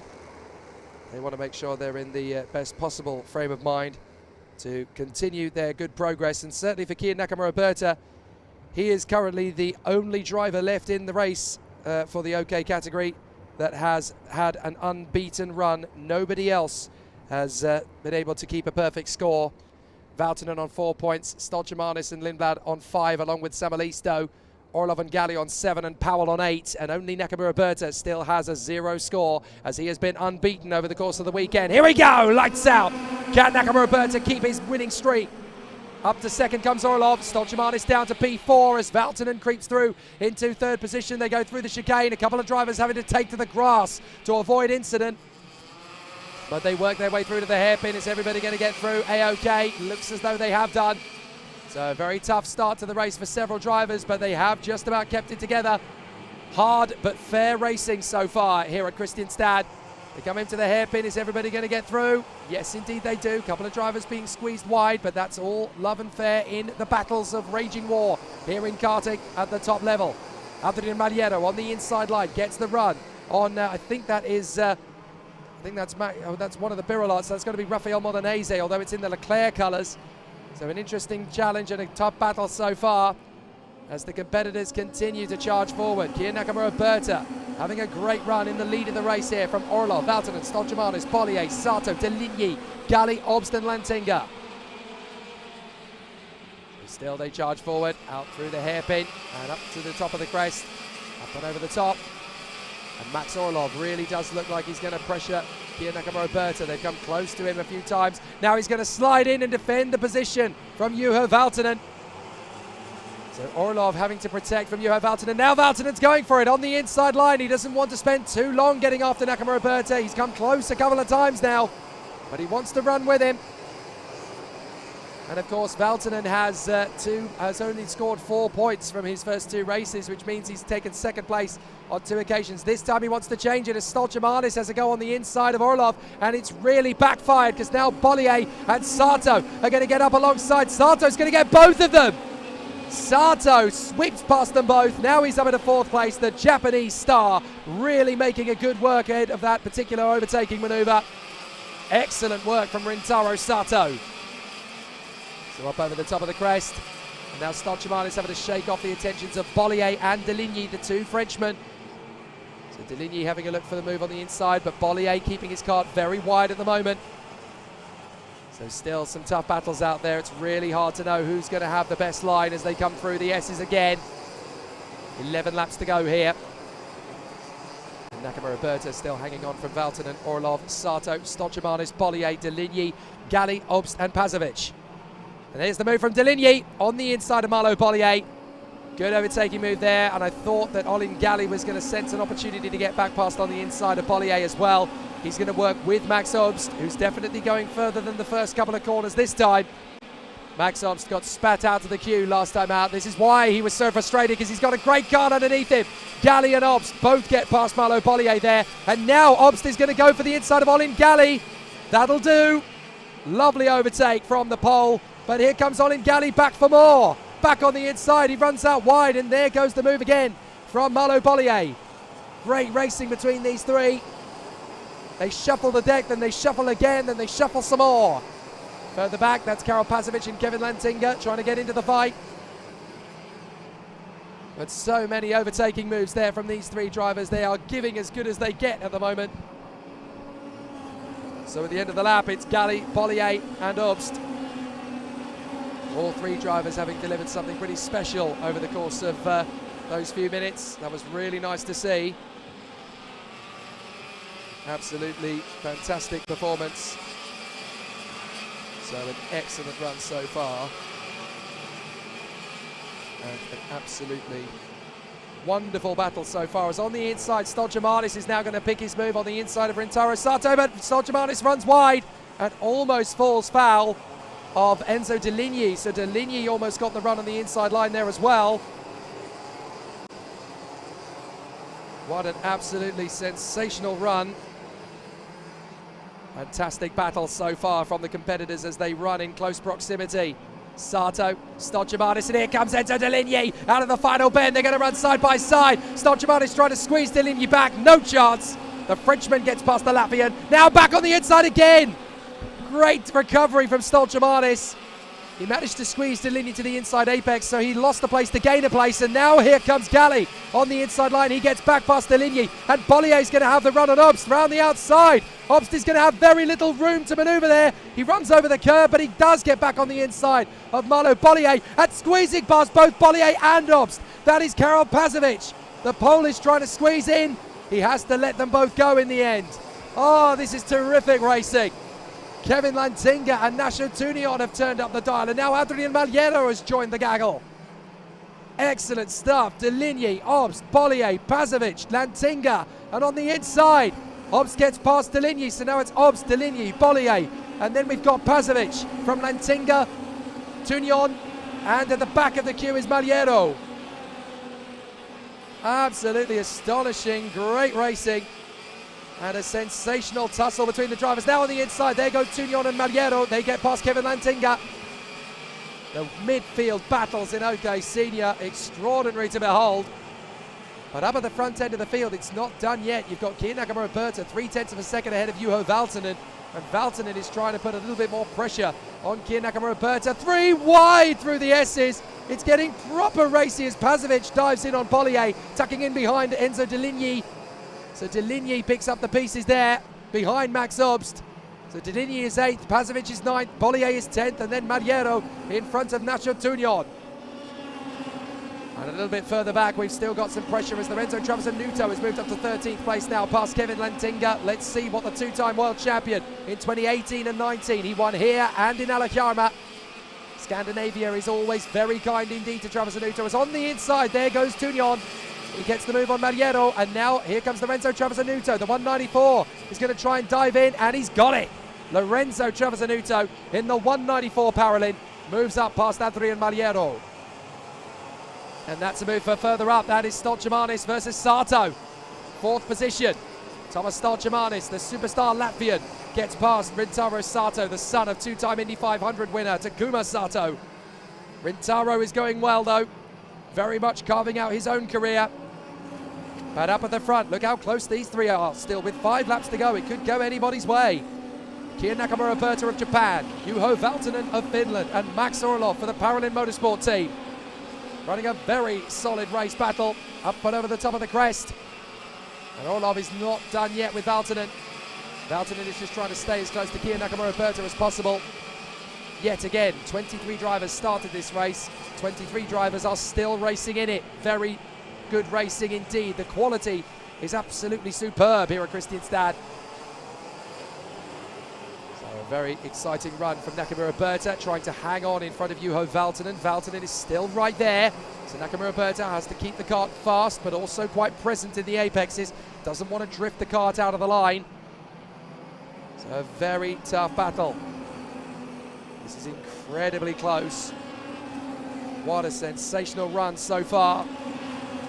As they continue to charge forward, Nakamura-Berta trying to stretch out just that little bit more from Juho Valtonen. Orlov in 3rd place, Stoltjemanis, Galli, Sato, Obst, Deligny, Bollier and Tugnon, top 10.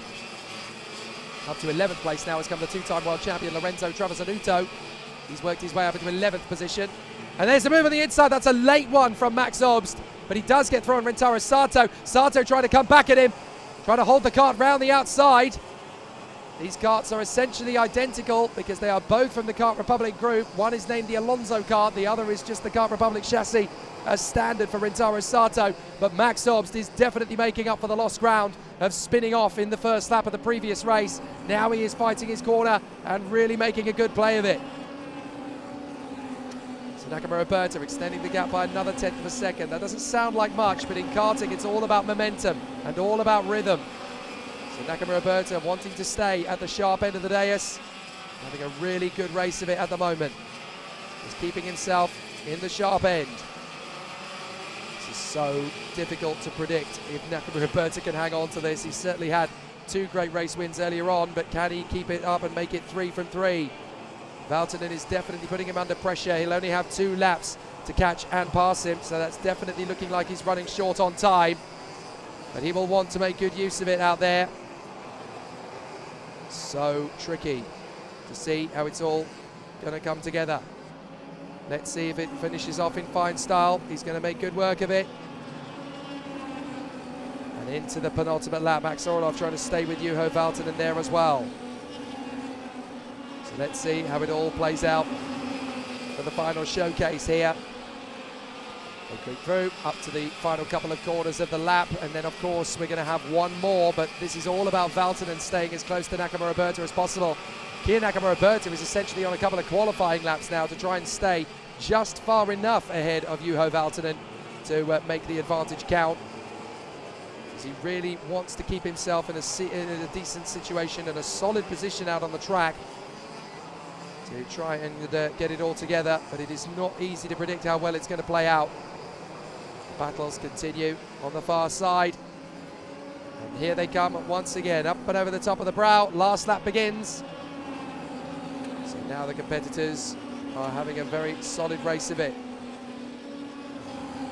So through they come again. And Kia Nakamura-Berta running a brilliant race at the moment from Juho Valtonen and Max Orlov. Doesn't matter what Juho Valtonen has thrown at Kia Nakamura-Berta in this race, or in the previous 2 races actually. Valtonen just cannot quite keep up with the pint-sized Japanese star. And what a superb effort this has been from Kia Nakamura-Berta, winner of the World Junior Championship last year at Campios. Jumped straight from that into the world of senior, and he has just been on a winning streak. He hasn't won everything, but he's certainly looking like he could win everything this weekend. Kia Nakamura-Berta out of the final turn. Valtonen in tow, but it's too late. Nakamura-Berta takes the flag again for the 3rd race in a row. It's looking so good for the Japanese driver for the Alpine Academy in the Kart Republic awning. Excellent stuff so far. Just keep it up is the message of the day from him. Just keep it up, keep it up, keep it up, and it's going beautifully. No major catastrophes or concerns for the moment.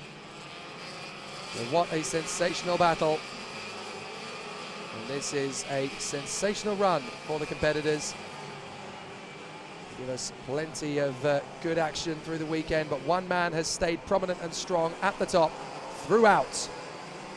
No cause for alarms, no major concerns. It's all about the presence of mind from Kia Nakamura. He's just kept it in position all the way through. Terrific work so far, and he just keeps it up at the sharp end of the field.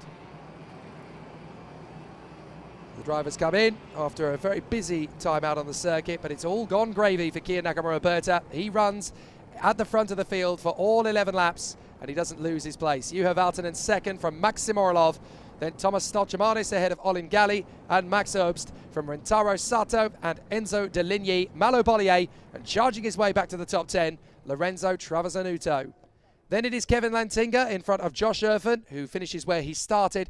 Rafael Modenese in 13th ahead of Max Popov. A great charge through from Ada Tepinen. She comes through to 15th place ahead of Nacho Turion, Hugo Holm and Adrian Mariero. 19th place for Alva Simasvara in front of Oscar Wirtz. Then Karel Pazovic, Ella Stevens and Wilgert Leek are the final drivers across the line. And every single driver who started came through for the finish once again. So we are over halfway through now in terms of the races completed. Every driver in OK Junior and OK Senior has now completed 3 races each. And at the interim, with 2 races still to go in the OK Seniors, Kia Nakamura has the clean sweep. 3 race wins out of 3, so he has a 0-point score. Lindblad and Samalisto are tied for second on 5 points apiece.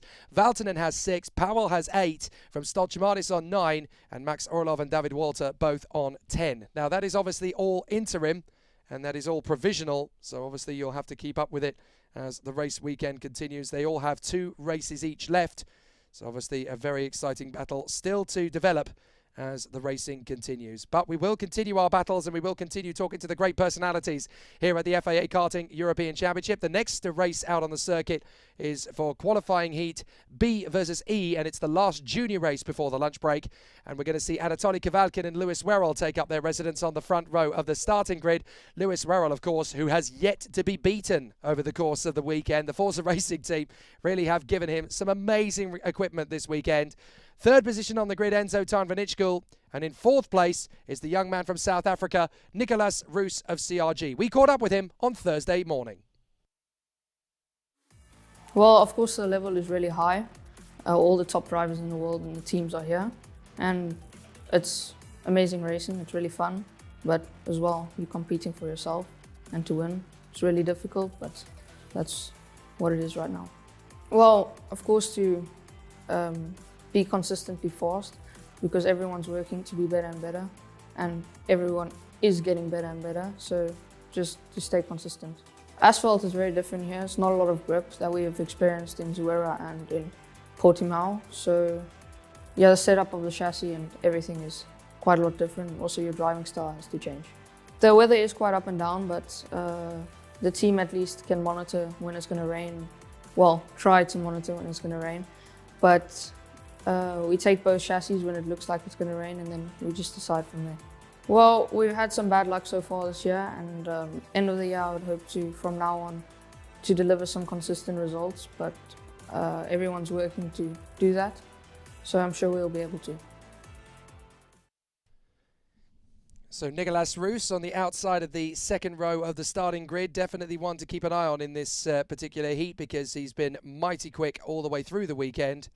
He hasn't really been out of the top 5 at any point in either the timesheets or the races. Third row of the starting grid, Nathan Tighe, the man who leads the championship coming into this Saturday. So obviously he is one to keep an eye on.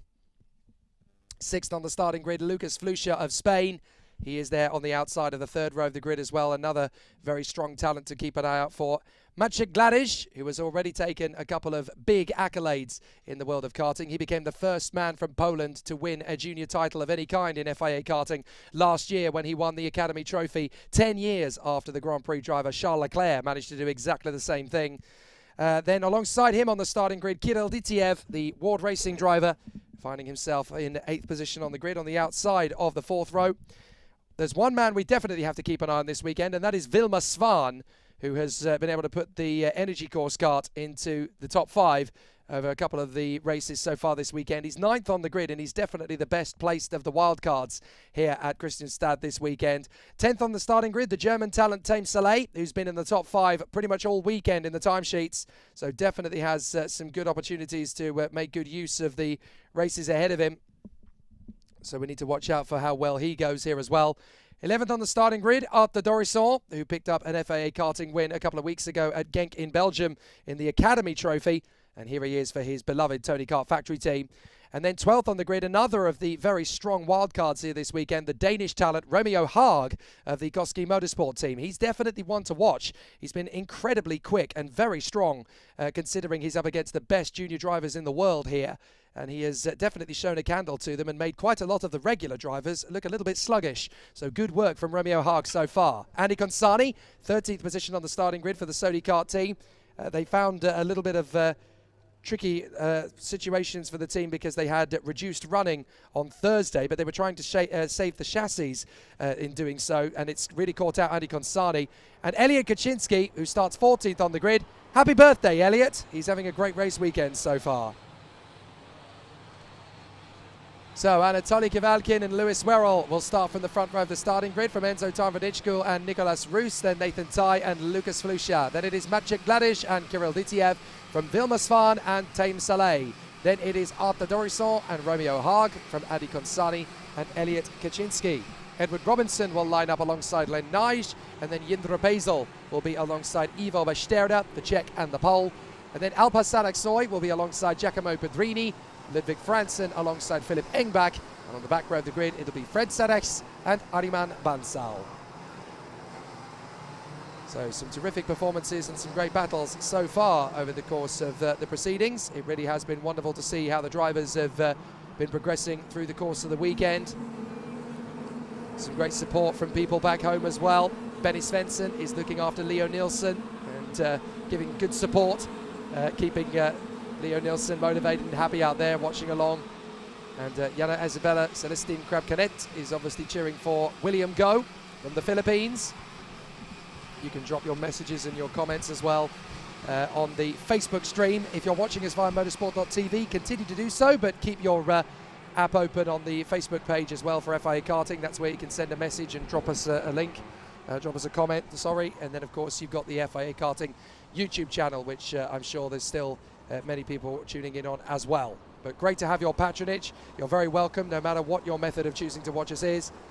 And it's been fantastic to see these young men and women continue their charge forward. And we've had some sensational battles all the way through so far. It really has been a terrific start to proceedings. And we're just going to continue to watch it all happen in fantastic fashion. So the drivers are getting themselves back into position. And the competitors will continue in fine style. So let's see how it all plays out with the drivers hoping for another sensational battle out on the course. They come off the final turn, up the straight. Are we going to see some great racing? Yes, we are! Here we go! Enzo Tarvanichkul trying to get into second place behind pole man Anatoly Kivalkin, and he's taken Nathan Tai along for the ride with him. Lewis Werrell has dropped back to 5th, 6th, 7th position, I think. A big wobble through the first corner, and it's down to 7th for Lewis Werrell, as up to 5th place comes Lucas Flusha, getting past Vilma Svan. Werrell has rejoined in 7th place, so it could be the unbeaten run is suddenly taken away from him. As Enzo Tarvanichkul dives for the inside of Anatoly Kivalkin and gets through. Kivalkin gets held up on the way out of the apex. So Tarvanichkul has taken the lead nice and early. And Enzo Tarvanichkul doing yet another great job on the start. He is lightning on the opening lap, the young man from Thailand. Based nowadays out of Desenzano del Garda in Italy. But what a fantastic job. And a great charge forward from Enzo Tarvanichkul. He really has made a terrific job of it as they come over the top of the crest and up through turn 1. Flying hard, Enzo Tarvanichkul taking the lead and having a wonderful race of it. Kivalkin second, Tai third. Gladish is up to 4th place. Great start from the Polish driver. Flusha is 5th, and Lewis Werrell has got past Vilma Svan now, so he's up into P6. A lot of drivers who can fight for the win here. Tarvanichkul, Kivalkin, Tai, Gladish, Flusha and Werrell. Here comes Kivalkin. on the inside line, and Gladish gets into third place with Flusha going with him. So Gladish and Flusha both getting into third and fourth positions respectively at the expense of Nathan Ty. So Kavalkin takes the lead from Time Vanichkul, and Gladish is up to third place. They seem to have made some adjustments there on the Ricky Flynn Lando Norris car, and that puts him into third position, and rightly so. He's working very hard, his Maciej Gladish. The last time the CIK classes came to race at Kristianstad, he was one of the fastest, if not the fastest driver of the weekend, only undone by rain midway through the final. And he could easily have been on the podium in that final had things gone his way. And up the inside comes Lucas Flusha. He takes the place now. Nathan Ty gets himself alongside Gladish and also gets through. Watch for Lewis Werrell. He'll want to make the overtaking move as well on the pole, but he hasn't quite been able to make it stick. Now he's got to try and defend the position here, Gladish. He doesn't want to lose a massive amount of positions to Lewis Werrell. And Nathan Ty hunting down Lucas Flusha with the leading two, stretching away. Kavalkin and Time Vanichkul opening up the taps. But Kavalkin winning this race means he's going to joint tie the lead of the standings here with Buzar. So Guillaume Buzar, watching from the sidelines, of course, has 2 races to go this afternoon. And up the inside, there's the move from the Tony card on the inside of Vilma Svan. That is Arthur Dorisson, and he takes Nicolas Roos along with him. So Flusha is third, Nathan Ty is fourth. And there's the battle between Gladish and Werrell as they duel over 5th position.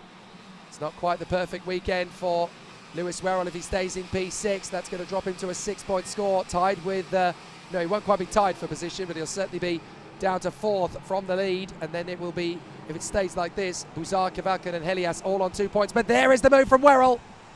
Up to 5th position, he's not done yet. So Lewis Werrell charging back. He does not want to lose anything, he doesn't have to. Great move from the British driver in the Forza Racing expert. So here's Kavalkin, the race leader for the Paralin Motorsport team. Enzo Time Vanichkul, the Tony Kart driver from Thailand, having a really good run in 2nd place. Up through turn 1. And an excellent run so far from the drivers as they hustle their way through the chicane. Back up to the braking zone for the hairpin once more. Is there going to be a strong challenge? And up and over the top of the crest. Good work so far from Kavalkin and Time Vanichkul. Flusha is third, Ty is fourth, then it is Werrell and Gladish. Enzo Time Vanichkul sets the fastest lap of the race. He doesn't want to lose anything to Anatoly Kavalkin. And there's a good battle going on for 6th place further back as Maciej Gladish has been able to work his way past Dorisson and Roos to hold on to 6th position after what has been a very close battle for that top 6 spot. Gladish desperately trying not to lose too many places. It's really tough for the battles out there. The tyres are being pushed and stretched in very different conditions to what we saw last time. Nicolas Roos gets up the inside of Gladish in the final bend, by the way, to move up into 6th position. So the South African takes on the pole and gets through.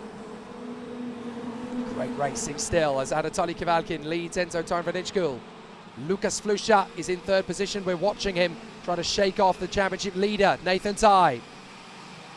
And Nathan Ty doing his best to get the Sony kart into 3rd position. Top 5 finishes will be very consistent and strong for him as he tries to keep himself in the hunt for the European title. It was so funny. We wanted to have a quick word with him yesterday, and you'll hear that interview tomorrow. But Nathan Ty, we were trying to have a word with him, and he said, "Why do you want to have an interview with me?" And he was told, "Well, you're leading the championship." He said, but on drop scores, I'm not leading the championship. So he's one of the most humble drivers that you're ever going to find in the OK Junior category. He's keeping himself very circumspect. He doesn't want to think about anything before the job is done, Nathan Ty. And he's got a lot of love and support from his Sony Kart factory colleagues. They are watching him from back home in France, and they really want Nathan Ty up at the sharp end of the field. He knows he's got a lot of work to repay that they put into him every week in, week out. So Nathan Ty obviously hunting down Lucas Flusha. But there is Lewis Werrell right behind them as well, and Werrell has just set the fastest lap of the race, the Forza Racing driver. So obviously a lot of hard work still to come. They come off the turn. Back on the throttle again, and as they work their way through the S's, Lewis Werrell all over the back of Nathan Ty. So Lucas Flusha is just holding the pace as they come through once again. 2 to go as Anatoly Kavalkin and Enzo Time Vanichkul get through in 1st and 2nd. And it's now up to Time for Nitschkel to see if he can hold the pace all the way through this final lap of the final 2 laps of the race, to see if he can take on Anatoly Kavalkin and pick up another good result. But as they come up and over the top of the crest, Anatoly Kavalkin is looking to tie for the lead of the intermediate classification with Guillaume Bouzard and Jimmy Elias. But it looks to me as though, despite Lewis Werrell charging back to 5th position, he's not going to keep his winning streak going in this one. 3 wins out of 3, but now Lewis Werrell is in 5th position, looking to take 5 points away from this heat. And that will be the only 5 points he's lost over the course of the weekend. So Nathan Tye still hustling behind Flusha, Werrell hustling behind Tye in the hope that he can squeeze through and make it only 4 points rather than 5. Across the line, and Anatoly Kavalkin in front of Enzo Time for Nitschkel by 0.3 of a second. The final lap begins. And we have to see if Enzo Time for Nitschkel has anything he can hold to the Paralin up front. Certainly, though, the young Asian star has been hustling Anatoly Kavalkin throughout. But Anatoly Kavalkin, one of the friendliest and nicest of the youngsters in the paddock, he will always come and find me over the course of a weekend and say hello. The Paralin Motorsport youngster doing a terrific job. Great to see him up at the sharp end of the field and putting on an excellent display once again. He works his way through the S's, up into the hairpin once again. And Anatoly Kavalkin just keeping it nice and smooth, and I'm sure Marco Parolin will be satisfied with that, as his boy now goes to the joint top of the table as he comes through to take the checkered flag for the 2nd time out of 3. Sorry, it's now the 3rd time out of 4, isn't it, for Anatoly Kavalkin? Excellent work for the Paralin star, and that will do very nicely heading into the intermediate run. And I'm afraid on this occasion, as far as the Lewis Werrell fans are concerned, he has now gone beaten. 5th position in this one. So now they will continue all the way through.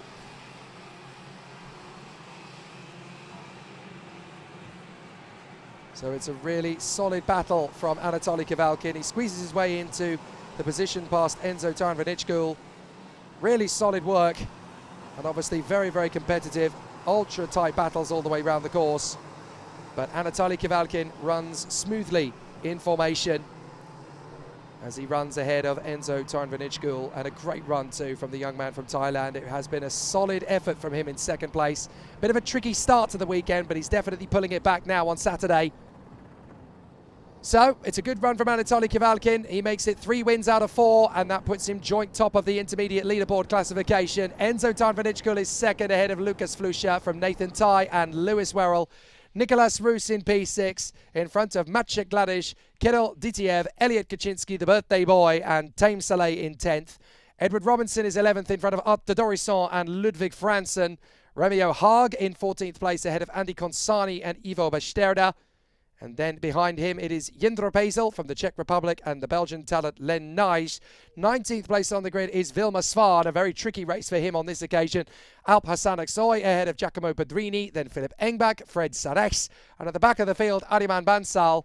But all 24 drivers who started finished the race. I tell you what, the discipline and the performance of the drivers in terms of their racecraft this weekend is absolutely brilliant. So there is just 1 race to go before the morning session concludes. 9 races done of the 10 that are playing out this morning. So there is just 1 more race to come. And obviously it's been a very exciting and intense battle so far in the OK Junior battles. But now we are going to have some exciting races from the OK Seniors once again, as they are going to prepare for action out on track once more. 10 races completed so far from the OK Juniors. 9 so far from the OK Seniors, so obviously we now need to watch them play out on the course, and that is exactly what we're going to do. So pole position, it is the German talent Maxim Rem who takes his place on the front of the grid for the Lando Norris car chassis, alongside the Red Bull Junior Arvid Lindblad, who is there on the front row of the starting grid once again. It's been a really strong challenge from him to return to the forefront of the OK category. Great to see he is right back on form. 3rd position on the starting grid. Well, Chuyan Pu, the young man from China, with a great opportunity to make good headway here. Matias Ferreira in 4th position on the starting grid from Brazil. Dion Gauda, the young man from Singapore, 5th position on the starting grid for this one. Matheus Morgado, the Brazilian in the Castrol Racing colours for the DPK factory team. He lines up in 6th position on the starting grid for this one. Watch out for Evan Gilter, the Frenchman, 7th on the grid. He took a heat win earlier on today, so he's definitely one to watch from the 4th row of the grid, alongside the Swedish talent Caspian Hagman, who had his birthday 2 weeks ago. And he is there in the Ward Racing team, continuing up in the top 10 once again. 9th position for Freddie Slater, the former junior world and European champion. He's actually the reigning junior European champion. And now he's a senior, of course. 9th position on the grid for the British driver. 10th place on the grid for Arthur Rojon, the VDK racing driver for the Kart Republic chassis. He's there in 10th position on the starting grid. 11th place for Albin Sturesen, the Swede, who finds himself on the 6th row of the starting grid, and he is lining up alongside the British driver Harley Keeble on the 6th row of the starting grid. We actually managed to catch up with Harley in the build-up to this weekend. It's a really nice track to drive. The corners are very cambered, so like you can carry a lot of speed coming into the corners. Obviously with the MG tyres, like they wear quite fast, so you have to roll going into the corners anyway. But with this track, because it's a track where you can't really push, the toughest challenge is to be consistent. In OKJ you could maybe get away with a mistake or two and you could still be at the front. With OK, you need to be consistent every lap, and it's still difficult to be in the front, you know. It's a bit of both really. If you're qualifying at the front, it's more towards the speed side, but if you're qualifying in the middle, it's a bit of both. Like obviously you need the racecraft to overtake, but you also need the good setup on the kart for the speed to be good to then go forward. Obviously all the drivers prefer quite like a changeable condition, you know, it switches the race up a little bit. If we've got everything correct with the chassis, the engine, even myself, I have the pace to be in the front. The changing weather condition, I mean, when you're on the track and it starts to rain, because you're so focused, sometimes you can't really see it on the visor. So it's quite difficult because you can go into one corner and it could feel okay, and then you can go into the next corner and it will be really slippy, so it's quite difficult to adapt. But when it goes from one session where it's dry and then next session to it's wet, it's not as difficult. I mean, yeah, obviously you struggle a little bit because, let's say you haven't driven in the wet before or something like this. It's quite difficult, but I think it's a lot more difficult when you're on track yourself. Always good to hear from Harley Keeble, one of the rising talents and the established stars of FIA Karting. A lot of people still remember to this day the fabulous fight to the finish line at Sarno last year when he and Freddie Slater in the OK Junior battle raced for the finish line, and Harley Keeble was able to eclipse the British driver by just 0.02 of a second at the line. It remains the closest finish in FIA Karting history in a final. Absolutely astonishing. And very excited to see if anything like that can occur again. We've had some moments over the course of the last couple of weeks. Obviously, the last time we had a close finish in the OK Seniors was a couple of weeks ago when the CIK categories came to play, and there were only 0.06 of a second between two drivers as they came across the line. That was Matheus Morgado and Luigi Coluccio. A big hello to Luigi Coluccio, by the way, who is sadly not here racing this weekend. He normally would be in the FIA Karting Championships, but he is away doing other things, sadly, this weekend, and we hope to see Luigi Coluccio back once again as he battles for supremacy on his home circuit next time out at Franciacorta. No doubt, knowing Luigi Coluccio and his love for karting, we will hopefully get to see that. So certainly for the German talent Maxim Rem in pole position for the Ricky Flynn Motorsport team. They are having a really solid weekend in terms of one lap pace, but it's not one in one lap, unfortunately, these races. The qualifying heats are 1 in 13, so obviously it's about time management. It's about making sure that you know what the circuit is going to do. But the trouble is, all of the data that has recently been collected has been in difficult conditions. It was all wet and greasy, wet, dry through the course of the day. It certainly wasn't hot and sweltering like it is now. 19 degrees Celsius the air temperature has risen to. That's a 5-degree climb from the start of the day. So it's only going to get hotter here in Sweden. You certainly don't always associate the warm conditions with this particular beautiful country, but it is a bit of a microclimate here in this part of the world. We're not that far away from the Arctic Circle, as I mentioned earlier on, so obviously you've got to remember that when it's cold, it's very cold here, but when it's hot, it's incredibly hot. There's a lot of sunlight here in this part of the world. Sunrise is just before 4 a.m. and sunset is just after 10 p.m. So obviously you get a lot of sunshine here in Sweden when the clouds depart. So it gets pretty hot here pretty quickly. So it's definitely going to make things interesting in terms of managing the tyres, managing the engine temperature, managing the water temperature, managing the brakes as well, because you're going to be under a lot of pressure anyway. And with the air temperature being hotter, that's definitely going to make things a little bit tougher for the drivers to cope with. It definitely makes us very, very keen and exciting to see how things are going to go, because we obviously know that we're in for a really exciting and stellar show. But we're in for a really exciting battle. So now the competitors getting themselves ready. They get the command.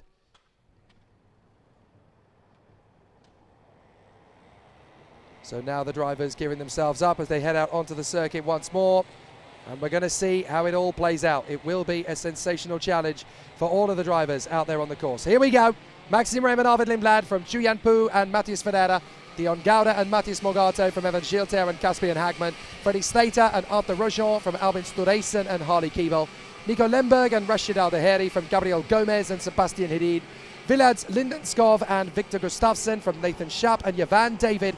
Eric Genet, Anton Orgren, and at the back of the field, Sofia Kotala. What a story this is for Sofia Kotala. The World Racing driver only began racing 6 years ago. She was 40 when she took her first karting race. And here she is competing in the European Championship. You ask her why she's doing it, she says, why wouldn't I do it? Why on earth not? Give it a go, give it a try. And in terms of her raw pace, she's not actually far away from drivers who are 30 years her junior. Absolutely astonishing. And a wonderful story, and great to see that she is still making good headway. She's going to be in the super heats whatever happens this weekend, because unlike some of the other competitors out there, she's kept her temper. So she's going to be making it through to the super heats on Sunday, whatever happens, which is great news. So the battles will continue from the front end of the field through to the tail end. And you really do have to put on an exceptional show around the course here. So we will see how it all continues. A great battle in the offing and some excellent performances and displays to come. But the racing is, as always, going to be very close. It'll be well and truly joined as well.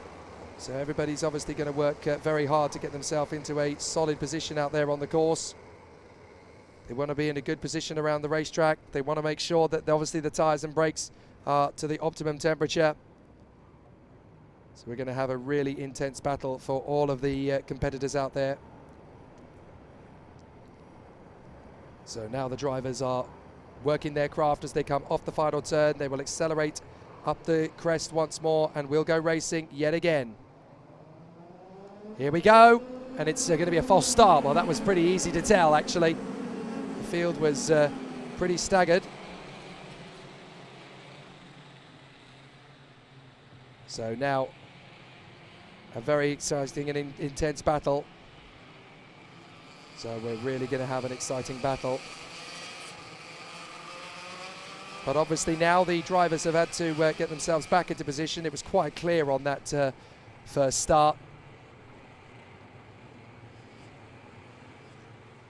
So now it's a really intense battle that's going to come up again, and hopefully this time Maxim Rem and Arvid Lindblad are going to get a little bit of a easier start of things.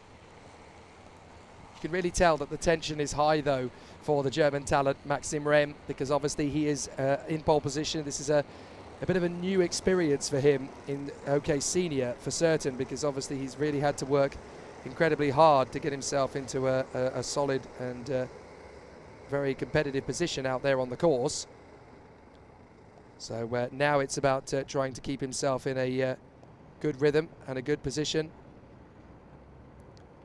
So we'll see how it all comes together for him as they come off the final turn once again. But the battles will definitely be very strong as they come off the corner. They're going to be in the two tram lines. They need to stay in the two tramlines as well. It's another fast start as they come off the turn, but is it going to be good enough? Yep, it'll do. Here we go. Maxim Rem and Chuyan Pu to the first corner. Lindblad spins! Lindblad spins! Oh, what a disappointment for the British driver. The Red Bull Junior spins through turn 1. He's desperately trying to get the kart going again. Several drivers had to take avoiding action, and it's thrown an absolute chaos run through the field. The shockwave felt throughout the field, but Arvid Lindblad trying to get started again as Maxim Rem leads Evan Schilter, and in third place now, that is Freddie Slater, I do believe. There is Lindblad. He's got the kart going again, but he's down in last place. Head down, forget about it, get back into the action. But devastating for Arvid Lindblad, spinning through turn 1. He really didn't need that, and that's going to hamper his chances big time as he will fall from 5 points accumulated to at least 25 as a big jockey for position coming onto the home straight. That's Slater getting past Gouda. And then we've got Sebastian Hedin working his way forward. Up the inside, that is Victor Gustafsson and Gabriel Gomez battling away with Albin Stureysen. Sebastian Hedin is still in the mix of things, and a big run wide from Olin Galli, I think that is. Trying to work his way through. No, that's Victor Gustafsson. Matthias Morgato, who had to take avoiding action on the first corner. He now makes his way back into position. Several drivers had to take avoiding action on that first lap. We had Morgato, Hagman, Ferreira and Keeble all losing ground. Chuyan Pu had to make a big avoiding action from Arvid Lindblad there as well. So he's now down at the very back of the grid, Yan Pu Chu, along with Sofia Kodala.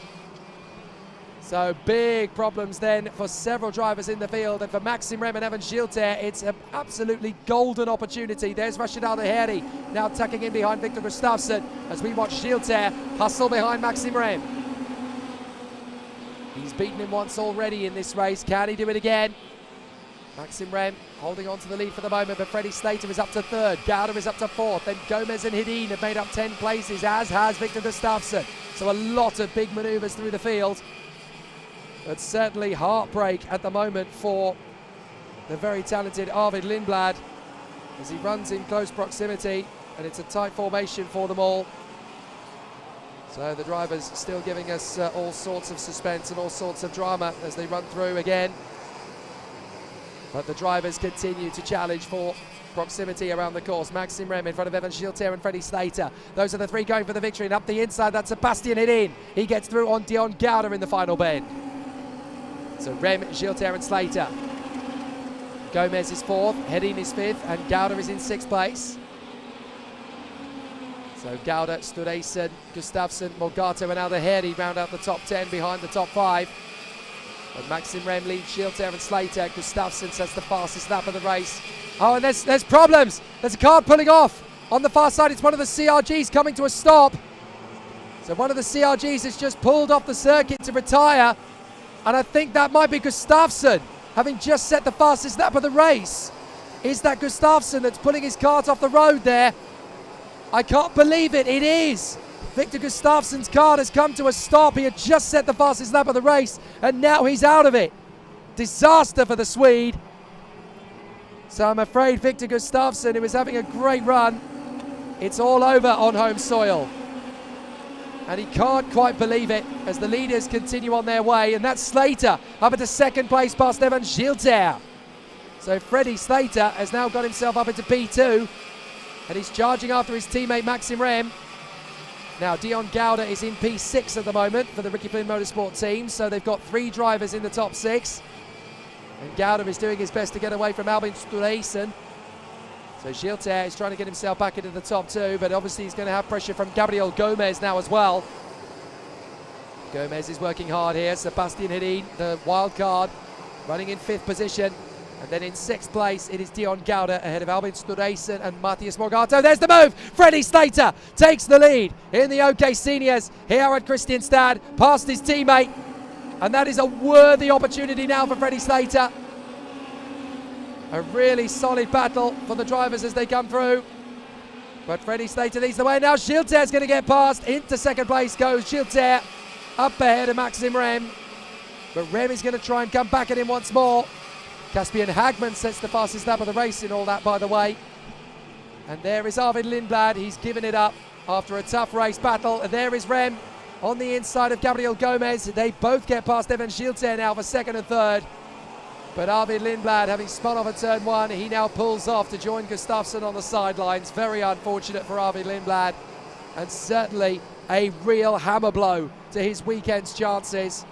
A spin at turn 1. What else can you ask? But Gabriel Gomez now comes up into second position. He gets past Maxime Rem. The Brazilian superstar, Gabriel Gomez, for the CRG team, now in P2. Can he catch Slater? He's got 7 laps to go, so he might get an opportunity here. But Gabriel Gomez really enjoying the sunnier conditions here at Kristianstad compared to 2 weeks ago in the wet. But Gomez really enjoying things out there in the CRG now as he runs in P2. Rem is third, Hedin is fourth, Gilter is fifth now from Gouda in 6th position. So Gilter struggling to stay in the top 3 and has actually fallen down behind Rem and Hedin. Now we need to watch for Sebastian Hedin actually, because the KH Racing driver with the ace up their sleeve, that's their motto. Oh, there's a yellow flag out at the final turn, and it's because we got 2 karts on the sidelines there. So 2 karts have come together. That's Nico Lemberg and Jovan David. So I'm afraid Nico Lemberg and Jovan David have had it coming together. So their race is over. So that is the KH Racing kart of Sebastian Hedin closing up on the pole set of Maxime Rem as Morgato gets through on the inside of Gouda and Hagman gets through on the inside of Sturesen.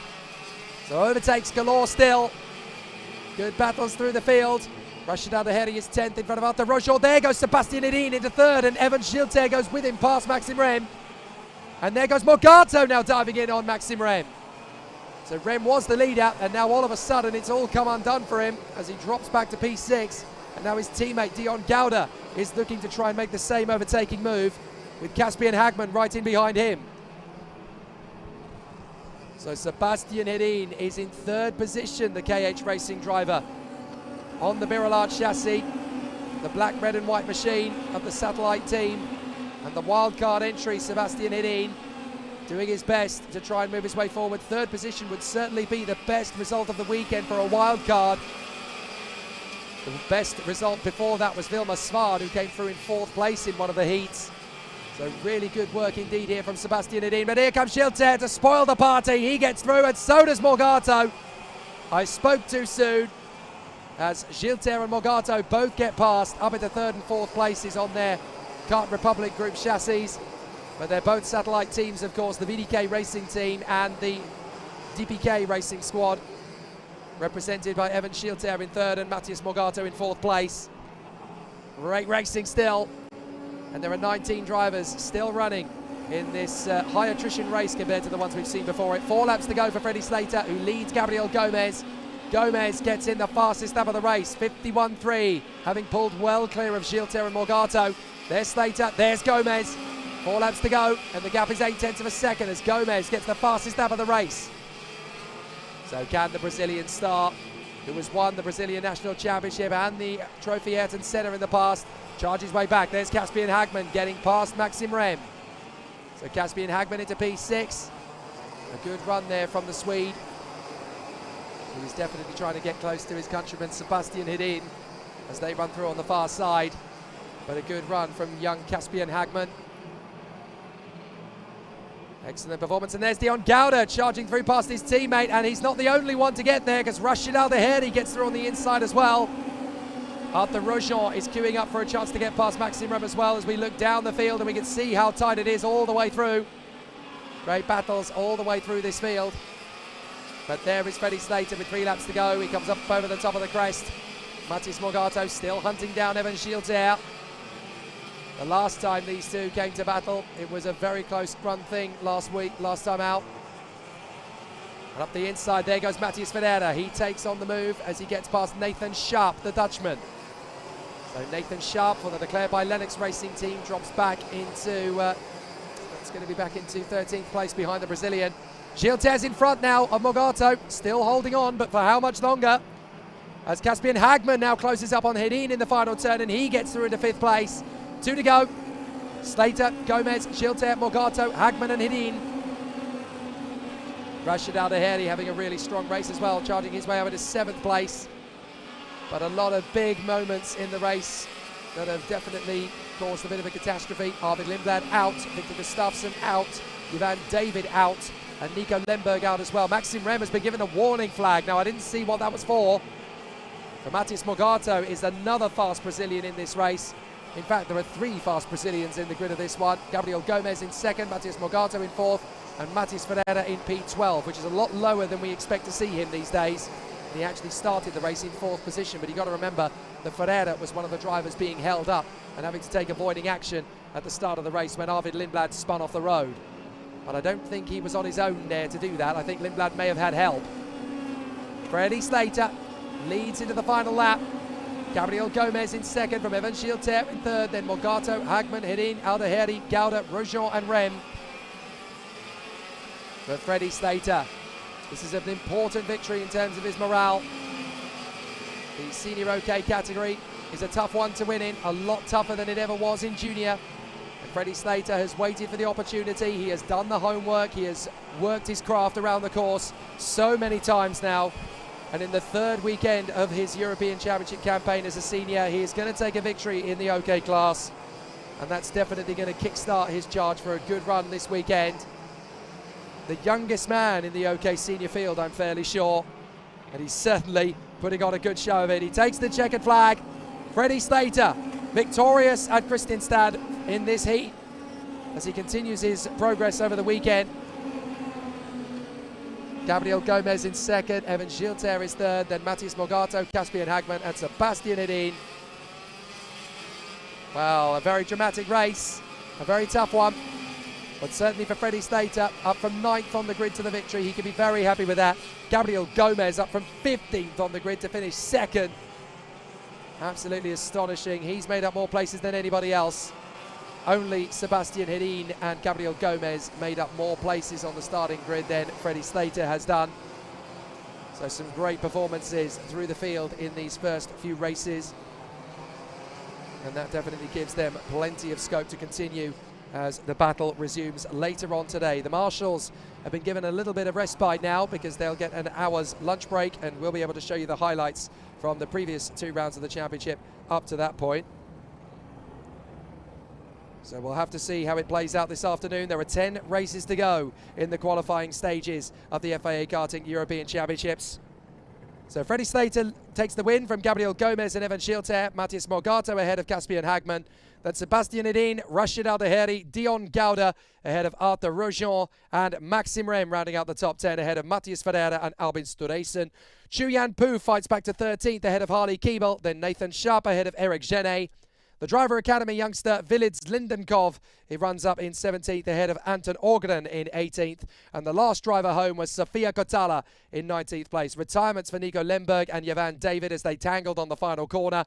And Victor Gustafsson had a mechanical problem. Arvid Lindblad decided to pull in, having spun off at turn 1. Dramatic stuff in qualifying Heat B versus E. And there are 10 races still to go here in the FIA Karting European Championship. A handful of drivers have 1 race remaining. Everybody else has 2.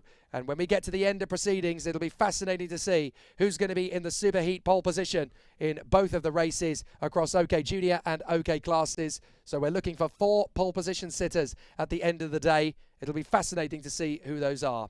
For now, though, we'll give the marshals, officials and the stewards a chance for a breather to give themselves a little bit of a rest. And while we do that, we'll give you the highlights from the first 2 rounds of the 2022 European Championship at Portimao in Portugal and the weather in Spain.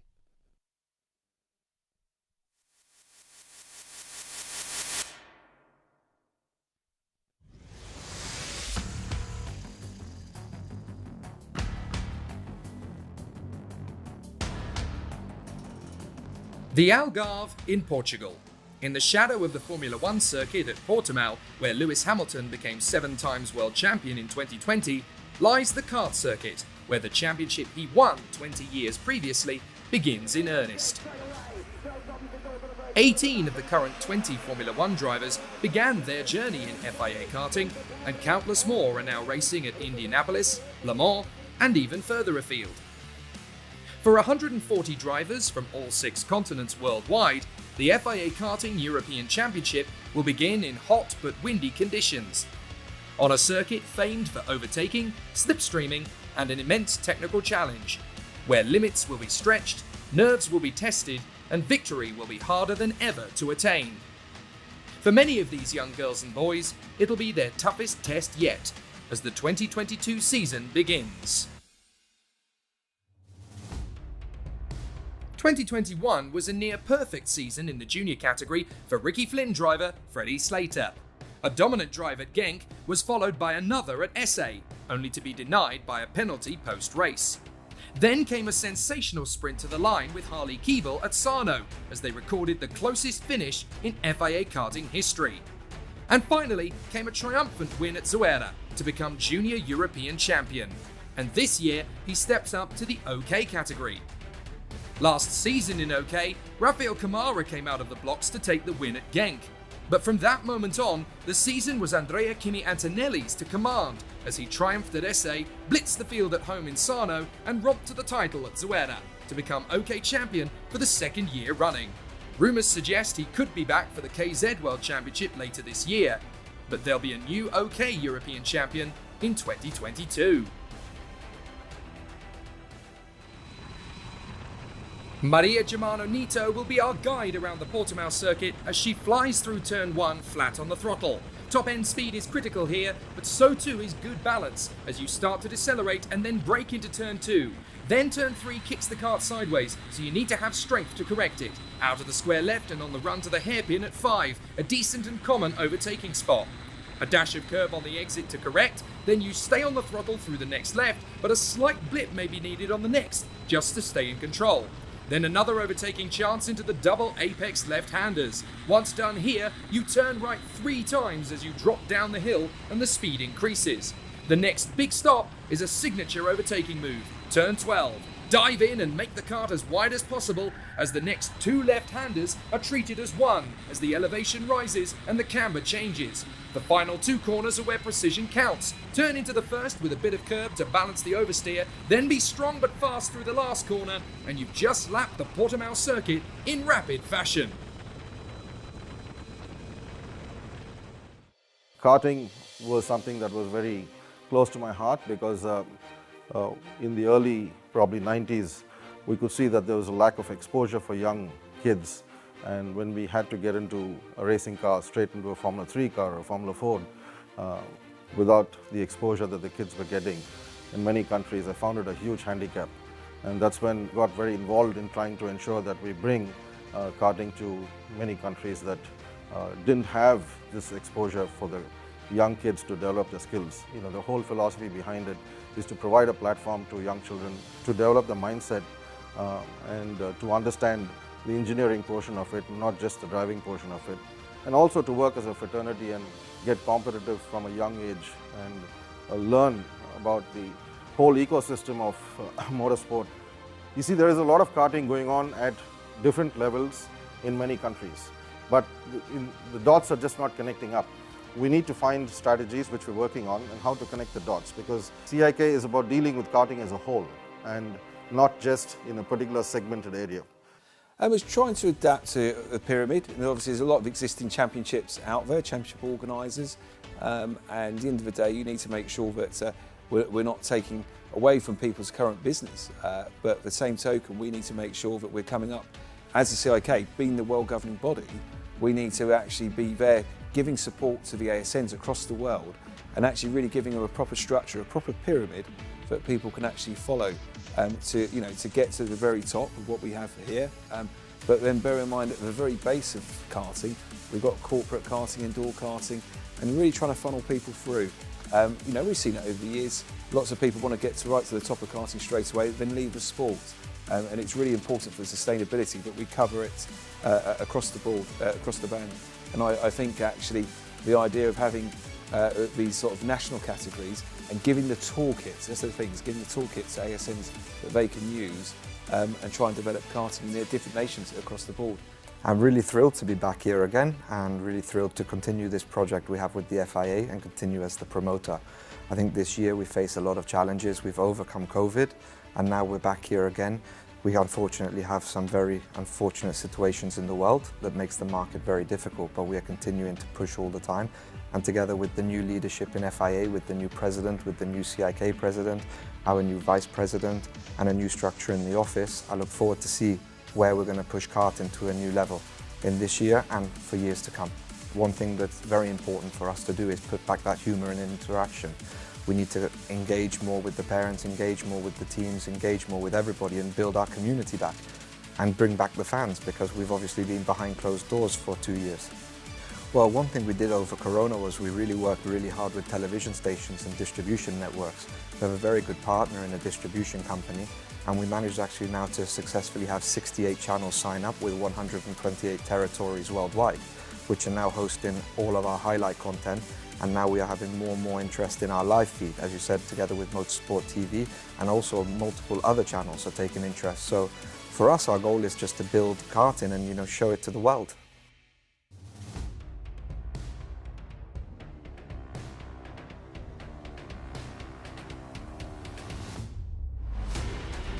For young racing drivers all over the world, this is the pinnacle of the sport. The OK Junior category is the toughest racing competition for young adults in the world, and to reach the final is a major achievement, where the drivers receive a medal presented to them by FIA Karting President Akbar Ibrahim and Vice President John Ryan. But it's also where the pressure truly begins. Dmitry Matveev lines up in pole position beside British star Nathan Tighe for the resurgent Sodi Kart team. In third place is Alexander Bondarev, flying the flag for Ukraine, with René Lammers beside him, continuing the family dynasty.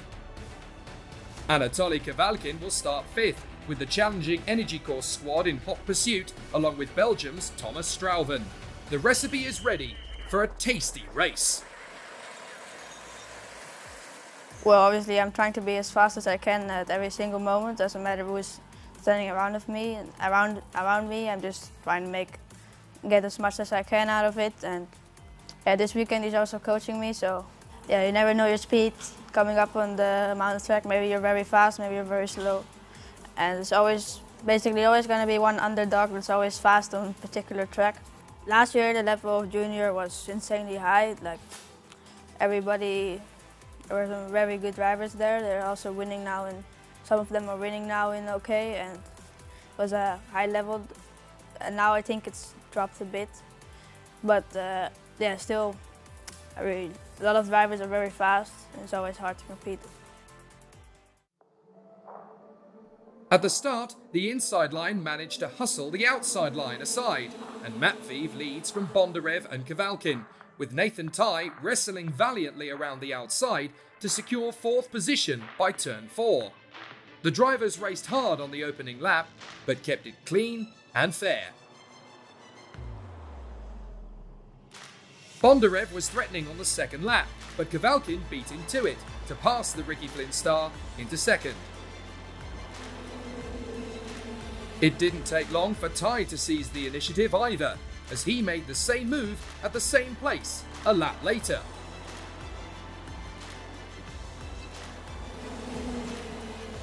On the next lap, Bondarev tried his best to reclaim the podium spot, but the Sodi Kart driver would not yield. As they started lap 5, the Ukrainian star finally found the gap and sailed past, but the two men up front were already pulling clear. So when would Kavalkin make his move, or would he leave it too late? Tighe would take back the position once again, and Bondarev once more struggled to return the favour. The tension was clearly mounting.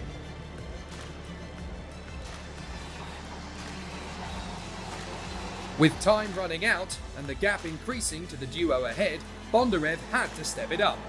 But once more, he was denied. On lap 9, he dived for the overtake at turn 12, with Tighe again resisting. And with one final effort, he saw an opportunity and took it into the penultimate turn.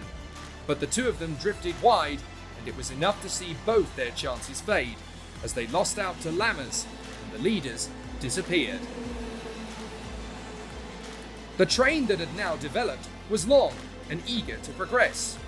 Strauven took on his teammate and moved into 4th position, whilst Tighe went wheel to wheel with Jules Caranta, and Kirill Dezitiev made up a position, whilst Lewis Werrell duelled with Kirill Kutskov.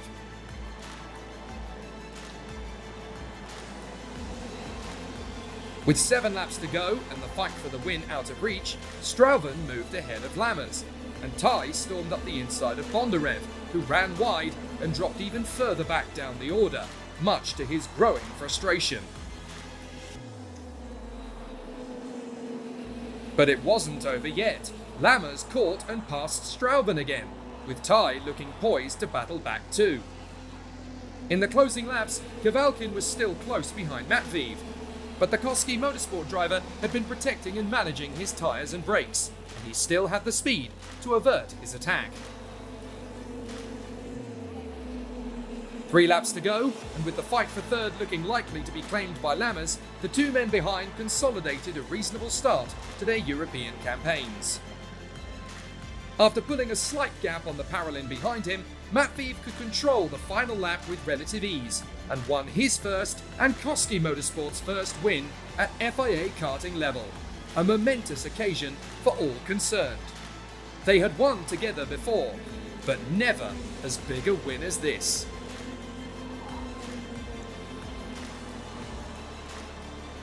Behind Kavalkin and Lammers, Strauven would stay ahead of Nathan Ty and Kirill Zitiev, with Gilles Caranta, Kirill Kutskov, Martin Molnar, and FIA Karting Academy trophy winner Maciej Gledij fighting back to the top 10.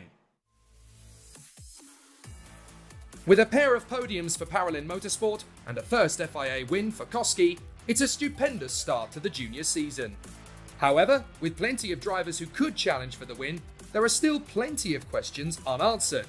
And with the title fight moving on to Spain, this epic tale has only just begun. But for now, it's time to get busy with the fizzy.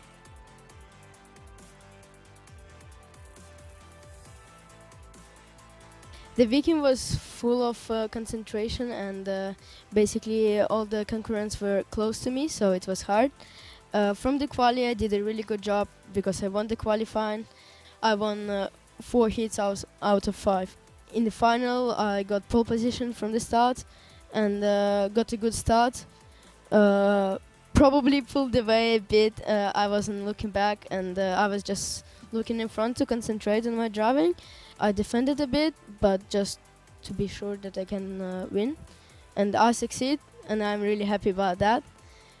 For sure, I want to say really big thank you to Jan and my mechanic Kasper. Okay, basically whole team Koski Motorsport, because they did a brilliant job and setting the car brilliantly, as you can see. So yeah, without them I couldn't actually do anything. The final was fine. I like always following Dmitry, and I can't overtook him because I little bit mistake before last lap. I feel like good because the race good track for me, and we will see. Thank you for all for support me, and thank you for Paralin racing team. The win was too far for me in the superheat, so I had to start P4 in the final on the outside again. So I dropped back to P6 at the start, and then from P6 I managed to, they were fighting very hard. Dmitry and Anatoly managed to drive away of everybody in those laps. In the rest of the laps, when I was P3, because Ty and Bondarev, they were a bit dodgy. Just had to defend for the whole race to stay P3. It needs a lot of work, a lot of practice. Here we come to test here already 3 weeks ago to find the setups, what we're going to use in the races, and we find the setups that work for everyone, and the result is this one. It's not getting any easier for sure, but of course it helps when you have a win behind you. It's maybe helping mentally for everyone that you know you are able to win the races, and so for sure for the whole team it's a nice thing and it helps, but the work will be still the same or even more.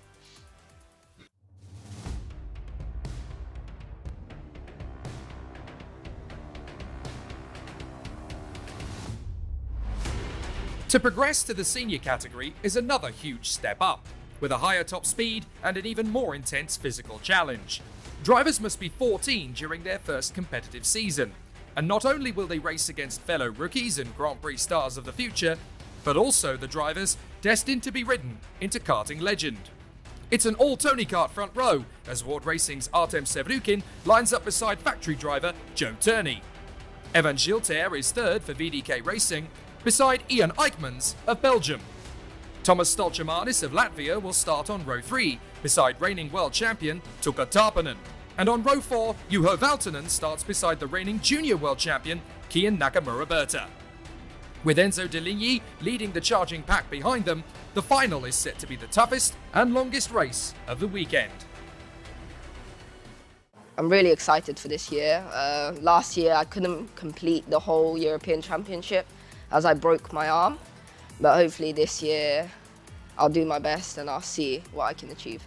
Here in the European Championship, every heat you can't make a mistake, you have to do minimal damage and you have to try to stay in that top 5 all weekend, every weekend. It's a lot of hard work put in by the team and everyone just try to stay the best. Obviously I moved up from junior last year to seniors, quite a big difference, much more physical. The senior has more speed, more mid-range, so you have to train a lot more on your neck, especially the corner speed is also much higher. It's increased obviously, I've moved up to the senior category where there's more older people as well, but some of my old competitors who was in junior have also moved up. So it's a little bit more of a mix. It's a mix of the front runners I raced last year and also the more advanced drivers who are senior. I'll just put in the most effort I can, but try my best. Yeah, stay consistently in the top 5, top 3 hopefully. And yeah, we'll see what result I can get. For once, Joe Turney was able to draw level through turn 1, but as he was squeezed, he had to blip the throttle to avoid contact. The chain reaction sent Tuukka Tarpanen spinning, and a pile-up ensued. Up ahead, the pole sitter Sevrukin settled into an early lead ahead of Gilter, Stolchemanis and Nakamura-Berta, as Turney was forced to drop back behind the fast-starting Oscar Pedersen. But Joel Bergström was out on the spot, as were Lucas Savalisto and Matthias Morgato. Tuukka Tarpanen and Victor Gustafsson would struggle on, the latter eventually retiring. Max Popov would walk back to the pits in disbelief. And Alex Powell would limp back to the pits with a wounded kart and would end his race there and then. Having been given a golden opportunity, Nakamura-Berta set his sights on the podium, passing Stolchemanis on lap 2. But the leader was already a few kart lengths clear, and Gilter in second position was the Japanese talent's next target. Back in the pits, all former KZ2 European champion Gustafsson could do was tell his mechanic what happened. After 6 more laps of patience and smooth driving, the writing appeared to be on the wall, as the trio fighting for second couldn't quite do enough to catch the Ward Racing driver up front. So it was inevitable that something needed to change. Thomas Stolchemanis repeated the move that Nakamura-Berta had made on him to reclaim third place. But Pedersen and Turney were gaining ground rapidly. Turney had recovered well after his earlier problems, and a swift move on lap 9 sent him ahead of Pedersen. But the British driver's charge was just getting started. A lap later, and Stolchemanis had finally caught Gilter, and the energy course swept past with the signature move at turn 12, with Nakamura-Berta nearly joining him. Lap 12, and in the slipstream, the Japanese star gained sufficient ground to sweep past Gilter, with a podium finish still possible in his first FIA senior weekend. But Gilter wouldn't stand for that, and as he retaliated, they both drifted wide, allowing Turney and Pedersen to sweep past them both. The attrition rate was particularly high in Portugal. Rafael Modenese joined Gabriel Gomez on the sidelines, as the retirement list rose to 8. And just a few laps later, Karel Pazovic on the Birolart would join them after his own incident on track.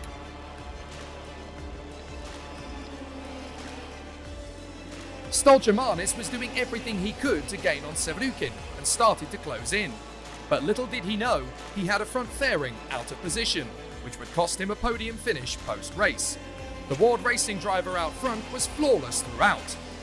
But Turney pushed hard to close up, ruining the time lost on the opening lap, as without it, he could easily have challenged for the victory on track.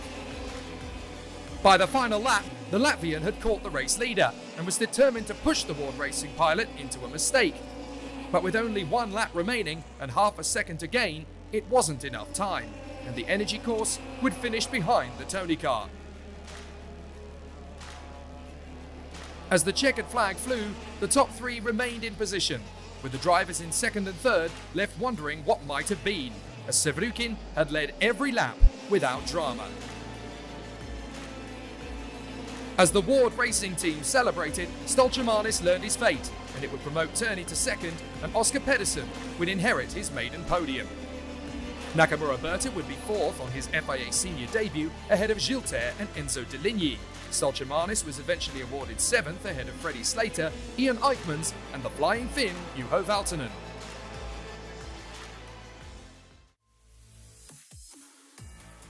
The FIA immediately launched a post-race investigation into the conduct during the OK final podium ceremony, and therefore the results remain provisional, pending an official review. But at least Rebecca Ward could lift the winning team manager's trophy for Ward Racing on her birthday.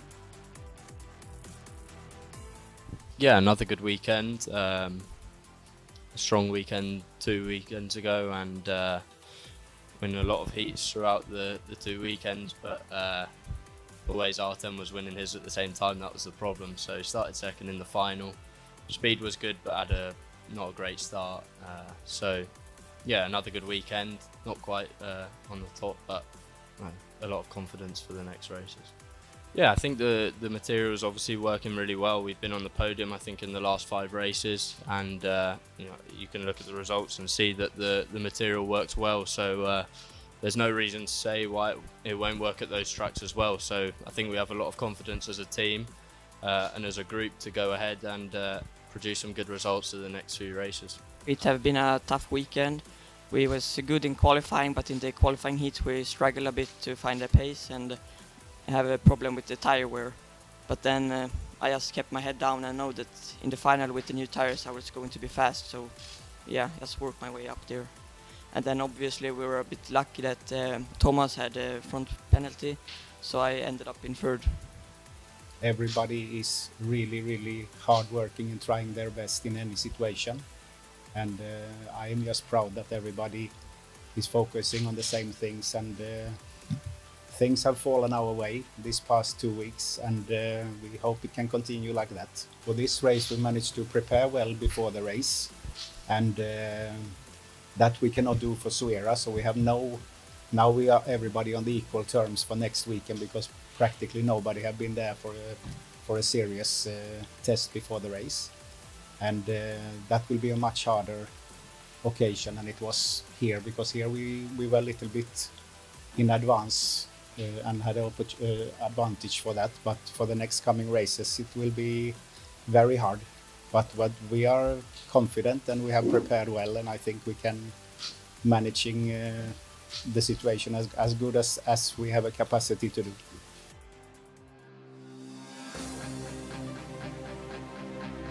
So, in the season opener at Portimao, it's the Scandinavian teams that have stormed into victory lane, with Koski Motorsport and Ward Racing reaping the rewards of hard work and basking in the achievement. But this is only the beginning. Today, they can celebrate. But tomorrow, the hard work begins all over again. In one of the toughest championships in motorsport, teams have returned to the front, new faces have emerged, and new challenges will face the competitors in the days and weeks ahead.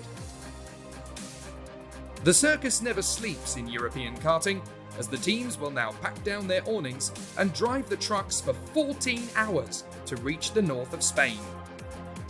The second round of the European Championship sees the return of the Circuito Internacional de Zuera, where the fight for the European crown continues. Who will be triumphant, and what battles will the drivers have to fight? Tune in next time to find out.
A few miles from the picturesque city of Zaragoza is the longest and fastest circuit in the FIA Karting European Championship, Zuera.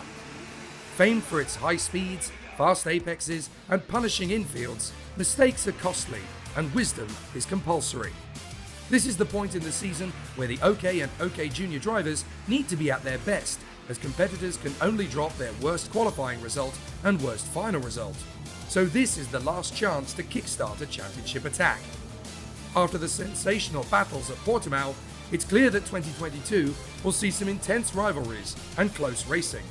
But consistency is the only way to become champion, and with both last year's European title winners either stepping up or stepping aside, we're guaranteed a new pair of champions. The Spanish style and flair embraces the FIA karting paddock at a critical moment in the season. Anything can happen, and with over a dozen contenders for the win in both classes, it probably will.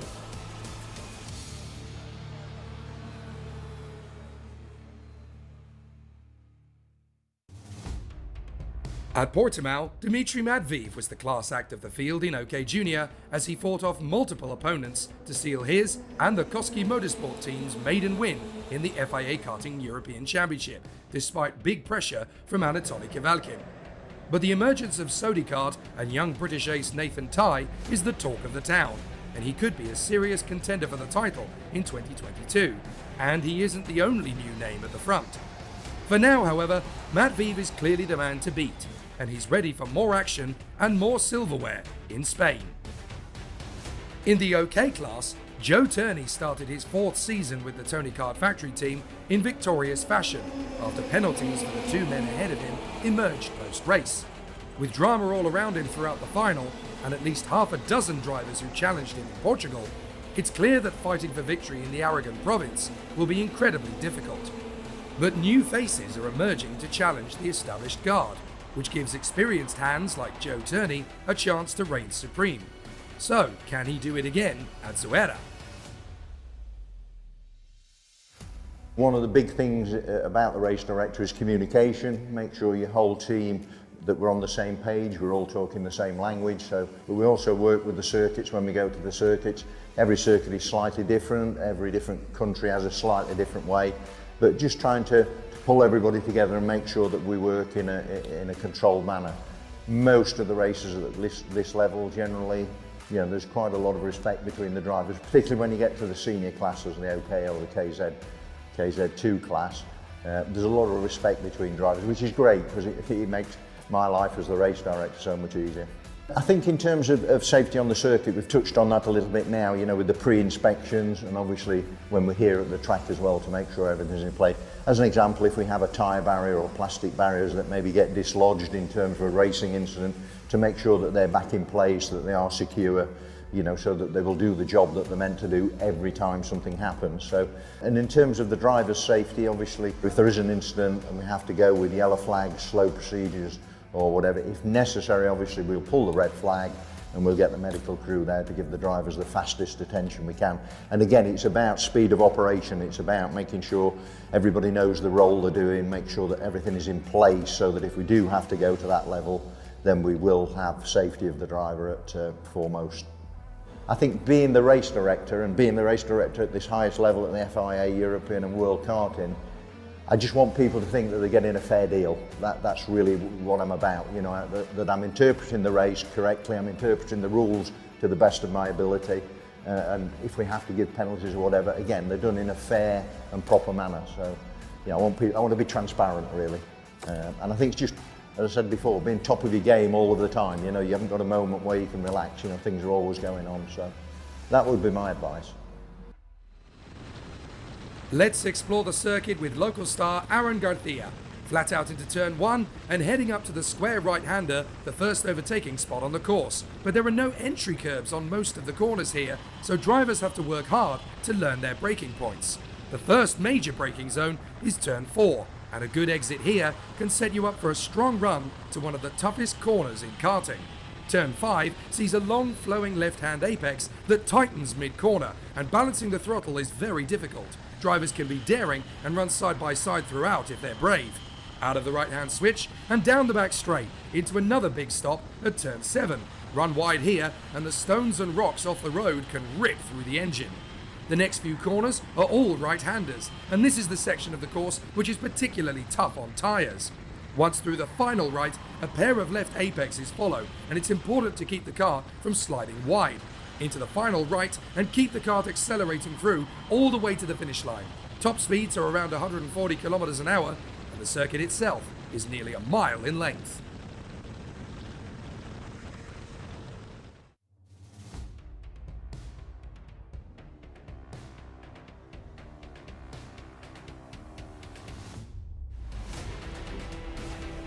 For the OK Junior drivers aged 11 to 14, this will be the toughest challenge of their career so far. The heats demonstrated that with few laps to make an impression, the racing has been rough, tough and ruthless. Now for the final, there are more than double the laps to race, and managing tyres, brakes and engine temperatures in the soaring heat will demonstrate which drivers are the most disciplined, skilled and strong. So how does the new championship leader feel coming into the final at Zuera?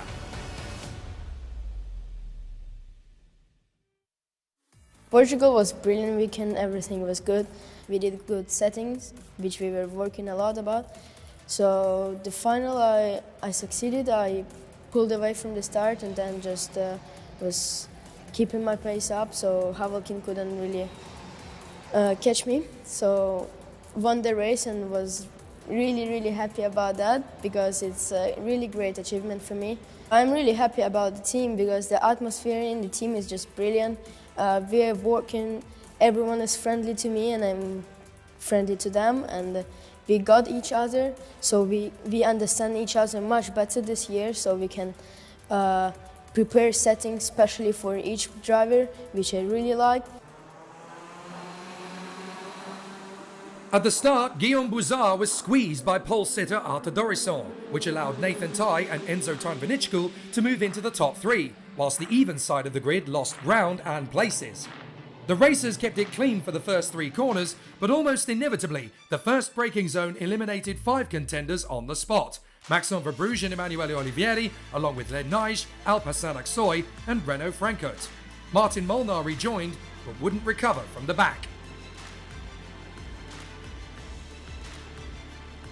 Dorisson and Tai settled into a rhythm at the front, but it took merely half a lap for Tai to make his presence felt at the start of the race and took the lead into turn 7, with Tarnvinichkul seizing the moment and joining him, while Bouzard's defensive tactics dropped the rest of the pack off the leading trio and ended the podium chances for the chasing pack.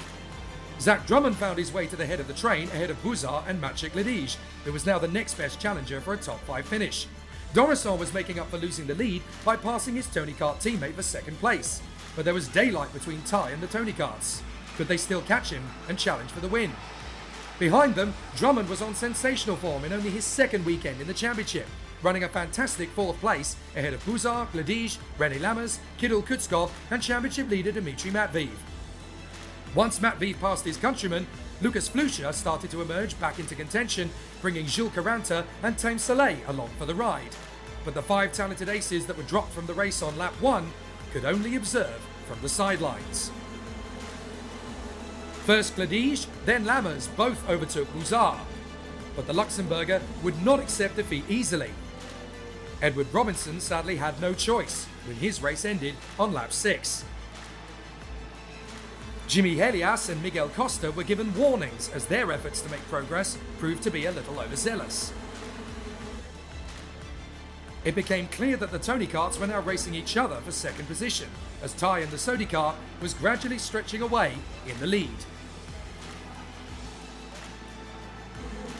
Drummond's hold on 4th position couldn't last, as Lammers and Ledij both found an overtaking move, whilst Bouzard's effort was met with determined reluctance. Ledij found himself having to defend his position, which only meant the battle intensified. Enzo Tarnvinichkul elected to count down the laps for a while, and on lap 11 he made the decisive overtake into second position. It was clear the young Tai was playing the tactical game. Further back, and Jules Caranta was now emerging as a serious opponent and moved himself to the centre of the 4th place freight train. Dorisson then responded to his teammates' challenge and grasped his second position back again, with only 4 laps remaining. But there was no challenging Nathan Tye in the lead, who solidly built a gap, masterminding the tyres and engine temperatures as if he were a senior. Having worked his way ahead of Drummond and Matveev, Karanta was now under scrutiny, and the championship leader made his bid on the Scot, now fully aware that he was about to lose his advantage in the championship fight. A lap later, and the battle truly began as Buzar moved to cover Drummond and Kutskov, and Flusha, Gladij and Lewis Werrell tightened up. It was Drummond that would end up under the eyes of the officials, and it would come back to bite him going into the final lap, with a clear warning. With 1 lap to go, Enzo Tarvinichkul timed his final move to perfection, and after a smooth setup in the first few corners, he made his slingshot manoeuvre into turn 5 and held the kart in a balanced line to secure the position. Lammers tried every trick in the book to break onto the podium, but he had simply run out of time.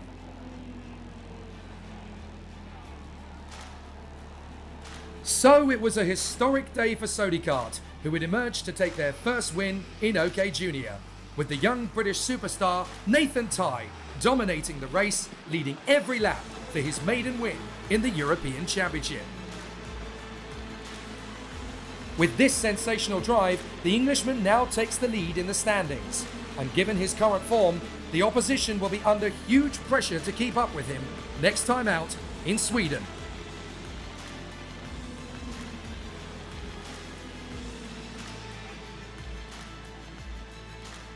Behind Tarvinichkul and Dorisson, who claimed their first podiums, Lammers scored a 4th place ahead of Karanta and Drummond, with Kutskov finishing 7th ahead of Marcus Saita, Maciej Gladij and Miguel Costa, who fought valiantly to 10th. As the Tony Kart teammates Arthur Dorisson of France and Enzo Tarvinichkul of Thailand make their first visit to a European Championship podium, it could well be the first of many appearances, as they're just getting started. For Tye and Sodikart, this could be the sign of things to come, and a changing of the guard, and all the efforts will be to keep the ball rolling when the teams arrive at Kristianstad.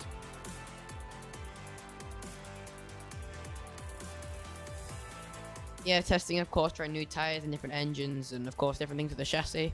I think that made a huge help in our race pace. Throughout the heats, we had a little struggle with pace, but we managed to keep it towards the front end of the field. And then towards the pre-final, we found a little bit better with the setup, and things started to work out. We managed to win the pre-final, putting us P3 for the final. I got a good start, managed to take the lead on lap 2, I believe, and then after that managed to keep the gap and keep it to the end. Yeah, it's definitely been a massive confidence boost on myself as well. But yeah, the team since the start of the year, I've definitely seen improvements in myself and the team chassis. But I'm excited to work with the team. I think they're doing an amazing job, and yeah, it's been good so far. So I want to keep it up like that. Well, the first round we scored 0 points. Was not great, obviously, but this is a great confidence booster. Now we're 5th in the championship, and we can make a good result in Kristianstad, where I've never been there before. Maybe it will be more difficult for us, but we just have to see how it will be. Very good qualifying practice, P1, very good lap, and after 4 win in the heats, and P2 in the super heats. And after I start P1 in the final, and P3. It's for me it's amazing weekend. Yeah, it's a massive step up, taking the victory here. We've been really close the last few races, and it's been excellent for Tye to get the win today. I'd just like to say a massive thank you to Bertrand Pignolet. He's the CEO of Sodikart, for his trust in me to do the job. Also to our chassis design engineer William, and Julian Dexmere, head of racing department in Sodikart. Yeah, I feel we've got more to come. Like I said, we're working really hard. We're not going to stop. I believe we can continue this run.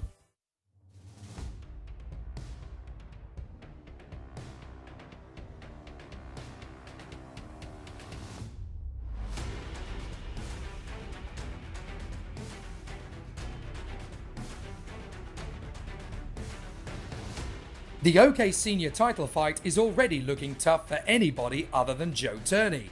After 5 wins from 5 heats and the win in the Superheat, it seems unlikely that he'll be beaten here. But the fight isn't over yet. Several opponents from Kart Republic, Paralin, CRG, and even from within his own team are ready to challenge. And the final is more than twice the length of the heats. So can Tony Kart make their tyres go the distance?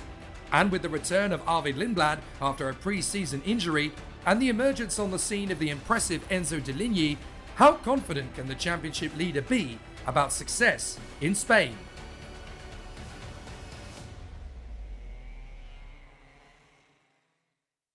Yeah, consistency is massive. Obviously, in a championship, you need to be finishing at the front consistently. Any bad race will let the others catch points to you or whatever. So, no, we'll be, if we need to finish third, if third's the best we can do, then it needs to be third. If fifth's the best, it needs to be fifth. But obviously, we're trying to win.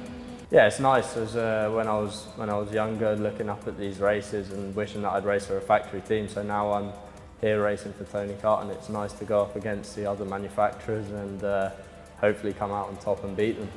The track's similar in Portimao, similar to Portimao with the long straights and a couple of tight corners. So I think the fact that we were fast in Portimao probably means that we should be fairly fast here as well. At the start, Joe Turney edged out his teammate Tuukka Tarpanen as Enzo Deligny stormed up to second. Kia Nakamura was almost given an easy path to third, but the world champion just held him at bay. Gabriel Gomez and Arvid Lindblad were making massive progress too, but the British driver was already looking likely to have a loose front fairing after contact on the opening lap. Gomez set his sights on Tarpanen and surged into third position, and the door was still open wide enough for Nakamura to steal a position too, almost taking Gomez in the same breath. Ian Eichmans and Alex Powell were joining the fray, both eager to score their first senior podium. Nakamura was unlocking the pace of his Kart Republic and overtook Gomez into turn 4, whilst Eichmans and Powell managed to pass Tarpanen just behind them. But even more dramatically, young Deligny had overtaken Turney for the lead. Gomez was becoming impatient, sat behind the reigning junior world champion, and it was clear for all the world to see how his temper was getting the better of him. Turney, however, didn't lose his cool, and heading into lap 4, he snatched the lead away again from Deligny, still confident that the speed was with him. The Paralin youngster wasn't about to concede easily, and he followed in the Englishman's wake, searching for a retaliation. Powell was hoping to give Jamaica their first ever FIA Karting podium, and a swift move on Eichmans handed the talented Mercedes Junior a glimmer of hope. Sadly for Oscar Pedersen, he clearly wouldn't be repeating his podium from Portugal, as he tumbled out of the points. Turney was taking his time to pull away, clearly nursing the kart in the early stages and biding his time before the true pace emerged. The next man on the move was currently at the back of the queue. Lindblad knew that with a possible penalty looming, he had to go on a charge, and Eichmans was a relatively straightforward first target. 2 laps later, and Gomez finally made his bid on Nakamura and moved into third at a critical moment, with both men having made ground up on Deligny. For Josh Erfen, it wasn't to be, and mechanical failure robbed the British driver of a solid result. Gomez wasn't proving to be any quicker than the Kart Republic behind, and the Japanese driver knew it. Nakamura made the move, but so did Powell, and the Jamaican ace passed them both in one spectacular move. Lindblad tried to repeat the move, but around the outside of turn 5, he succumbed to the inevitable and fell back into line. The pace was clearly with the Englishman, however, and so heading into turn 7, he seized his chance and made the pass look easy.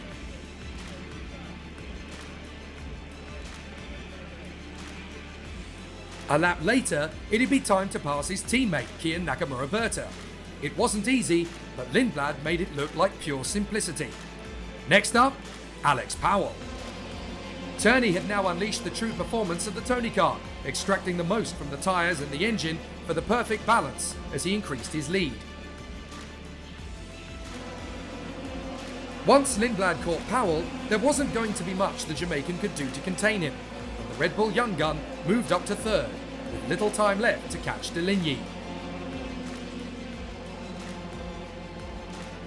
It became clear that Lindblad would indeed have to take a front fairing penalty, as it was in fact loose. So de Ligny just needed to stay close to the leader, and second place could still be his.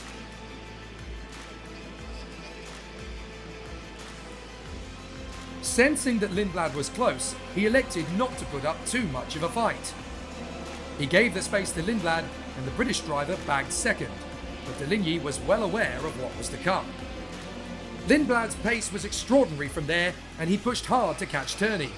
But in the end, he simply ran out of laps, and the Tony Kart star bagged his first win on the road, and his second in as many events. Now the British driver has the maximum of 70 points. Lindblad would sadly fall away thanks to the 5-second penalty he received, and so de Ligny and Powell would inherit their first FIA Karting podiums in the OK class. But the day belonged to Turney and Tony Kart.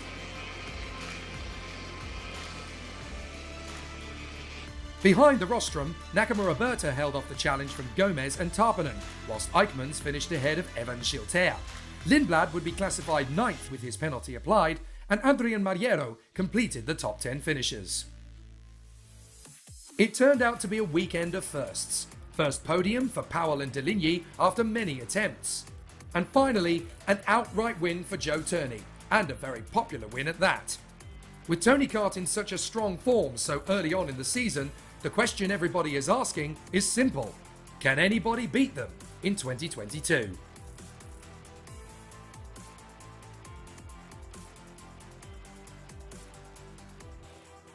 Yeah, I mean, it's never easy at this level, so we've obviously done a really good job to get here. The material is working really well at the moment, as shown by the performance that we've done this weekend. So, yeah, we've got confidence in the material, and I think we can continue on this way in the future.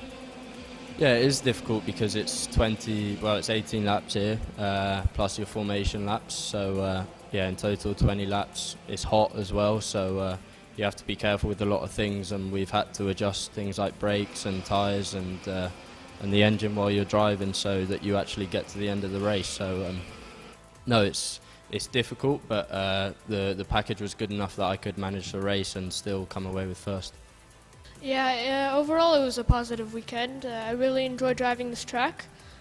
Practice and quali went good, and in the heats I was always staying in the top 3, top 4, which was good. I set myself up good by winning the super heat, and then I started in P3 right behind Joe, and I passed Joe on the second lap, I think.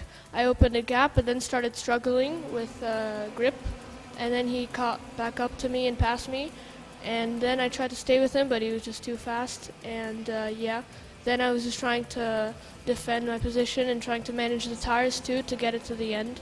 And then Arvid passed me, but then he had the bumpers, so I stayed in second. And I had a nice battle with Alex in the end, but I managed to defend my position. Yeah, of course, to be finally on the podium, it's a great feeling all around.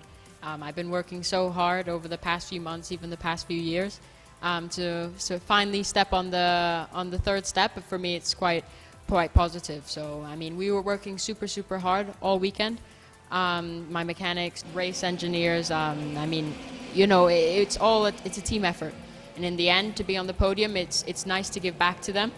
And then we just need to stay consistent over the next few rounds. I had a bit unfortunate round one in Portimao, but you know, if we can start from here and stay consistent, be in the top 3 for the next few rounds, I think we could have an outside chance to maybe be in the top 3 in the championship.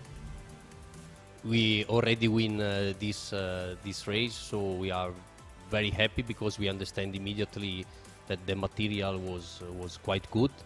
Our potential is good because also the other driver, our driver was in the front. So this is the first things. Second point, for sure, we wait Kristianstad because we know Joe have the potential to win the European Championship. So for sure, at the moment, I think we do a great job.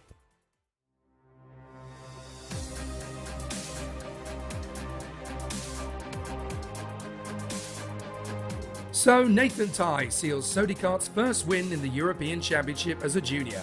and the team are now the favourites to seal their first FIA crown in direct drive karting after years of success in gearbox. And as the French Warriors celebrate, Joe Turney has scored the maximum points in the standings from the first 2 weekends. And it could be the first time in 8 years that 2 British drivers sweep the European titles.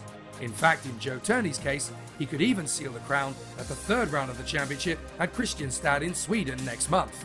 But before then, the KZ and KZ2 classes, as well as the Academy Trophy, will kick off at Genk in Belgium in a fortnight. Even more great racing is just around the bend.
The Algarve in Portugal. In the shadow of the Formula One circuit at Portimao, where Lewis Hamilton became 7 times world champion in 2020, lies the kart circuit, where the championship Welcome back won to 20 years Kristianstad in previously Sweden. It is begins time in for us to go earnest. battling once again with 10 races left of the day in the European Championships for the junior and senior categories. Still a lot of action to come and a lot of great racing, and obviously we need to determine who are going to be the 4 drivers who will be in pole position for tomorrow's Super Heats. 2 in each category, 2 in the OK Junior, 2 in the OK Senior. It's going to be a fascinating afternoon of action. Let's start by catching up with one of the drivers in the OK Junior category who could turn a few heads over the course of the weekend, the French racer for Energy Course, Jules Caranta. We worked really hard to arrive to this point, and I think I made some good progress. Also, I get some experiments. I changed team into a really good team, and we are really happy. But the championship is not finished, so we have to stay focused and work as hard as we did in the beginning of the season. There's many points, difficult points. There's not hardest things. Everything is hard in sport. It's a very difficult track to learn, and the first prepare race we did, it was a little bit difficult, but this race will be better because I know a little bit more the track, and I know where the good points to overtake, and there's big straights, so maybe the slipstream will be really important. Yeah, it's difficult, but it's okay because when I was racing, when I was younger in France, when it was raining, we didn't get wet tires, so I know how to manage a little bit the rain with slick tires. I'll be on the podium. This is my point. When it will be difficult, but if we work really hard, I can take the first place. But for the moment, I don't want to look in the future to say, yes, I'm going to do podium or I'm going to win, because we have half championship. So we will see at the last race. Everything is important, and we have to be really fast on the track, make a good decision. This is important, and if you have a good kart, you can be fast and the race will be more easy. But if the kart don't be like you want, it's a little bit more difficult, but you have to be concentrate and adapt to the situation. I have to say really calm and don't go in the other part of the limit, because when you go after the limits, it slide and it's difficult. The tires are getting some grubbles, and after the race is difficult. So the competition is going to be very intense this afternoon. Kirill Kutskov and Emanuele Olivieri are going to be there on the front row of the starting grid together. Maxence Verbruge and Tom Strauven will share the second row of the starting grid as we get ourselves back underway once again. Tiziano Monza of Singapore is going to be there in 5th position, and the man we've just heard from, Jules Caranta, is going to be on the outside of the 3rd row of the starting grid. Then it will be Martin Molnar and Stepan Antonov that go off row 4. And the top 10 is rounded out by René Lammers and Marcus Saita. Absolutely sensational battles so far from the competition, as we've obviously had a very exciting run so far. But obviously there is a lot of stuff still to come, and we're going to see some exciting confrontations in the final ranking here this afternoon. It's definitely been a really exciting battle thus far, but now we are going to have another terrific race battle. 10 more over the course of the afternoon. Qualifying heat D versus F in the OK Juniors. So here's the grid. It is Kirill Kutskov and Emanuele Olivieri on the front row of the grid, from Maxence Verbruge and Thomas Strauven, Tiziano Monza and Jules Caranta, then Martin Molnar and Stepan Antonov from René Lammers and Marcus Saita. Then Aaron Garcia and Jensen Burnett from Andres Cardenas and Sandro Perez. Zach Drummond and Marcel Kaspricki from Harry Tigerson and Matthias Orjuela. Then Alvin Ekberg and Max Garcia from Nico Lanalati, Chi Newman Anton Soderholm and Zoe Florescu rounding out the field. Now we definitely need to watch out for this young man, Emanuele Olivieri, who is running on the front row of the starting grid. He's actually pulled ahead of Kirill Kutskov for this formation lap. It's not illegal to run slightly out of position as you run around the course. As long as you form up in your positions before the red line, then you are obviously allowed to run around the course in the formation. It's only a couple of positions out is basically given leeway, but as long as the drivers are actually in their correct positions as they come around for the start, then everything is A-OK. And the drivers continue to tussle away for position. An absolutely sensational battle for all of the drivers. But now we've got just 2 races remaining maximum for the drivers in OK Junior. There are a handful of them that only have 1 race still to go. So it's definitely going to be a tight one as we finish off the day's very intense activities here at Kristianstad. What a difference a fortnight makes. The last time we were here, we were freezing cold. I'm sweating in the commentary box here because of how hot and intense the weather conditions have turned here at Kristianstad in Sweden. The air temperature is up to about 20 degrees Celsius, so obviously that's going to make the track temperature into the high 30s now, I would say. So it's definitely going to make things very interesting as the competitors come off the final corner. And we'll see how things are as they head up and over the top of the crest. Are we going to go racing? First time of asking this afternoon. Yes, we are! Good start from Emanuele Olivieri, but not good enough to hold off the 3rd position man on the grid, Maxime Verbruge, who comes through into 2nd behind Kirill Kutskov.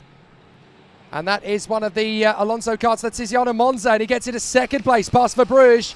So a very hectic start. And Monza, goodness me, the back end of Monza's kart there, almost in an absolute spin. He manages to catch it on the way down to the braking zone, but Monza definitely with the backs to the wall there as René Lammers makes up a place on the way through turn 6. So all of the drivers just trying to keep themselves in the right position and obviously guiding themselves through the apexes on the sectors, trying to keep themselves very much in the hunt. But it's very close quarters racing out there at the moment, and incredibly close. Wheel-to-wheel racing continuing on. But the battles are raging and they are well and truly joined. So we're going to have a very close battle of it as up to the first corner, and once again Jules Caranta battling away there. He's had a bit of a difficult start actually and finds himself down in the lower end of the top 10. So it's been very close quarters as the drivers have continued to put on a bit of a show. But we are in for an exciting battle as the contenders continue to race wheel to wheel with gusto for these moments of the inside. There goes Monza getting back through on Verbruge. And that, of course, is for 2nd position. Verbruge having already got past him for P2. He manages to get himself back in there once more. So very tight racing in the early stages. Everybody wanting to mix it up there and get a good position. Emanuele Olivieri falling only to 4th position in the grand scheme of things, with Martin Molnar of Hungary tight in behind him there in 5th position. So this is definitely going to be one of those races where drivers are going to have a bit of an interesting race, which could knock a few drivers down the order for the superheats. But certainly in terms of the front end of the field, it isn't going to make a massive change to the current outline of the land. But up the inside, Olivieri comes through on the inside of Verbruge. So a very tight battle continues on its way. Here is Maxime Verbruge in 4th position behind the Italian. But Martin Molnar is looking to get his way through on Maxime Verbruge. Verbruge moves to protect and guard his position, I suppose, in front of Martin Molnar in the energy course as they run through to the final sector. Molnar still trying to get his way through, hasn't quite been able to do that yet. But the opposition is obviously going to be working increasingly hard to get back up the straight once again and up towards turn 1. Not the longest straight in history for karting, certainly a tough one around the course, and definitely lots of great racing to come from these drivers as they put on an excellent show. But Kutskov, Monza, Olivieri, Verbruge, Molnar and Strauben as Marcus Saita gets the fastest lap of the race, and there goes Molnar diving through on the inside of Verbruge, who gets straight back on the switch. So Verbruch comes back in, and now we got Tom Strauven diving in on Molnar. He drifts wide. René Lammers has a door to get in there, and he manages to take it. And now Aaron Garcia, the Spanish driver, is going to go round the outside in the S's. Tuck back in for the inside switch, but he opens the door again for Molnar. Molnar's going to tuck back in and reclaim the position. Now he's going to get a wider trajectory through the corner. That's enough for Garcia to come back through on the inside. So Aaron Garcia gets the place. Meanwhile, Strauven is going wheel to wheel with Lammers down the main straight. And Lammers has just got to let him go. So he does. But can he get back in on the inside for turn 2? He's not quite close enough. So Lammers and Strauven having a great battle. Molnar is having a good tussle here with Aaron Garcia. And lining up is the Norwegian Marcus Saita. Meanwhile, Tiziano Monza has caught right up to Kirill Kutskov. And he's already starting to look for an opportunity as Emanuele Olivieri gets the fastest lap of the race in there in 3rd position. Here comes Monza up over the top of the curbs. And he's managed to get through into the lead. As meanwhile we watch the midfield battle. This is Molnar and Caranta tucked up behind Garcia. There is Monza. He's in front. He's got into the lead of the race with a big bold lunge over the curbs. And he's managed to make that one stick. Back into the inside comes Kutskov, retakes the lead. Monza straight back in on him again. And Emanuele Olivieri is going to get alongside Kutskov. He squeezes by in the Formula K chassis. No problem at all for Emanuele Olivieri.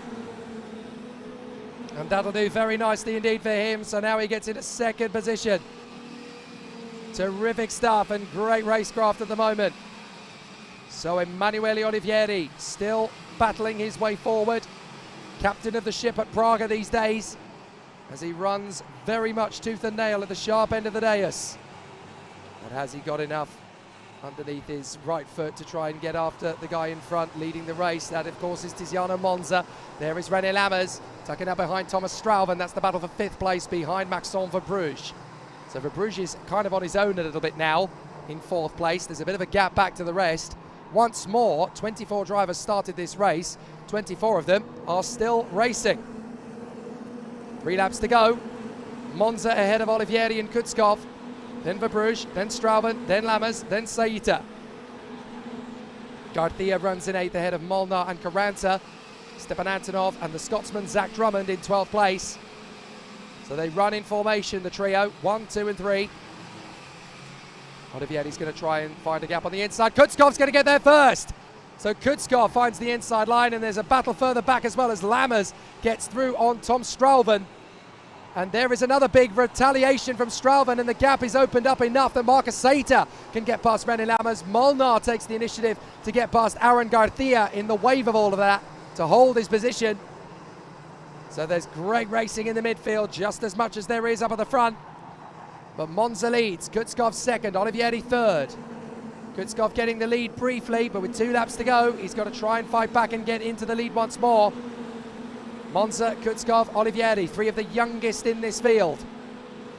But all 3 of them absolutely on it here at Kristianstad. Monza comes up over the top of the curbs, and I think Kutskov may get an opportunity into the next hairpin. He's lining up a move on the DPK driver. Will he defend? He's not going to, and Kutskov's going to get there. Monza switches back, cuts back across, and Kutskov is still there on the inside, but Monza holds him off for a little while longer. Brilliant racing as Max Garcia gets the fastest lap in as he closes up on Chi Newman in the midfield. But what a great battle between Monza and Kutskov, and now Kutskov has got to work very hard here to keep Olivieri at bay. Olivieri dives in, Kutskov comes out, gets a faster exit from the turn, but he could really do with some support from Maxime Verbruch. He commits to the inside line, has to bail out at the very last minute. Into the last lap then, and Maxime Verbruch is all over the back of Kirill Kutskov. He's trying to hold himself on the way through. So Kirill Kutskov positioning himself in a very strong position as he works through. It's almost as if Kirill Kutskov is looking in the opposite direction to the way he's driving as he goes through the corners. Just trying to keep himself one eye on the cart behind, I would suggest. But a very interesting stance from Kirill Kutskov. Tiziano Monza, though, is the man in front. No problems at all for him as he runs very closely in proximity. Emanuele Olivieri in 2nd place from Kirill Kutskov, but this man is going to get the victory. Tiziano Monza makes 2 weeks ago an ancient memory. He gets a heat win at exactly the right moment. in the weekend for him to make progress. Tiziano Monza gets the job done in front of Emanuele Olivieri and Kirill Kutskov in third. So an astonishing battle continuing here at Kristianstad, but certainly for Tiziano Monza, that is a win he needed for his own confidence, his own peace of mind, and the continuation of a strong run over the course of the next couple of heats. The young man from Singapore continues a great weekend thus far, and that is exactly the right tonic as far as he is concerned to keep pushing for a good result. So an excellent display from the young Singaporean, and a great performance right when it was needed. So a really pleasant situation for the drivers at the front end of the field, for Monza, Olivieri and Kutskov in the top three, and they all deserve to be there. They gave very good performances.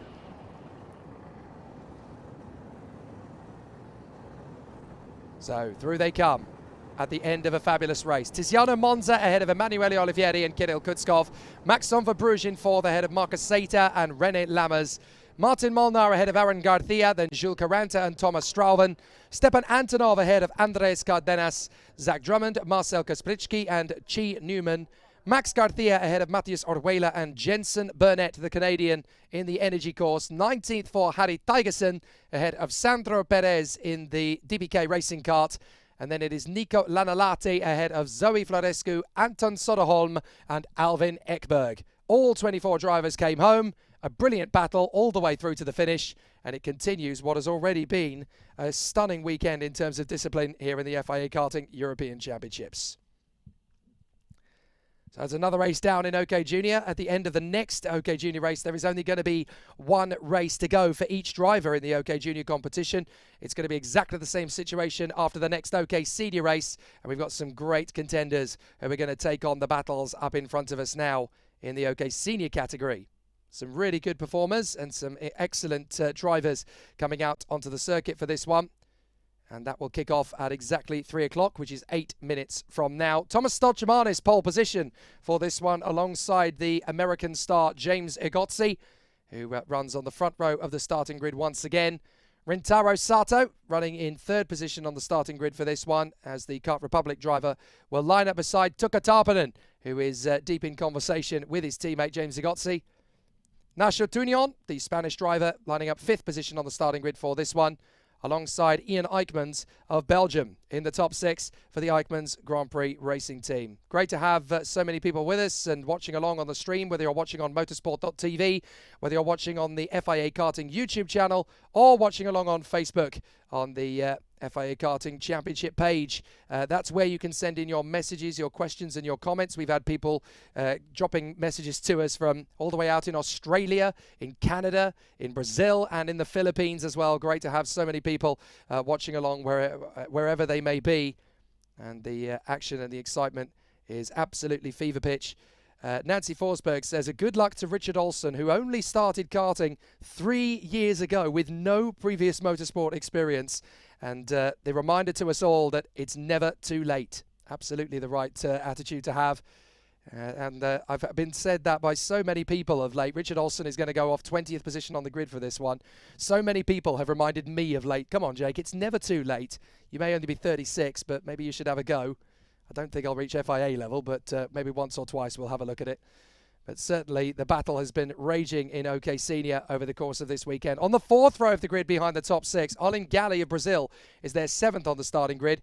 And then we have Zachary David there in position in eighth, the Maltese driver. Karol Pazovic is ninth on the grid, the Polish driver for Birolart. And then Joe Turney, the man who leads the European Championship, is there in 10th position on the starting grid on the outside of row 5. Josh Erfen doing a fair job this weekend. The Ward Racing driver is in 11th place on the grid for this one. Then the Danish talent Marius Christiansen lines up in P12 of the starting grid. And then on row 7 of the grid, it is the Spanish talent. I say Spanish because that's the license he runs under, although, of course, he is originally Portuguese. That is Adrian Mariero of the CRG factory team. And alongside him for the Forza Racing team, it is the local talent Joel Bergström of Sweden, who is there on the outside of the 7th row of the grid. We caught up with him on the run to Thursday. So the circuit is quite physical. but it's also very fun to drive. There's a lot of hairpins, but you also have to be very trained with your neck. There's G-forces, and also there's a lot of laps in the final, so you really have to concentrate and be well trained. It's very important to save the tires during the race because we do about 5 heats on the same tires. So you have to be very smooth with your steering wheel, try to not make the rear slide. Especially in the chicane, to go faster you have to slide a bit, so you have to try to minimize the sliding. There's many very good drivers. I'd say top 20 could win the race. So it's very tough. Everyone is very talented, so you really have to be on top of the game. You have to be a good driver to be able to win a race, but you also need a good setup. So if you're an amazing driver but don't have the right setup, it will be very hard to win the race because everyone is very good, as I said before, so you really have to, everything has to be perfect. I like the rain, I like driving in the rain, but I also like driving in the dry. I don't like getting wet, so I prefer the dry. But yeah, I don't really mind. I think I have good pace in both conditions. Just the car setup, everything has to work good, and then I think I have a chance to stay at the top. So the start of the season for me was quite decent. I had many top 10 finishes, but then I didn't race for about 2 months. I came back and haven't really been able to continue my top 10 streak. But I'm looking forward to now get back into it and be at the top again.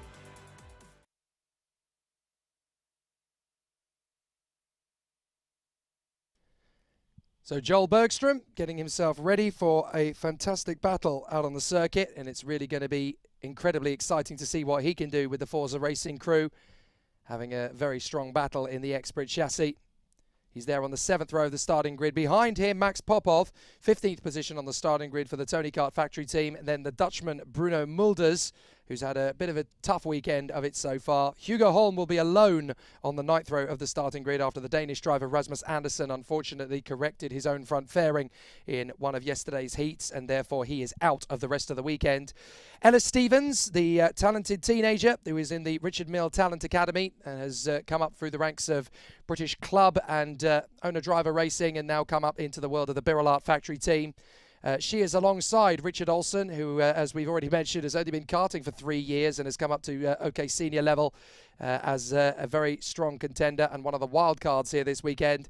Ada Tapinen, who is making great progress off the back row of the grid in every single heat so far this weekend, but she's made massive progress, got a 15th place finish earlier on in the day, so definitely making some good headway out there on the course. And Ricky Liu is the man who will start from the back of the grid in this one. So not the easiest of weekends for the young man from China, but 22 drivers on the starting grid once again on what is turning into a very busy race at the office for all of them. So obviously coming up after this one, we're going to have just one last race for the OK Seniors 4th rotation. And then every race after this one is essentially going to be the last race of the day for each driver in their class, OK Junior and OK Senior. This will be the last race they run. So their last chance to get a decent position on the starting grid for the Superheat. Now, if my math is correct, then there's only going to be one driver who will sit out the OK Junior Superheats tomorrow morning. And all of the senior OK drivers are going to make it through to the Superheats tomorrow. So obviously they need to make sure they're in the best position possible. But they want to take as good a result as they possibly can, because the result of the Superheat is going to be added to the points accumulated across the qualifying sessions. So it's very important that they make as good a use of the situation as humanly possible. So the drivers are ready. It's going to be a good battle. And now we are ready for the action to kick off onto the circuit once again for qualifying heat D versus F in the OK category. A lot of tough competitors are going to be on the circuit for this one. We have no idea just how exciting it's going to be for the drivers out there. But certainly, if the previous races are anything to go by, we're in for another thriller. So the drivers come off the dummy grid and onto the circuit. They will do 2 laps around the circuit, 1 out lap and the single formation lap to warm the tyres and brakes to optimum temperature.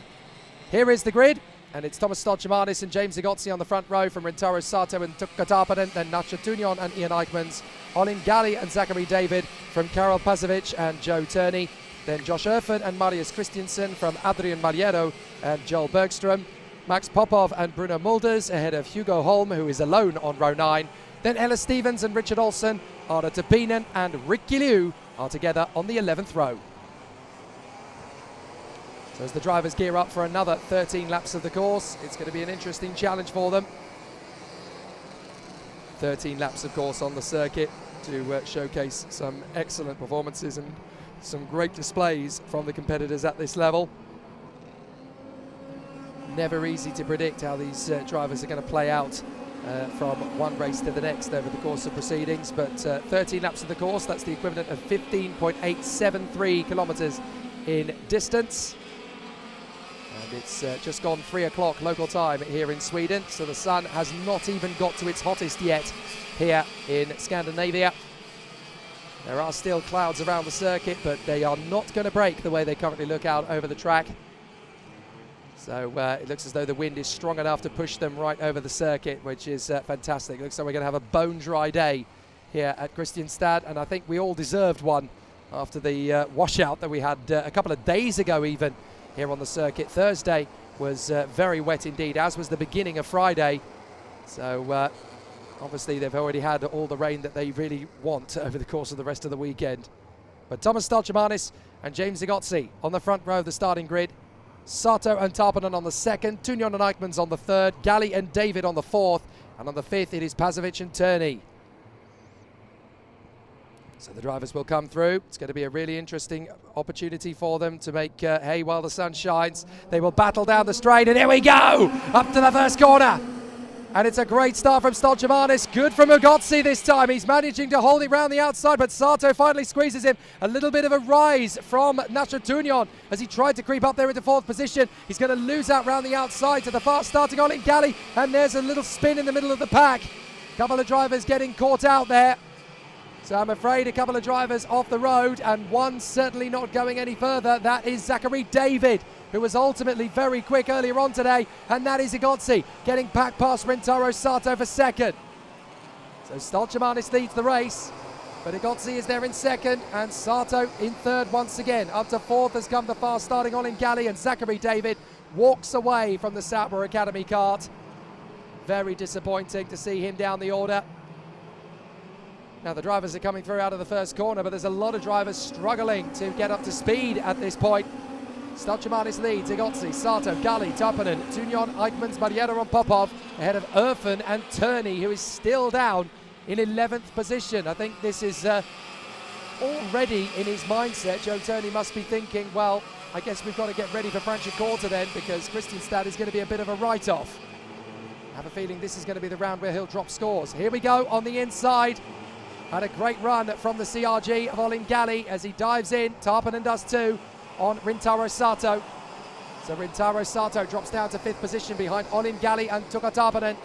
And up to 6th comes Ian Eichmans as he gets past Adrian Maliero, which also is the fate for him. He gets past Nacho Tunion.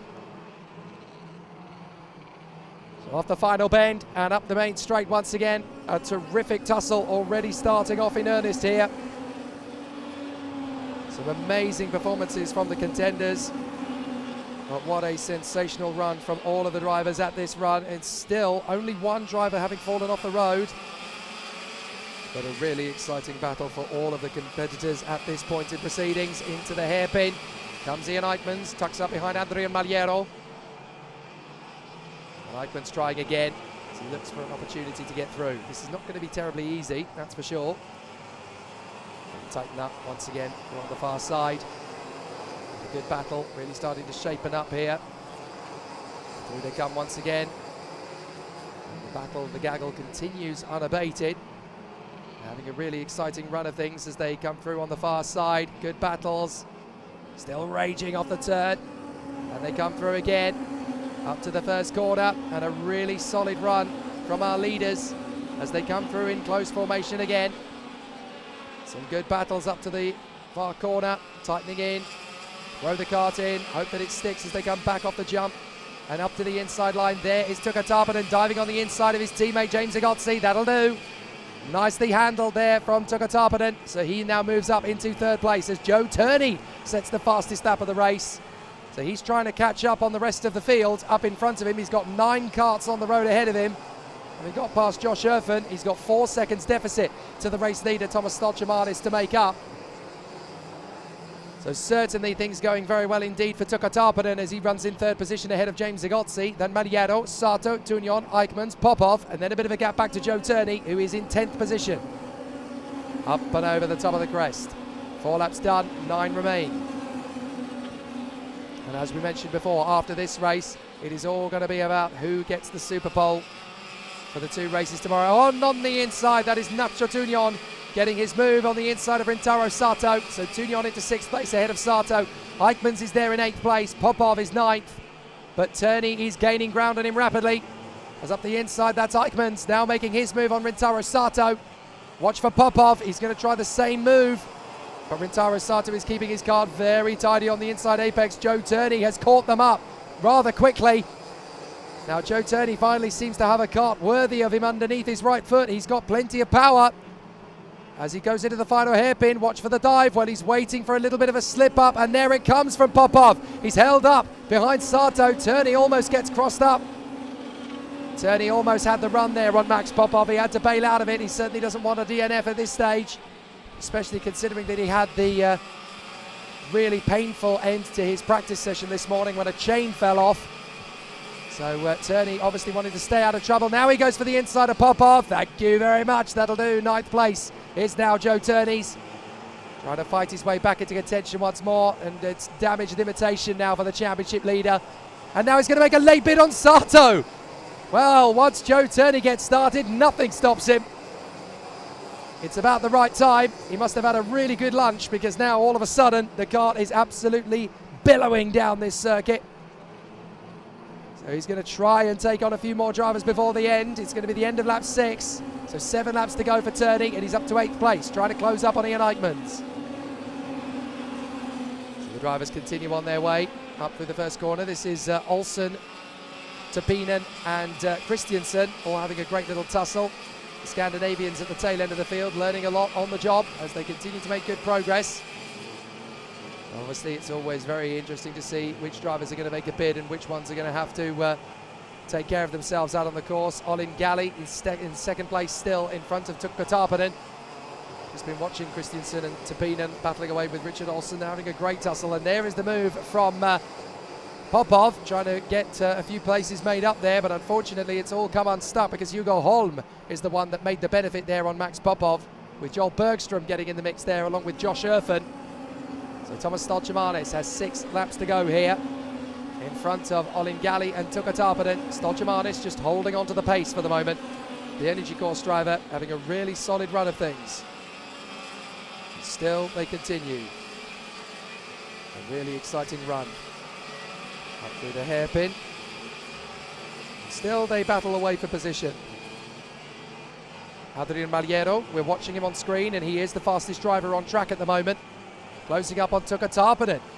Can the Portuguese ace move his way into 3rd position? So it could be a very interesting challenge for him. He actually has 2 races that are the home race, if you like, because he races under a Spanish license, but he's originally Portuguese by origin. And up the inside, there's the move from Joe Turney. He gets the run on Ian Eichmans, so that puts him into 7th place. So Joe Turney making a comeback. Just when you think he's done for the weekend, he rolls his sleeves up and goes, hang on a minute, you can't forget about me. Absolutely terrific run so far. What a terrific charge forward this is from Joe Turney, up to 7th place, the British driver. And a really solid effort now from the competitors. Up towards the hairpin once more. Joe Turney and Ian Eichmans coming up to the hairpin once again. A really solid effort from Turney and Eichmans as they go through. Sato and Hugo Holm. Let's see how things continue. Oh, we've had an off. We've had an off on the way to the S's. I think that's Ella Stevens. I think Ella Stevens has had an off there, unfortunately, and that's dropped her out of the race, sadly. So Ella Stevens, who was at the back of the field anyway, making up time on Richard Olsen, and I'm afraid she is out of the race. Now, I'm not entirely sure how that's happened. Certainly didn't see what happened to Ella Stevens, but her kart is not facing the right way. So she must have had a spin. Don't quite know what the reason or how that started. Could even have been mechanical, but we didn't see what happened, sadly. So Ella Stevens, the result is still the same for her. She's out of the race. So this is the battle for second. Galli, Tarpanen and Maliero. 2 CRGs and the reigning world champion. So Olin Galli, the Brazilian, who's kept himself very quiet over the years. Native in Portuguese and nothing else. He doesn't really speak any English. So Olin Galli doing a phenomenal job out in second position. Keeping himself up at the sharp end of the dais. Tarpanen is third, Maliero is fourth from Igotzi, Tunion, Turney, Eichmanns, Sato and Holm.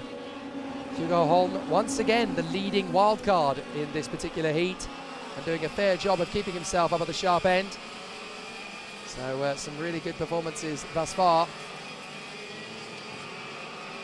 But Tuka Tarpanen still trying to pull clear. This is James Igotzi. He's holding on to 5th place in front of Nacho Tunion.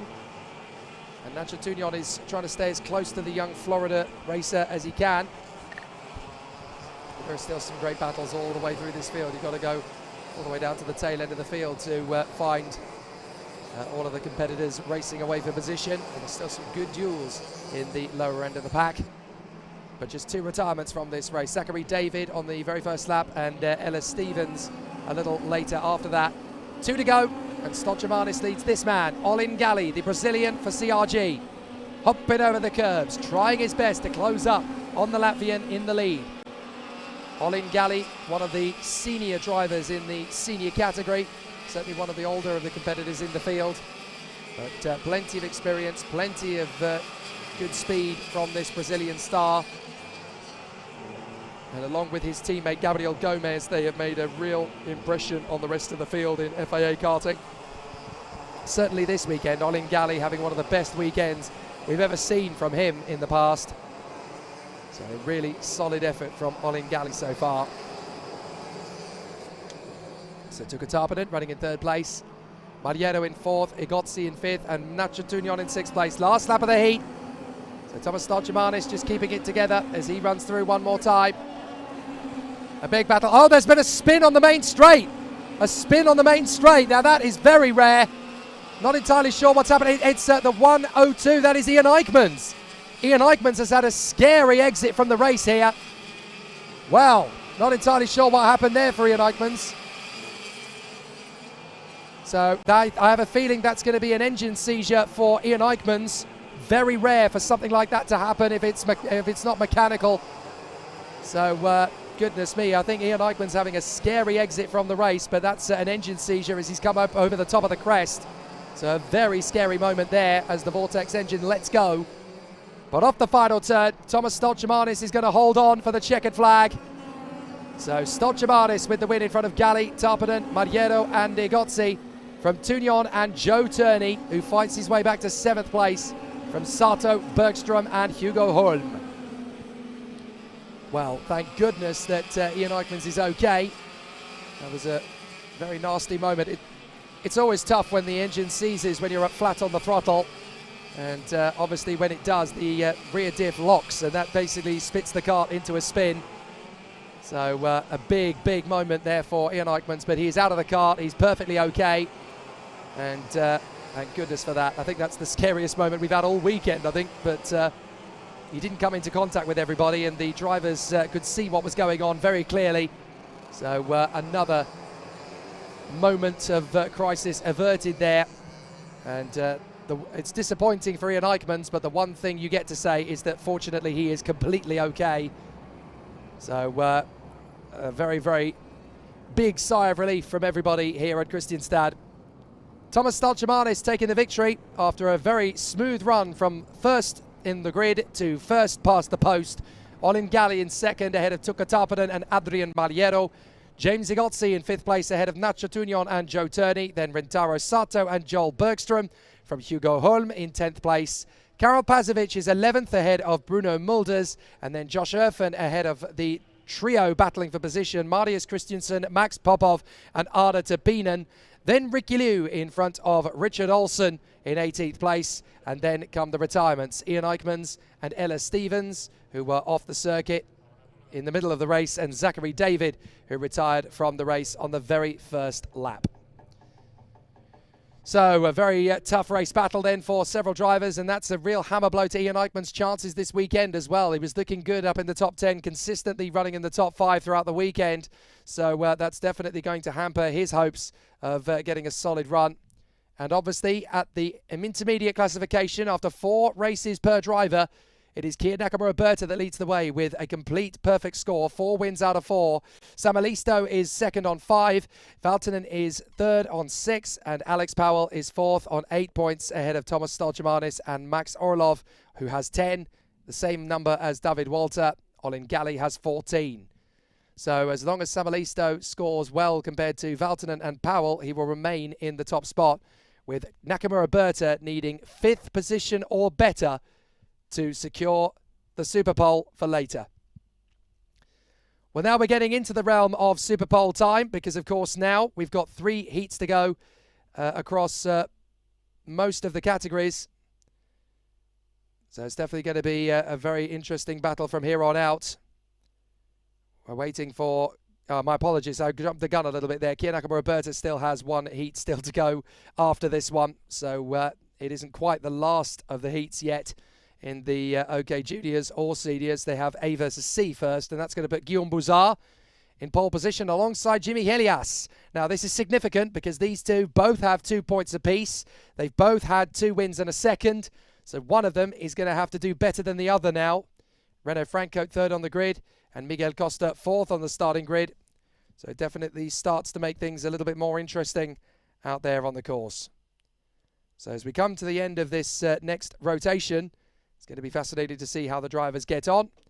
The Birolart squad have definitely made a lot of headway over the course of the weekend and are making good progress. We decided to catch up with one of their drivers a little bit earlier in the weekend, the Romanian star Zoe Florescu. Portimao was my first European race ever, and I think it's definitely more challenging than any other races. It's been tough, it's been hard, but I feel like I'm getting the hang of it by each race, and it's been better. I mean, for some races it's been more difficult because of the different conditions and the weather changing. 1 second it's raining, 1 second it's dry. The track is different, and it's different every day. I think definitely getting used to the OK Junior engine, because it's more tough than the mini engines, and the chassis and everything. It's a big level up from mini, and it's definitely more tough, and it's more hard to handle it. And on some tracks like Adria or La Conca, you have to jump over currents, and it's hard for your ribs, and also it's very hard for your body condition, muscles, and they handle the car to not make a wrong move and not make a mistake. I feel like this track, the weather is really weird. I mean, this race, I've looked at the weather and it's gonna be sunny, but I don't know, it's gonna rain at some time, and sometimes the track is gonna be wet but no rain. So it's gonna be really difficult to figure out what tires and what chassis to use. But I also really like this track because it's wide in some corners and really narrow in some others, and it makes it really fun to race over here. Also because of the design of the track and the chicane. I really love the chicane, and the last sector also. It's not really that hard to adapt from wet weather on one track and wet weather on another track, because it's kind of the same technique. You can change it in some corners to figure out which one is the best line, or where you have to brake, if it's better for the corner or for your time. And I feel like it's definitely a challenge, but it's not as big of a challenge as changing from dry to wet. My goal this year has been to learn as much as I can and gain as much experience from this new team, Birolart, which is such an awesome team. The mechanics there. The material is absolutely great. It's really helping me go faster and being better. But I think that I have a lot to work on to achieve this goal. But I feel like race by race and training by training, heat by heat, I get closer to achieving my goal, and hopefully I'll be able to achieve it by the end of the year. Back into the action then, and it's Guillaume Bouzard and Jimmy Helias on the front row of the starting grid for this one. Renaud Francoeur and Miguel Costa on the second. Jan Pesatovsky and Dimitri Matveev from William Goh and Salim Hanna, with the top 10 rounded out by Adam Hideg and Leo Nilsson. Tobias Clausen and Oliver Kinmark, and then followed in is Kian Fardin and Jens Truer. Augustin Sepulveda and Alfie Slater from Harry Arnett and Luna Flusha. Dante Vinci and Nicolas Schaufler from Victor Brandt Smith and Scott Lindblom. Then Maria Giovanonito, Louis Leveau and Dominikas Guobis at the back end of the field. So the drivers getting themselves up to speed as we're hoping for a really interesting battle to continue on.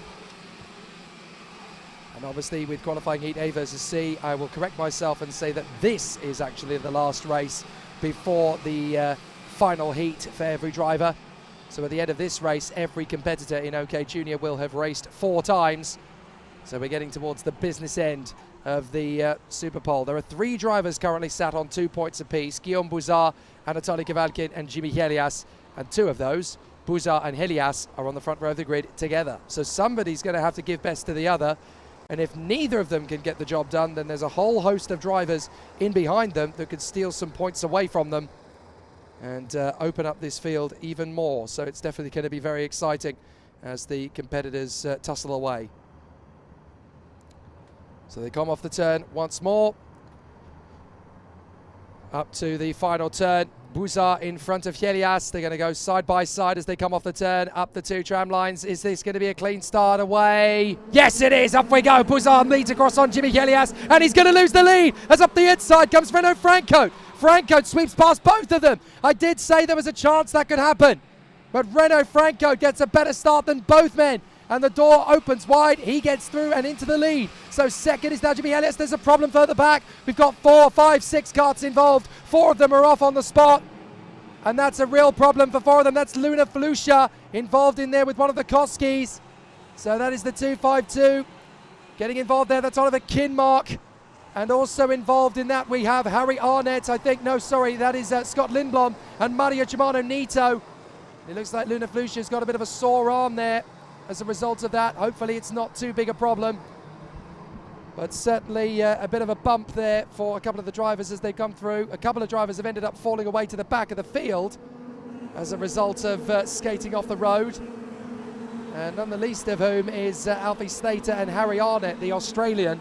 So they have ended up dropping down the field. But it's Francoeur who leads, then Pesatovsky, Bouzard, Matveev, Helias, Costa, Goh, Nilsson, Hideg and Salim Hanna. So Renaud Francoeur getting into the lead has really shaken things up a bit. And I'm afraid we've lost 4 drivers on the spot. And up the inside, there's Pesatovsky. He takes the lead. Jan Pesatovsky gets into the lead past Renaud Francoeur. And he's not the only one on the move. I think Dimitri Matveev may have gone into 3rd place as well in the Koski. So Pesatovsky in the lead, Francoeur in second. And yes, Matveev has got past his teammate Guillaume Bouzard. So this is all going wrong for Bouzard and Helias. They are in 4th and 6th. There's Giovanonito, Kinmark and Scott Lindblom have all walked away to the marshal post. I think Luna Flusha is already there. But across the line and down into turn 1 once again. Lap 3, Pesatovsky, Francoeur, Matveev, Bouzard, Costa, Helias, Goh, Nilsson, Hideg, Hanna, then Clausen, Fardin, Jens Truer and Nicolas Schaufler in front of Louis Leveau and Victor Brandt Smith, with Dominikas Guobis making up a big amount of places as a result of the incident earlier. And then Dante Vinci is ahead of Slater, Sepulveda and Harry Arnett. So we have 4 retirements. And we've got more problems up at turn 4. Things are getting serious out there as we've got 2 karts come together. That is the 264 of Harry Arnett, and he's tangled with Augustin Sepulveda, the Chilean driver. So he's out of the race as well now, I'm afraid. Now Harry Arnett is trying to get going again, but obviously we've got a few more incidents starting to creep in as drivers are starting to go for those last little bits of speed they can find. I'm afraid it's game over for Harry Arnett, the Australian. He's out of it now. 3 laps down, 6 to go. And up to the first corner. Oh, Strauven so nearly pitched around in a spin. That's Salim Hanna, in fact, actually not Strauven. I do apologise. But Salim Hanna so nearly pitched around there in turn 1. He was lucky to keep the kart pointing in the straight and narrow.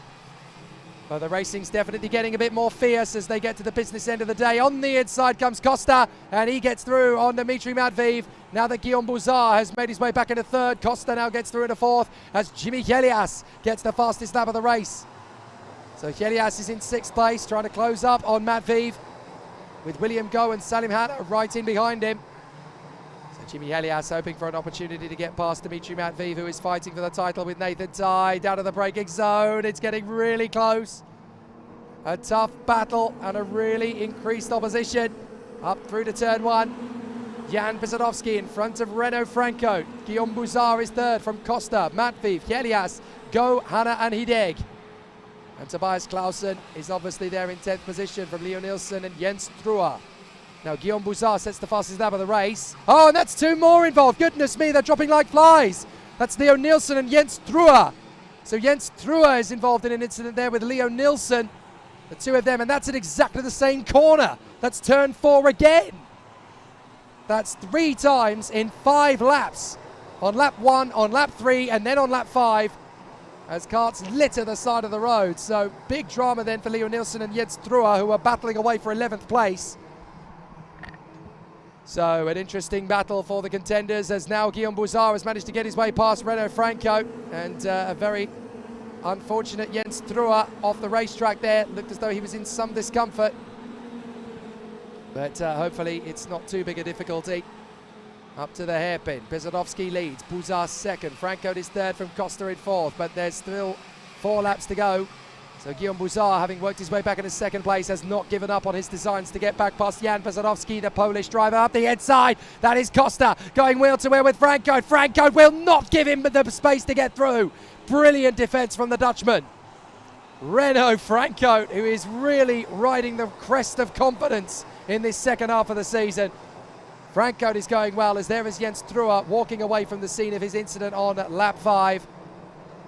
And I'm afraid that's game over for him. But certainly now we're getting into the business end of things, as Guillaume Bouzard is looking at only dropping 2 more points. So that will drop him on 4, but if he can catch and pass Pisodowski, then he would stay on the top spot with 2 points in his hands.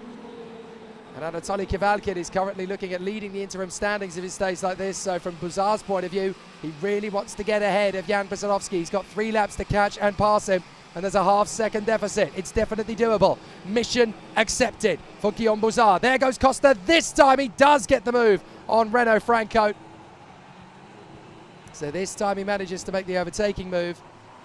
Jimmy Helias in 5th position, and 6th place for William Go, the Philippines youngster in the Forza Racing machine, as he now runs behind Dmitry Matveev. So Matveev is back into 6th position. Still not the perfect weekend really for Dmitry Matveev, the way things have currently stacked up.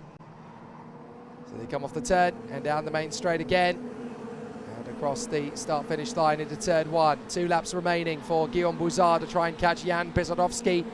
And I think Pisodowski is going to make it very difficult for him in the last couple of laps. He'll be on a couple of qualifying laps to try and get away from the Luxembourger. 3rd place for Costa, 4th for Franco, and 5th for Jimmy Helias, who is going to take 3 points added onto his tally. 5 points added onto his tally. Make that 4, because he now does get back past Renault Franco. So Helias is looking to drop to 6 points, which is 1 more than Lewis Werrell. So that's going to drop him to 4th in the rankings.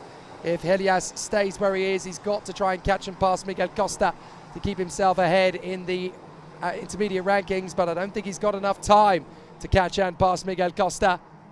Meanwhile, Pisodowski is trying to put the race win beyond doubt between himself and Guillaume Bouzard. Last lap. So it's definitely looking perfectly good from Pisodowski's point of view. Bouzard is doing everything he can to chase him down, but I think he's just going to run short on time. Yet another solid run from Pisodowski ahead of Guillaume Bouzard. Miguel Costa running in 3rd ahead of Jimmy Helias, with Renault Franco doing a fair job as he continues to make good progress through the field. There are some good battles all the way through at the moment. A good tussle, a good clean battle. So a really exciting run for the competitors. So through they come, and it's Jan Pesadovski who's going to be having a wonderful run to the finish line. Off the final turn, down the main straight, and across the finish line. Checkered flag time for Jan Pesadovski. He takes a valuable win in his weekend. That's going to keep him on 8 points tally. That puts him in 5th in the rankings overall. So he's definitely making good headway. Wow, there's a 3-wide battle over the line. Slater, Guobis and Brad Smith. They actually came across the line together, 3 wide. That looked like something out of the Indy 500. I just spotted that out of my commentary box window. That was pretty mega as they came off the final turn. And the gap between those 3 drivers as they came across the line, I want to see it on the timing screen because there wasn't much in it between the 3 of them at all. Between Slater, Guobis and Brad Smith was less than 0.03 of a second. Well, there's a lot of work to clean up here after several karts have come off the road. Only 17 finishes this time. That's not a lot for an OK Junior Heat in 2022. So that race had a lot of attrition. So the competitors that remain come in.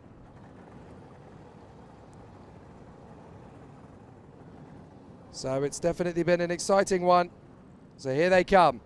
Jan Pesadovski, Guillaume Bouzard and Miguel Costa in the top 3 from Jimmy Helias, Dimitri Matviv and William Go.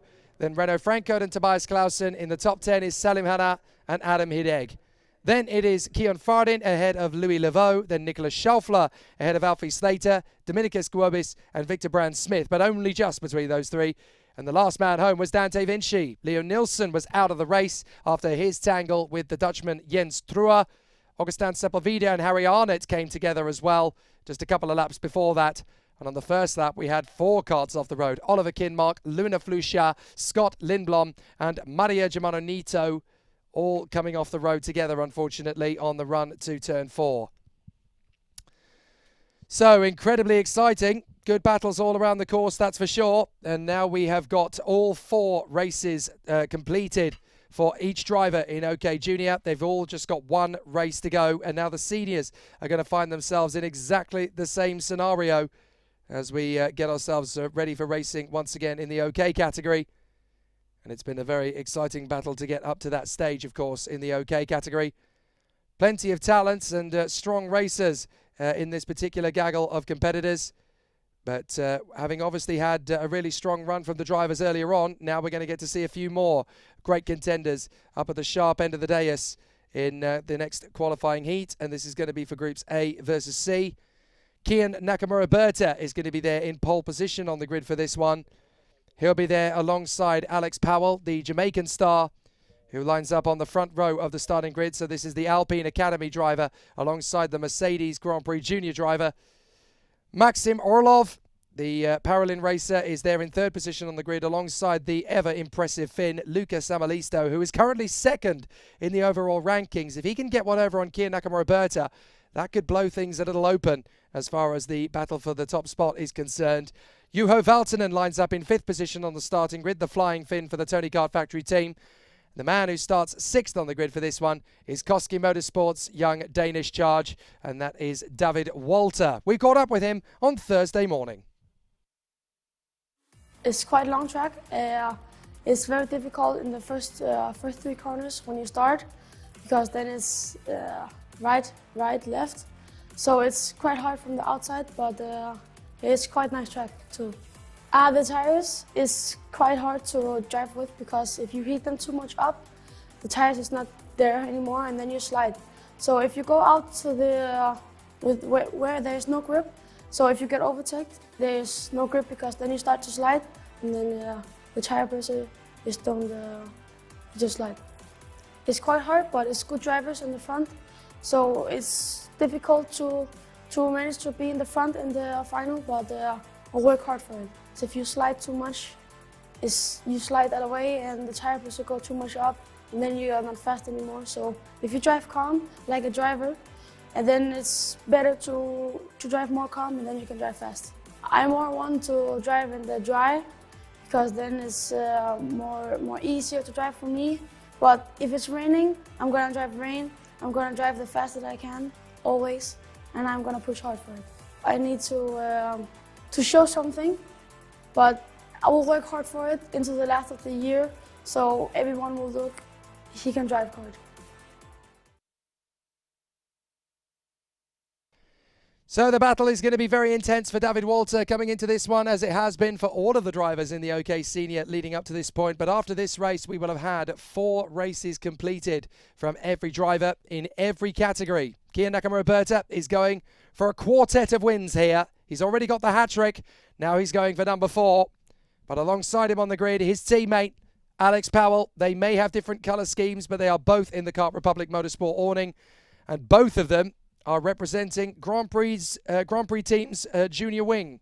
So Kia Nakamura on the inside line in the Alpine Academy colours, and the Mercedes AMG junior team for Alex Powell on the front row of the starting grid. Both men with a lot of pressure on them. There's always added pressure. It's always nice when you're recognised by a Grand Prix team for your efforts, but at the same time, you also get that little added concern, a little bit of added pressure that you've got to deliver, you've got to perform. The trick is to make sure that you just remember why you're there in the first place. You're there because you love it, you're there because you enjoy it, and you're obviously very good at it once you get up to that point. So the drivers obviously have to learn not to think about the pressure, not to think about the added weight of expectation. You just got to get on with it and prove to the world what you can do, especially when it comes naturally to you, what you can do out on the circuit. So we've talked about the top 6. We can go through the rest of the field with a fine-tooth comb. Kia Nakamura and Alex Powell on the front row. We mentioned Maxim Orlov and Lucas Samalisto on the second. We also mentioned Juho Valtonen and David Walter on the third. 7th on the grid, it is Malo Bollier, the Frenchman for the Kart Republic team. He lines up on the grid alongside the Swedish ace Oscar Pedersen, who got his first FIA Karting podium back at Portimao in Portugal.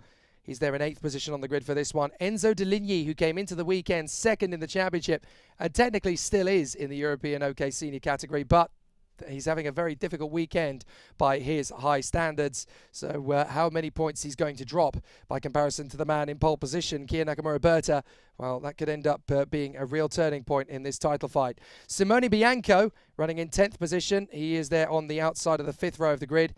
Kevin Lantinga of the Netherlands is in 11th position, along with Christian Bertuca, the Birolart driver. And then 13th on the grid is Rafael Modenese of Peru. He is alongside Fabian Sturesen of Sweden. So they come through into position. Alongside, after Fabian Sturesen, comes Max Obst, the Polish driver in the Kart Republic-based Alonso kart. And then Akshay Bora in the energy course in 16th position. Lorenzo Travasanuto will start from 17th place. The wildcard this weekend. Struggled a little in qualifying, but he's there or thereabouts. Don't forget that his specialty this year is actually the KZ category. Menahert Crozier is alongside him on the starting grid on the 9th row. And then Alvar Simasvara, 19th position, alongside Max Angelard, who is in 20th place on the grid. Then Oscar Wirtz alongside Theodor Odmark on the Lando Norris chassis. Wilgard Leek is 23rd on the grid, and then Ruben Erinen is 24th position. Now, obviously, one of the key factors this weekend is how strong Kia Nakamura is proving to be after he did such a good job in the first couple of weekends of the season. But let's not forget that Joe Turney's having a difficult weekend. Kia Nakamura is having a really strong one. If he can come away, Nakamura, with the pole and the win, that's 35 points added to his tally. If Joe Turney has a difficult one, then the title fight really shapes up going to Franciacorta, and it could be Kia Nakamura who actually ends up fighting for the European crown. So it could be very interesting.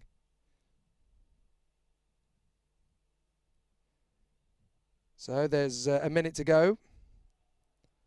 They're going to have a really exciting run for all of the remainder of this battle. Some really exciting performances from the competitors as they continue in fine proximity around the course.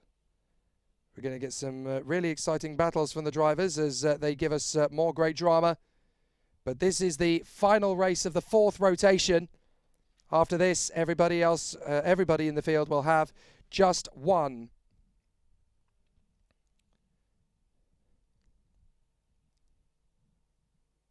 So the competition is going to be very, very tight indeed here in the Senior OK battle once again.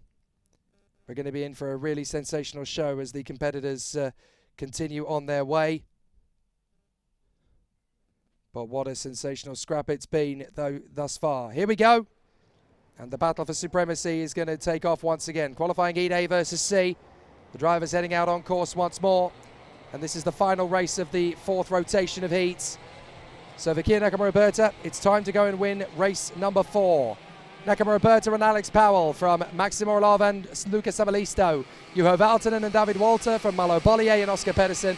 Enzo Deligny and Simone Bianco from Kevin Lentinga and Christian Bertucca. Rafael Modenese and Fabian Sturesen.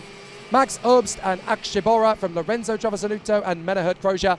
Then Alva Simasvara, Maximilian Angelard, Oscar Wirtz, Theodor Odmark, Vilgot Leek and Ruben Eronen. So 24 drivers once again working their way around this circuit at Kristianstad. 13 laps go on the board once again. And this is where we're going to really get to see what these drivers can produce after 13 laps of close, hard racing. After this race, there will only be one race still to go. And Kia Nakamura-Berta is in a very good position to triumph. He has already won 3 races out of 3.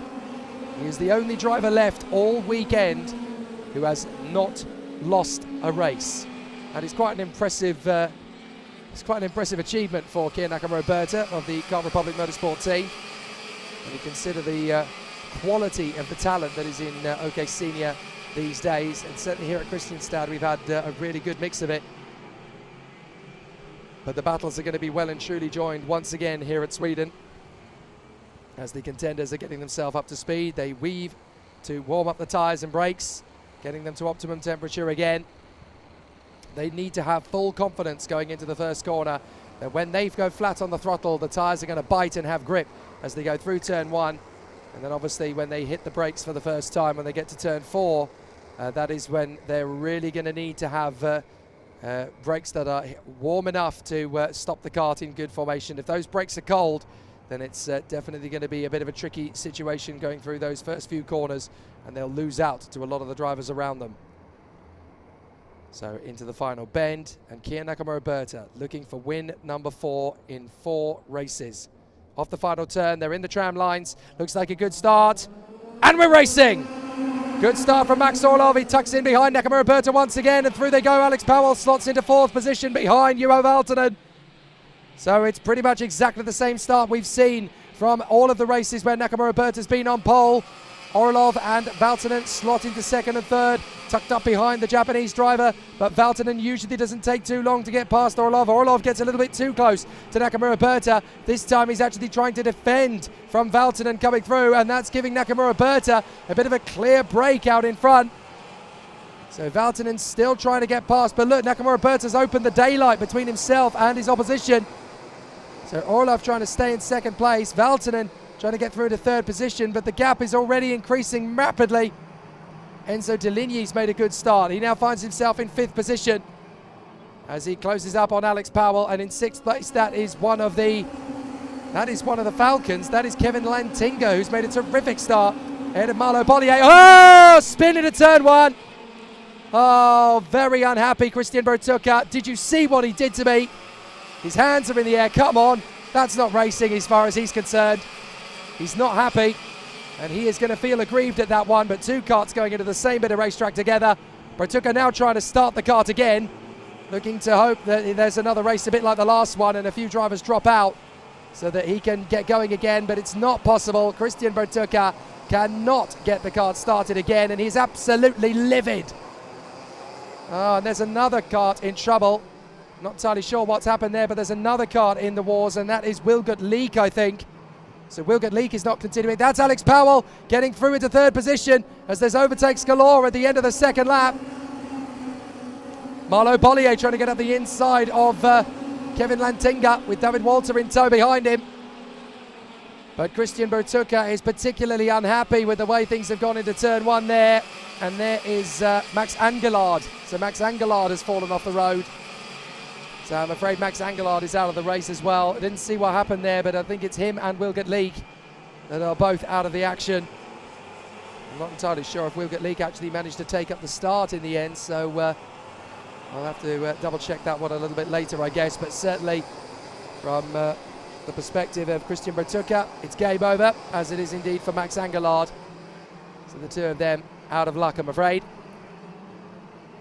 So Wilgot Leek's kart is parked up at Master Post 7, And I think Max Angelard is parked up just on the exit of turn 6 as Kia Nakamura-Berta leads by nearly a second to Juho Valtonen, Alex Powell and Max Orlov. Deligny is there in 5th. Lantinga, the Dutchman, is doing a great race in 6th position at the moment. But certainly, as things currently stack up, Kia Nakamura-Berta is looking for win number 4 out of 4.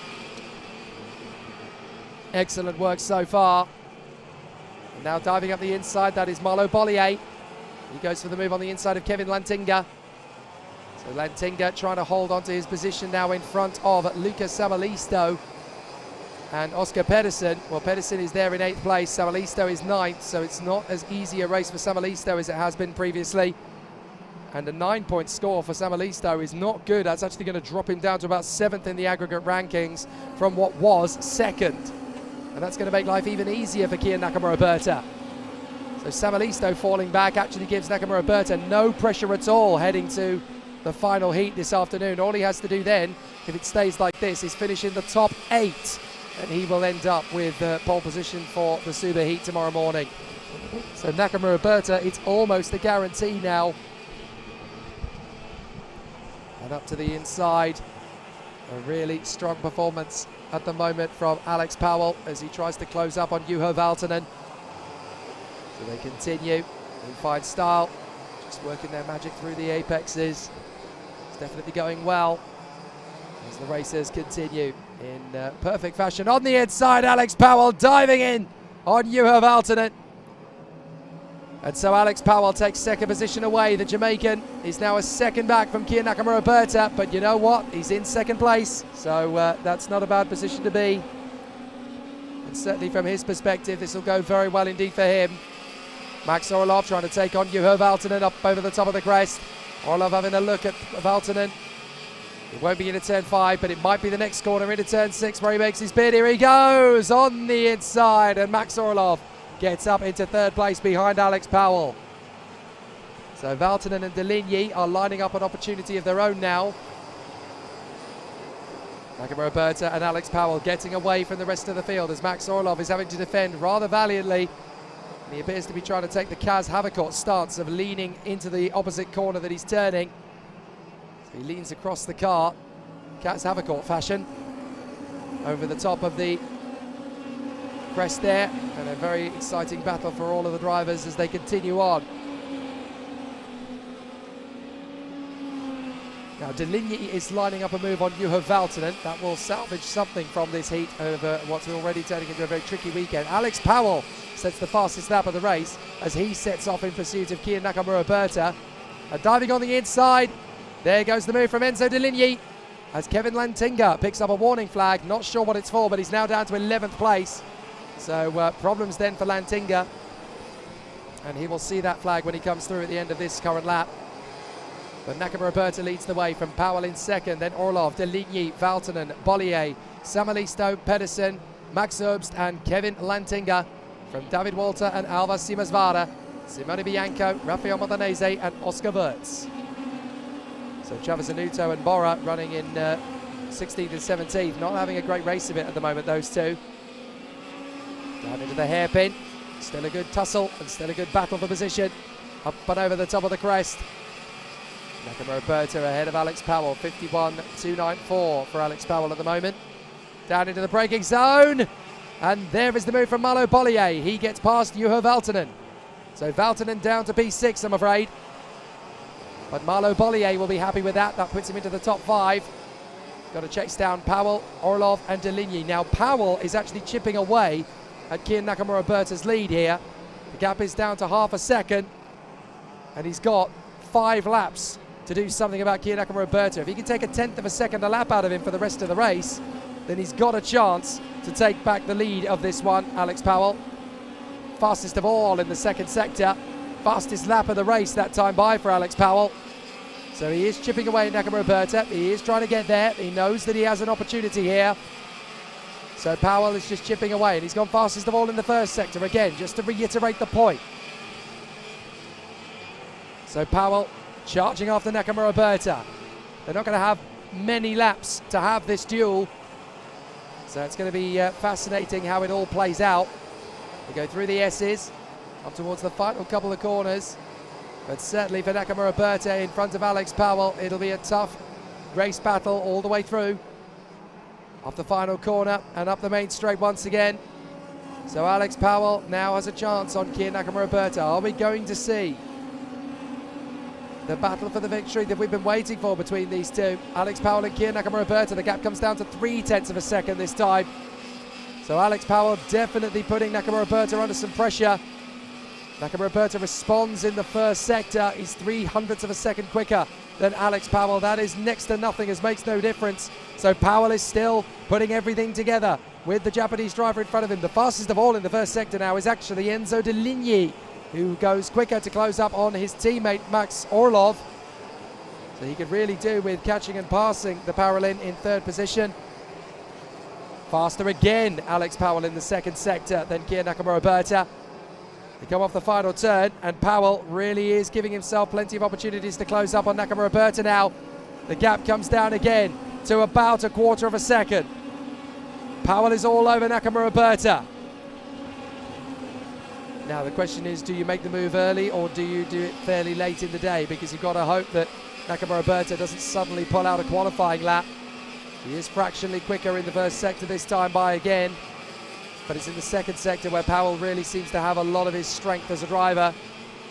So you've got to be very worried now if you're Kiya Nakamura Berta. When do you produce the qualifying lap? Because that risks burning the tyres a little bit to lesser quality than the driver behind you.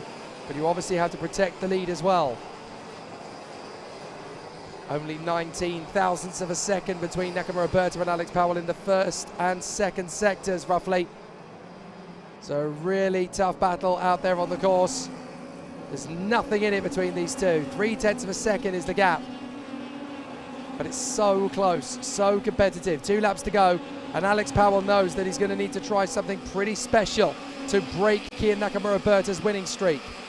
The Japanese driver and the Jamaican, first and second. They come off the turn again. Up to the braking zone. Things are definitely going to get interesting between these two because Alex Powell really wants the victory from Kiya Nakamura Berta.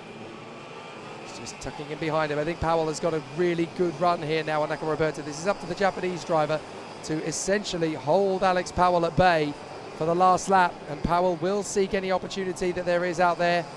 In fact, Nakamura Berta is already starting to casually defend in the final hairpin as they come off the main straight. There's not going to be anything between these two at all. Last lap, and the gap is down to 0.246. That's less than 1/4 of a second. Powell is really strong in the first part of the first sector. Nakamura Berta needs to get back on the toe here. Out through the hairpin, over the top of the crest. A little bit of air time. Alex Powell will be thinking about turn 6. Nakamura Berta will be aware of the fact that he's going to be there. So Nakamura Berta holds the line, but he might just have done enough. Alex Powell's going to need to be brave if he wants to make the overtake, but he might get it out of the final turn. Kiya Nakamura Berta in the lead, Alex Powell in second. There's less than 0.2 of a second between them, and this is going to be so tight in the final couple of corners. Can Alex Powell snatch the win away from Kiya Nakamura Berta? We're about to find out because there's only one run to the line to go, but I think Nakamura Berta is going to hold it. He keeps it together. 4 wins from 4. Nakamura Berta stays dominant. Great run from the Japanese. Alex Powell in second place and Maxim Orlov in third. Wow, nobody can hold a candle to Kiya Nakamura Berta in his current form. Stupendous, absolutely wonderful as far as Kiya Nakamura Berta is concerned. That will do nicely. And it's now 4 wins out of 4. All he needs from the last heat of the day is to finish 9th or better, and he will be in Superpole for tomorrow. It couldn't be better. It couldn't be sweeter for Kiya Nakamura Berta the way he won that 4th race, because his closest opponent in that one, Luca Samalisto, finished down in 7th, and that drops Samalisto to 12 points. And obviously now in the interim rankings he is down to 4th. So now all Kiya Nakamura Berta needs from his last heat of the day later is 9th or better, and he will be in the Superpole for tomorrow. It's perfect for Kiya Nakamura Berta ahead of Alex Powell and Maxim Orlov. Enzo De Ligny in a much better 4th place ahead of his countryman Malo Bollier. Juho Valtonen ahead of Lucas Samalisto, then Oscar Pedersen. Max Obst and Kevin Lantinga. David Walter slumps to 11th in the end ahead of Alvar Simasvara.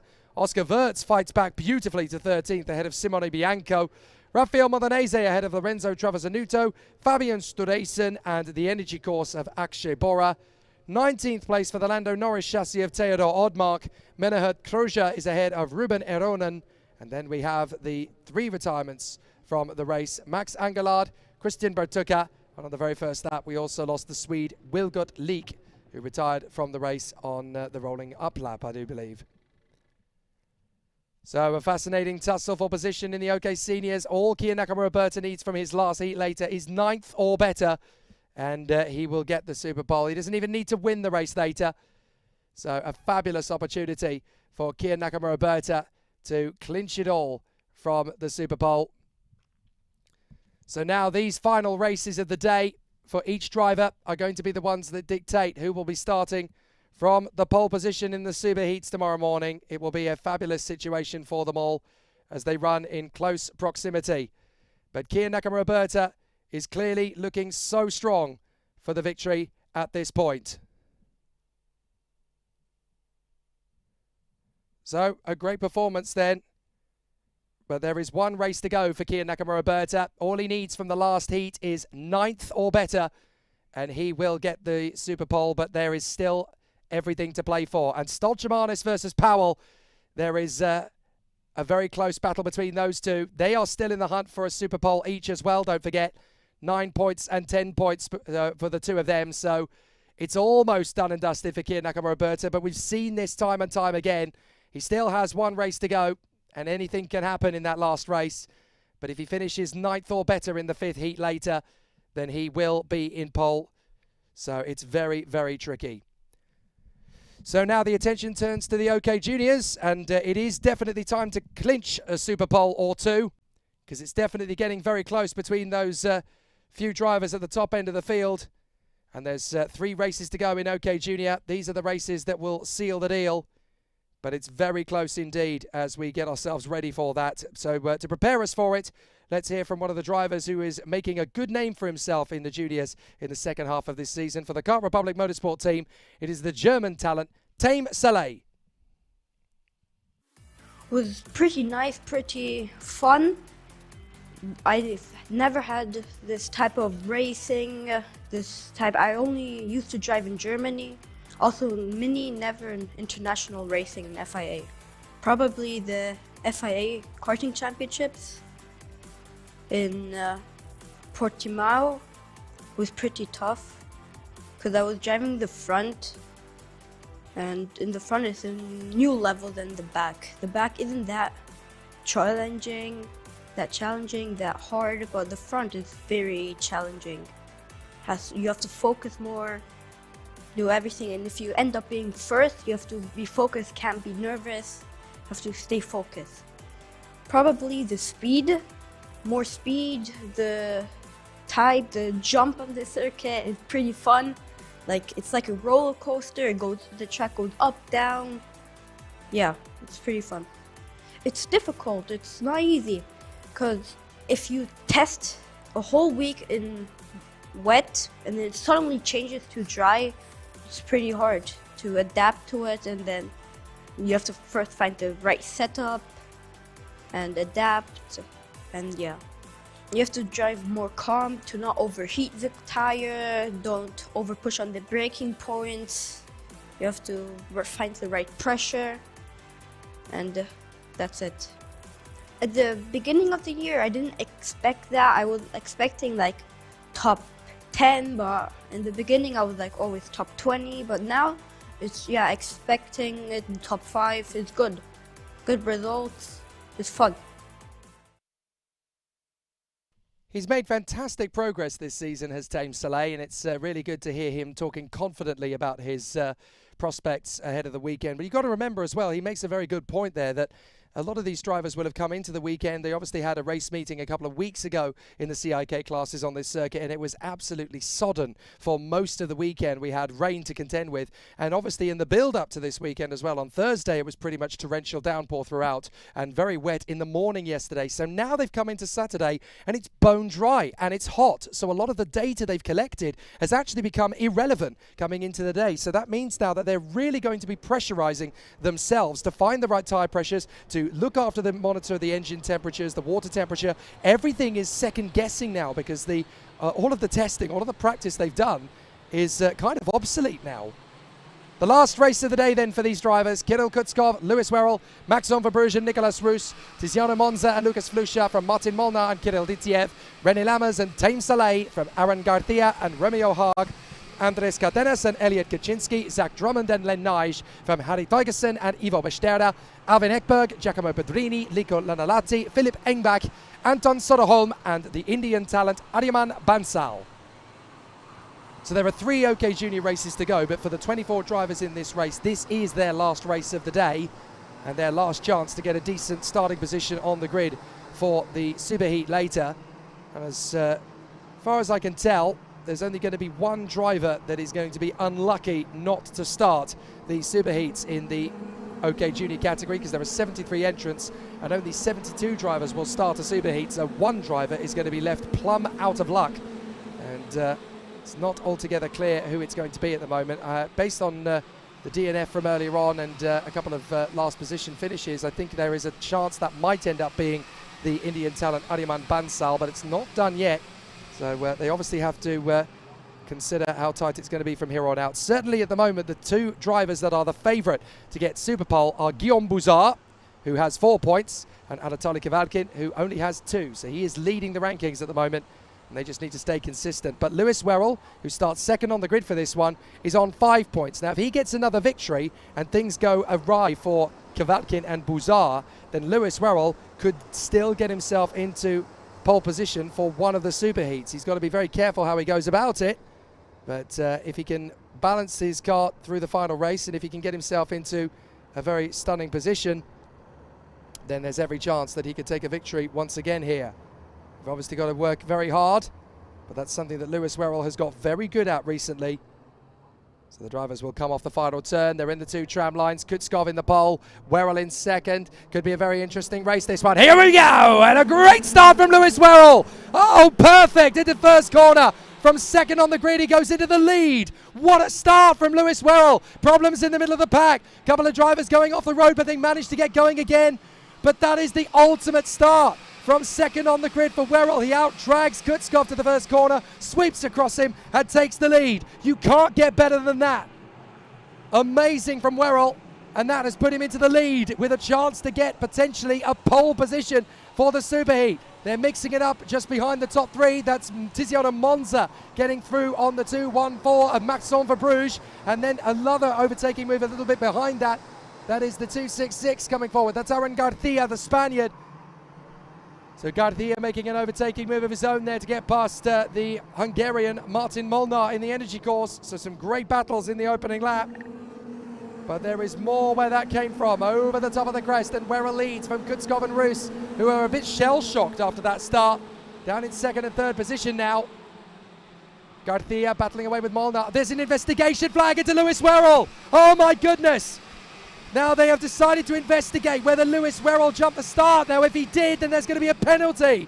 And that is going to ruin his chances if he gets one. Oh, all that hard work for Lewis Werrell. If it was a little bit of a jump start, then I'm afraid that could really come back to bite him. Maybe it was too perfect to start. They'll look into it and they'll have to make a decision post-race. Oh, we've got 2 carts together off in the middle of the second sector. That's upper turn 7. 2 carts have come off the road and they're trying to get back on the course again. I think that is Romeo Haag and Nico Lanalati. Now that looks like it's 2 separate incidents because they were in different parts of the racetrack at the end of the previous lap. So that is Romeo Haag trying to get started again, and now he's out of it. What a shame for the Dane. Oh dear, poor Romeo Haag. And Nico Lanalati has had to walk away from the Sodi as well. He's not going to be able to get started either. But they are they were not on the same bit of racetrack when they went off. So I think that's two separate incidents that just happened to have happened on the same lap, on the same corner. So problems for Nanalati, but problems too for Romeo Haag, and the Danish driver for the Koski Motorsport team is out of it. Now, Lewis Werrell, we know he's got an investigation under his helmet, but on the inside line, there goes Nicolas Roos. He gets by Kirill Kutskov. Now, if there were to be a penalty given out for Lewis Werrell, what we're looking at now is the battle for the victory between Roos and Kutskov. Now, neither Roos or Kutskov are in the top 8 in the aggregate rankings at the moment. So they're trying to get as much as they possibly can from this race as humanly possible. They've had some bad luck. Monza is now 4th in front of Verbruge. Ditiev, who now sets the fastest lap. Then Molnar, Drummond, Lammers, Kaczynski, Saleh and Caranta. But Werrell is really struggling to hang on to this now. He's got a lot of pressure from Nicolas Roos and Kirill Kutskov, who are really dialing in behind him through the S's. Roos is getting close to Lewis Werrell. I think he's going to have an attempt here into the final bend. Certainly at the end of turn 4, Roos is going to get some support here from Kutskov if he gets the open door. Here he goes on the inside, and there's Kutskov as well. Roos and Kutskov both get past Lewis Werrell. So there's a very good chance that it's not going to make any difference whether or not there's an investigation flag into Lewis Werrell, because Roos and Kutskov have caught and passed him anyway. Well, Lewis Werrell won't give up. He's still going to keep pushing. It's not over yet. But certainly the way it looks at the moment, Jimmy Elias is looking to be promoted into 3rd position, because that's another 3 points that Lewis Werrell will pick up for finishing in 3rd place. René Lammers battling away for position. Oh, and that was Kirill Ditiev battling away there, I think, with Maxime Verbruge. I didn't really see who came out top of that one, but we'll have a look through as they come through this time by. I think it was Verbruge that held on in front of Ditiev. And indeed it was, so good battles there between those two drivers. But certainly now Kirill Kutskov needs the support from Lewis Werrell to get back on terms with the South African in the lead of the race. Nicolas Roos still going very well. Comes through the first corner once again. Nicolas Roos having a really solid battle. The South African doing a terrific job at the moment. Up through the hairpin. Up and over the top of the crest, tiniest bit of air time if you like. We're talking a couple of millimetres off the floor. So you're carrying a lot of velocity out of that particular corner, and then it just dips down over the top of the crest. It bottoms out and you get a little bit of a jump. The Thames Soleil we were talking to earlier described this circuit as being almost like being on a roller coaster. There's a few elevation changes, and then you get moments like that when you're up and over the top of the brow. So it can be very, very close indeed. Roos, Kutskov and Werrell in the top 3. Then it is Monza ahead of Verbruge, Ditiev, Molnar, Drummond, Lammers and Thames Soleil ahead of the birthday boy Elliot Kaczynski, with Andres Cardenas and Aaron Garcia battling away on the inside line. Great duel there as Drummond manages to get a little bit closer. We've got Maxime Verbruge and Kirill Ditiev dueling away. Zach Drummond has worked his way up into 7th place in the Paralympic. So Zach Drummond is gaining ground on the inside. There goes Ditiev on Verbruge. Is the gap still there for Zach Drummond? He runs side by side, and Molnar is going to try and squeak through. Oh, and on the end, Zach Drummond loses ground as René Lammers gets past his teammate. So easily done. But I'm afraid Zach Drummond made up a place and then dropped 3. So a bit of a frustrating one then for the young Scotsman. Martin Molnar trying to get his way through on the inside of the young Frenchman, Maxime Verbruge. So there's a lot still to do here. Off the final turn and up and over the top of the crest. Roos, Kutskov and Werrell. Monza, Ditiev, Verbruge, Lammers, Molnar, Drummond and Thames Soleil in the top 10. So the drivers battling all the way down to Lucas Flusha, who is in 22nd. Not sure what's happened to Lucas Flusha in this race, but we do not expect to see him down at the back of the field. I've got a feeling that he's had an incident somewhere on the course and ended up having to rejoin. But there goes Werrell. Werrell takes on Kutskov. That's for 2nd place. He's so good at managing tyres, is Lewis Werrell.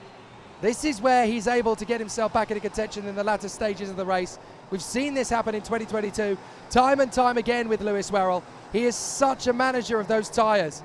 Really, really good at looking after them in the closing stages in particular. While other drivers have overheated them, they've got a little bit too much run and a little bit too much wear. Werrell is able to make them last a little longer than the others. Final lap. and going well up to the first corner. A lot of battles into turn one, I can tell you that. Further down the order, we've got several drivers gunning for overtaking moves. But Kutskov cannot quite get close enough to Lewis Werrell in the hunt for second place. Some great duels around the courses, everybody wanting to finish this race on a high note. And a couple of drivers really getting close to the mark as Lewis Werrell runs ahead of Kirill Kutskov. With fourth place Tiziano Monza trying to gain ground on them, but he's not going to do it fast enough. So that's one less point for Werrell to worry about. That's going to drop him to only 7 points. That's not bad. Accumulated 7 points from 5 races is pretty good. But Nicolas Roos is going to come through for a 0-point score. It's a great run from Nicolas Roos. He takes the checkered flag, and the CRG man from South Africa finishes his Saturday on top. A great run then from Nicolas Roos, and that will be very, very deserving as far as he is concerned. He's worked hard for that one. Clearly the work he did a couple of weeks ago here with Natalia Balbo as his driver coach on that particular race weekend. She's not here, sadly, this weekend working with him, but certainly that will have done a lot of help. But I'm sure his mechanic and coach this weekend is definitely giving him all the tools that he needs to keep pushing on. Nicolas Roos doing a fair job out in the lead of the race here. Lewis Werrell second, Kirill Kutskov in third, and then Monza, Ditiev and Verbruge giving chase behind. Very exciting stuff. So the racing has definitely continued to be competitive all the way through. Had some very solid battles all the way throughout. But a very fantastic performance and a great display from Nicolas Roos after 9 intense laps of racing. Nicolas Roos takes the checkered flag in front of Lewis Werrell, and then it is Kirill Kutskov ahead of Tiziano Monza, Kirill Ditiev and Maxime Verbruge. René Lammers, Zach Drummond, Martin Molnar and Taim Saleh come through in position in the top 10. Elliot Kaczynski is in 11th place ahead of Aaron Garcia. Andres Cardenas of Peru ahead of Len Nige. And then we have Giacomo Pedrini ahead of Ivo Besterda. Harry Tigerson and the Indian driver Aryaman Bansal. That's his best result of the weekend, actually. Philip Engback in 19th place ahead of Lucas Flusha, Anton Soderholm and Alvin Ekberg. I'm afraid there were retirements in the end for Romeo Haag and Nico Lanalati as they dropped out of the race on the fourth lap of the race, I think it was, that they fell off the road. Sorry, no, only on lap 2, actually, that they pulled off, but they turned up on the turn 7. They can be push started now, but the agony is that, of course, they weren't allowed to be push started back into the race when they had the incident, because that would be outside assistance. So not the best way for Romeo Haag and Nico Lanalati to end their day of race action, and that is their 5th and final race. So now their fate is sealed, and sadly for neither of them, they will not be in the top 10 of the aggregate field. Certainly for Lewis Werrell, his finishing score is 7. Now, that is not necessarily going to be a bad enough score to get pole position. I think he could still do that, depending on Kavalkin, Buzar and Helias in their last races. There's every chance that they could still come up with a reasonable performance. Anybody still in the top 5, realistically, can still get the job done, because Jan Pesarovsky has 8 points. Kavalkin has 2, Buzar has 4, Helias has 6, Werrell has 7, and Pesarovsky has 8. So it's one of those 5 that's going to get the overall pole, and one of those 4 that's going to get the second place. So there's a lot that can still happen here. It's not done yet by any stretch of the imagination. Well, that is qualifying heat D versus E in the junior category. In the OK senior category, this is very much now coming into the closing stages of the race battle. And for Thomas Stolchemanis and Arvid Lindblad, this is going to be a really exciting battle from the front end of the field. And we're going to see a really exciting battle between Stolchemanis and Lindblad. In fact, while we're building up to it, let's talk to the man who will start this race from the front of the grid, the Latvian star, Thomas Stolchemanis of the Energy Course team. I think it's a very good track. It's fast and slow corners, and I really like the chicane in the second and third corner with the jump. It's kind of nice. First time driving here in Kristianstad, and I really like this track. I don't know about this week, but last week was like second and third lap you get the time, the best time, and after it goes a lot worse the time. So you need to like keep the tire in the same and like balance to be fast in the first laps and in the last laps. Of course, it's very tough because here is the best drivers in the world, and you need to do all the best you can, and then you will get the result. If you drive well, you will get the result well, and if the car just don't goes, then you can drive in the front. Last week was not so good in dry. In rain was well. In rain was kind of good, but it's more better if we can do both this week, because you can see what drivers will be good in front in the rain and in the dry. So the battles continue once again. It's going to be a really exciting tussle for supremacy, as we're going to have a strong challenge from the front end of the field here. Thomas Stolchemanis from the pole position on this race. Arvid Lindblad alongside him, wanting to finish off in a high fashion after spinning out of one of his earlier heats and taking a win in another of them. So it's been a very tricky battle so far for Arvid Lindblad. He still has a reasonably good position of being in the top 10 for the superheat grids, but he's certainly not going to be at the very sharp end of the field after what has been a very tough race weekend in the OK Senior for him. It's never easy. That's the problem that Arvid Lindblad has found over the course of his race weekends. It's never easy, but he has been very strong in getting himself up to the top positions. He has finished in a podium position in every single OK final that he has started since the beginning of last year, would you believe? Now, I'm fairly sure that his result was then changed post-race at Zuera because he had a front fairing penalty. So I'm not sure if he was actually able to continue in that position. I don't think he actually ended up being classified on the podium in the end. It was a very disappointing end for him, but he ended up so close to the top spot. He was actually dropped to 9th place in the end. But he had done enough to climb all the way to 2nd place behind Joe Turney. So he has finished on the road in the podium positions in every single OK final that he has started since the beginning of 2021, which is an amazing accolade for the Red Bull youngster Arvid Lindblad, and proof that his consistency and strength are not to be denied here. Even at Kristianstad, though things are difficult, based on how well he went at Zuera, he could do it all over again here in Sweden. So there's a long way still to go, but he knows that there is still every opportunity to make it count here in Sweden. And of course, with him having Swedish heritage as well, this is a really important race for him to do well from a personal perspective, but he's certainly going about it the right way at the moment. So he lines up on the grid alongside Thomas Stolchemanis, who we've just heard from. Rintaro Sato will be 3rd on the grid, the Japanese driver alongside the Brazilian Matheus Ferreira. 5th place on the grid for Nacho Tunion of Spain, and he lines up there alongside Matheus Morgato, his DPK Racing teammate, although they have completely different colour schemes. 7th on the grid, Olin Galli, the Brazilian for the CRG factory team, will line up alongside the Swedish talent for Ward Racing, that is Caspian Hagman. Then 9th on the grid for the Pole, Karol Pazovic, who will line up on the 5th row of the grid on the Birolart alongside Arthur Roujon of the VDK Racing team in his Kart Republic. 11th place, that is going to be Josh Erfen, the British driver, who will line up alongside his countryman Harley Keeble, Ward Racing and Birolart respectfully. Adrian Mariero, he will line up 13th on the grid alongside Rashid Aldaheri, the Forza Racing driver on the Expert chassis, who's been making great comebacks in every race so far this weekend. Then Max Popov lines up 15th on the grid alongside Sebastian Hedin, who had a great run to the top 5 in the previous heat. And then, of course, we had Hugo Holm alongside Victor Gustafsson on the 9th row of the grid, an all-Swedish affair.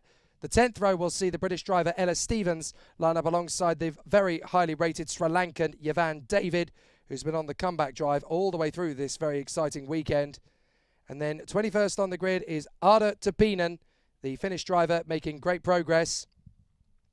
And then we have Anton Orgren in 22nd on the grid.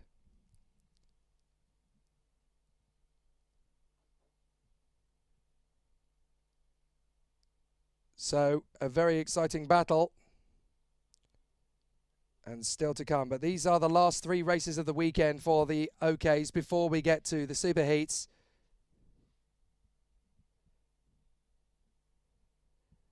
So really exciting battle. Sunshine really starting to bake down here at Sweden. It couldn't be more different to what we saw a fortnight ago. 22 degrees Celsius here in Sweden, and I don't even want to begin to figure out what the temperature is in my commentary box, because it's very much the greenhouse effect up here at the moment. I feel like I'm in a Swedish sauna, to be perfectly honest. But the drivers are getting themselves out onto the circuit for their final race of the weekend. And qualifying heat D versus E is going to make the rafters rock. Thomas Stolchemanis and Red Bull young gun Arvid Lindblad on the front row from Rintaro Sato and Matthias Ferreira. Nasha Tunion and Matthias Morgato from Olin Galli and Caspian Hagman. Karol Pazovic and Arthur Rojon. Then Josh Erfen and Harley Keeble. Adrian Mariero and Rashid Aldeheri from Max Popov and Sebastian Hedin. Hugo Holm and Victor Gustafsson. Ella Stevens and Jovan David from Ada Tapinen and Anton Ågren. 22 drivers in the field, and this is their last race of the day. So every single one of the drivers in the field, 20 men and 2 women, will be trying to work their way into a decent position into the starting grid for the superheats tomorrow. It's definitely going to be a really exciting challenge for them, as they all want to try and make progress up to the sharp end of the field. So there is the Latvian, Thomas Stolchemanis, in second place on the grid.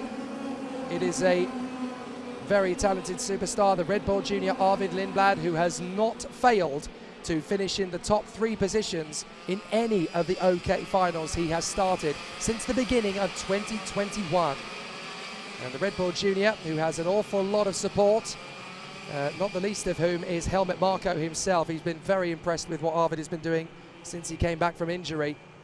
So wonderful to see what he's been doing. But Rintaro Sato, whose father, of course, is Takuma Sato, the former Formula 1 driver and 2-time Indy 500 winner.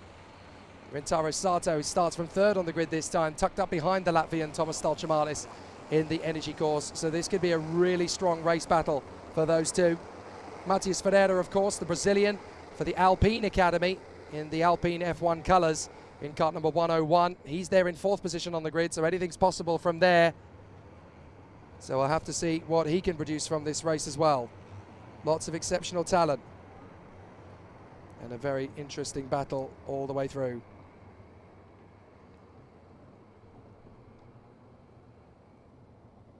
So here we come out of the final turn. Are we going to go racing straight away? The lights will go out now, and we're up to the first corner. Good start from Rintaro Sato. He jumps right across on Arvid Lindblad, but he's opened the door as through comes the Spanish driver Nacho Tunion. 2 carts go off. That's Adrian Mariero going off the road, and that's Ferreira. That's Matthias Ferreira. Ferreira has spun it, and that's Rintaro Sato. Rintaro Sato has tangled with Caspian Hagman. Oh my goodness, big drama. Sato, Ferreira and Hagman all in trouble on the opening lap. And I think there's a couple of drivers having to take avoiding action as a result of that, but it's Nacho Tunion that leads the race here. The Spanish driver in the Alonso kart colours. Oh, astonishing from Nacho Tunion, but it's heartbreak for Matthias Ferreira. The Brazilian walks away from his kart. He can't quite believe it, but I'm afraid he's out. So too is Caspian Hagman and Rintaro Sato. Across the line, and on we go again. Tunion leads, Stolchemanis, Galli, Lindblad, Keeble, Popov and Jovan David. How is Jovan David in P7 after 1 lap? That is absolutely extraordinary. He started 20th on the grid, and now he has charged forward 13 places. I cannot believe it. That just shows you how good the Sri Lankan is in a crisis. Matthias Morgato has a mechanical flag. So Morgato, who is down in 11th, he has got a technical flag. Now, I can only assume that he's got a major defect with the kart. Maybe he's lost a chain guard. Maybe he's got a problem with the rear bumper, whatever it might be. But certainly Matthias Morgato in big trouble. He would have got caught up in all of that.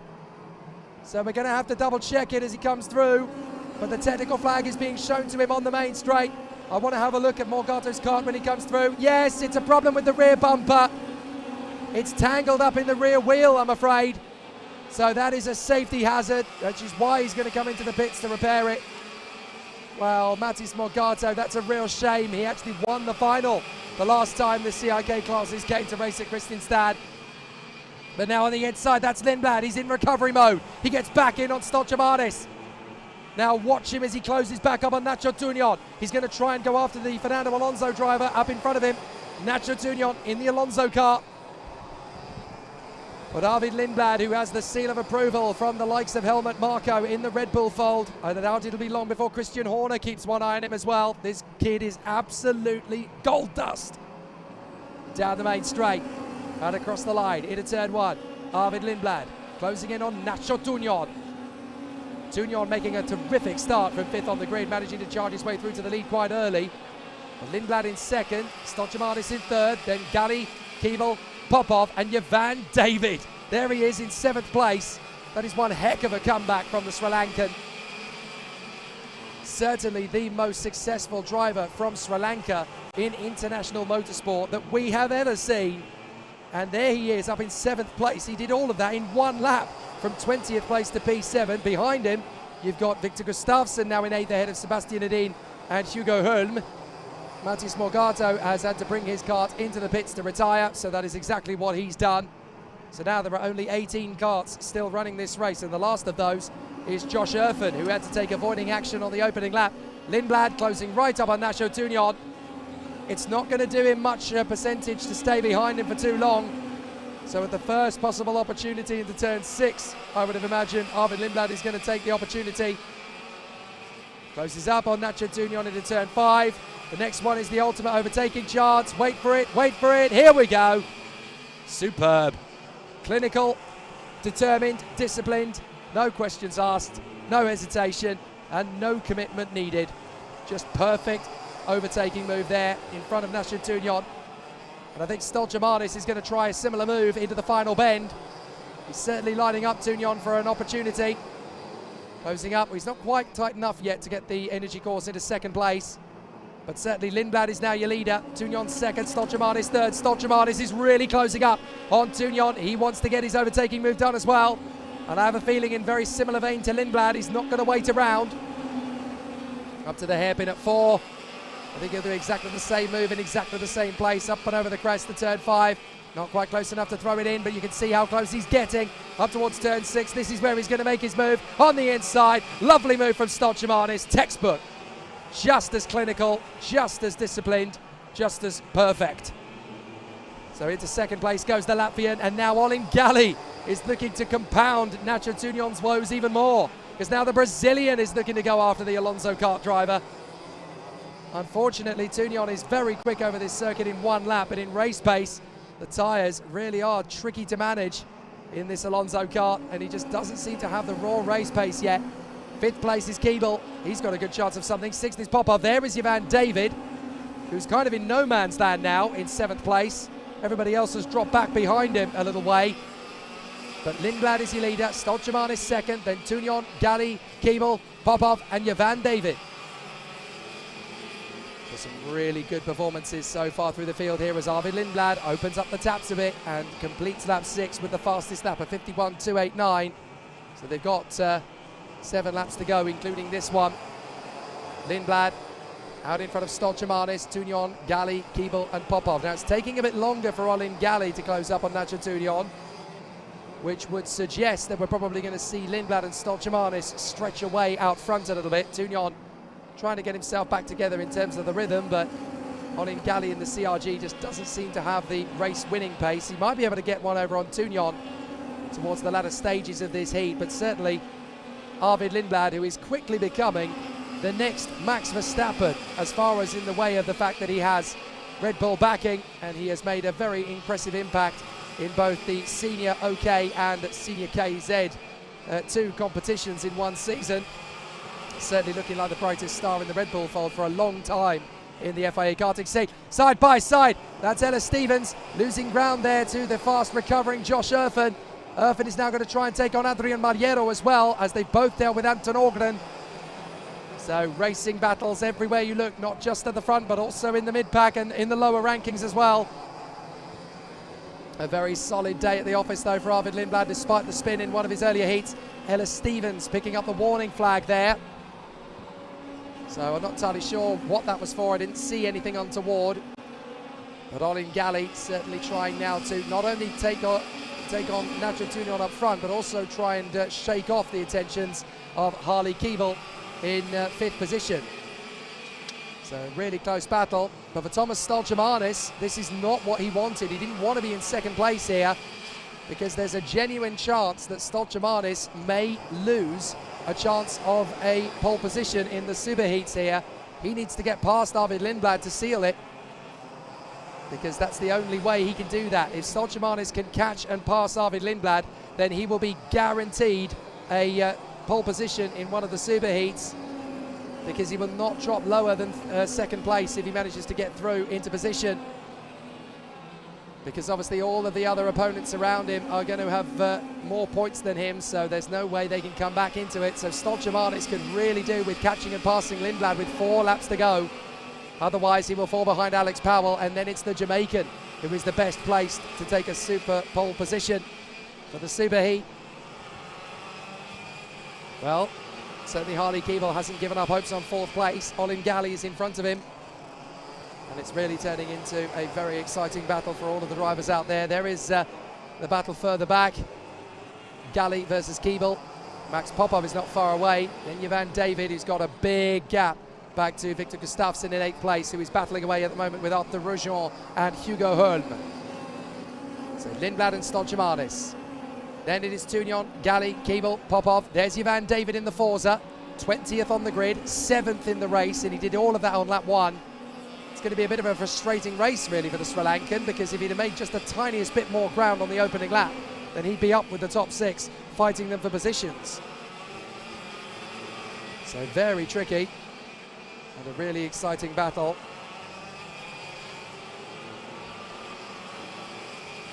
A really exciting situation then for the competitors. So a really exciting run as they continue to battle away for position. There is going to be a really exciting tussle and a tough battle, a tough situation. Here they come again. Lindblad, Stoltjemanis, Tunion, Galli, Keeble, Popov, and Jovan David in the top 7. Gustafsson is 8th, Roujon is 9th, and Hugo Holm is in 10th position.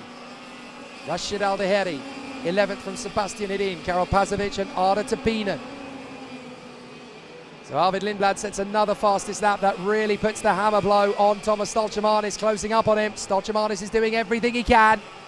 He really wants to seal pole position. He could still take one even if he doesn't beat Arvid Lindblad, but he's got to wait to see what happens to Alex Powell if that would be the case. So really tough wait now for Thomas Stoltjemanis if this is the case. 2nd place would only be good enough for 3rd, and he would have to wait to see what would happen for Alex Powell in his heat later. So through turn 1, and Arvid Lindblad is on course for a victory. And he certainly needed one after slipping off the road earlier on. But Arvid Lindblad doing an amazing comeback drive here in this final heat of the day, and proof and showcase that he is a contender for the final. In FIA Karting, he has yet to win a final. He's come so close so many times in both junior and senior, but he has always been on the podium. Could this weekend, Kristianstad, finally be the moment that Arvid Lindblad takes a win? He has yet to do so in the FIA Karting paddock. He's come so close so many times. And he's got a lot of work to do tomorrow even if he wants to get the job done. But of all the drivers here in OK Senior, if anyone's going to bounce back from adversity, it's going to be Arvid Lindblad. Checkered flag in the final race of his weekend leading up to the superheats. And the Red Bull youngster has got himself a valuable heat victory. That takes him one step closer to the big show. A really good run then from the British driver. So a fantastic situation, but an excellent run and a really solid battle for all of the competitors as they continue in close formation. But Arvid Lindblad getting the job done. It was always going to be very competitive and ultra close as they run together in close proximity. So let's see how things continue from their point of view. Arvid Lindblad, though, certainly taking the victory and the plaudits that come with it. He'll be very happy with that, and that's a 0-point score to add to his very impressive tally. Could have been more impressive without the spin, but he will fight back through the adversity, I'm sure. Certainly this weekend he's looking more strong and more confident than ever before. And despite starting second on the grid, despite dropping back initially, he has fought his way back to the victory. Arvid Lindblad ahead of Thomas Stoltemanis and Notcha Tunion, Olin Galli, Harley Keeble and Max Popov, all drivers that made up places, but nobody made up more than Jovan David, 7th place from 20th on the grid. Victor Gustafsson made up 10 to go 8th, then Arthur Rojon and Rashid Aldaheri, Hugo Holm and Sebastian Hirin ahead of Karol Pazovic and Arda Tepinen. Adrian Maliero ahead of Ella Stevens, and then Anton Ogren in front of Josh Erfen, and he was the last driver to finish the race. There were retirements galore for Matthias Morgato, and also 3 on the opening lap. Rintaro Sato, Matthias Ferreira and Caspian Hagman. They all went off on the opening lap of the race, and for them, it's backs to the wall as far as their tallies are concerned. That means that Thomas Stoltemanis now has 11 points compared to Alex Powell, who has 10. So it's a very tricky scenario, very tricky situation for the competitors out in front.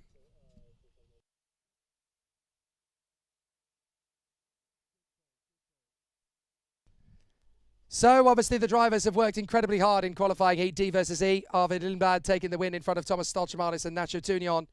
And there is a very good chance that even though he's finished second rather than first to guarantee a pole position, it still could be possible for Thomas Stoltemanis. Never say never. He's got to wait to see what happens with Alex Powell and Kier Nakamura in their race later. But there is still every chance that he could end up taking pole position for the Superheat tomorrow morning. He's still in third place on 11 points.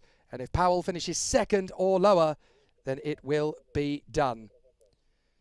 So Guillaume Bouzard is going to come out onto the circuit now for his chance to seal pole position in front of Emanuele Olivieri, Renaud Francote and Thomas Strauben at the sharp end of the field for qualifying Heat A versus F. It's definitely going to be very strong and very close as far as the competition is concerned to get that top spot. But now our attention turns to the drivers in the junior battle once again. One of the drivers who's been very impressive in his first visit to Sweden, and certainly his first time ever in the FIA Karting European Championship, is the young man from America, Max Garcia. We caught up with him on Thursday. We did a test with DPK in Portimao at the beginning of the year, and they wanted us back, so we came back for this race, obviously. And it's just been really fun so far. It's different for sure. Everything is just way different than how it is in the US. I'd say 2 weeks ago, the qualifying was very bad for me. It weighs a lot in your weekend. I qualified P45 overall, and it made it very difficult, and still managed to come back and start P13 for the final. So I feel if we fix that, we have a better chance of starting in the first 3 rows. I'd say it's a lot shorter, a lot like quicker turns, and it's a lot more flowy, fast and flowy, because in Portimao I had a lot of tighter corners like hairpins. This one's pretty fast. Even in the tighter corners here, it's still very fast. It's very difficult because you never know. It could be drying 1 second and then start raining the next, or it could be dry and then start raining, sprinkling, and not fully get wet. It's damp conditions, and it changes very quick. You cannot predict how the weather is going to be here in Kristianstad. We just bring up both carts. We set one up for the rain and one up for the dry, and we'll wait until like a minute before the gates close and see how the weather conditions change. For example, 2 weeks ago in the heat race, everyone went on wet tires because it looked like it was going to rain, but the person who called the change was watching the track and watching the track drying and a dry line forming, and they were like, okay, we're going to go on slicks because there's a full dry line, while everyone else went out on wets.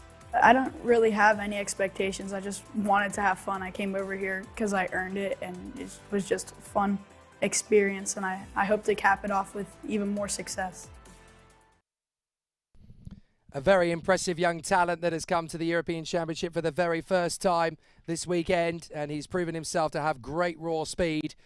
Definitely going to see a bit more from Max Garcia, I'm sure, as the race weekend develops. He's only got one race to go here, of course, but if we have a bit of an incident like we saw in the previous one, then anything is possible.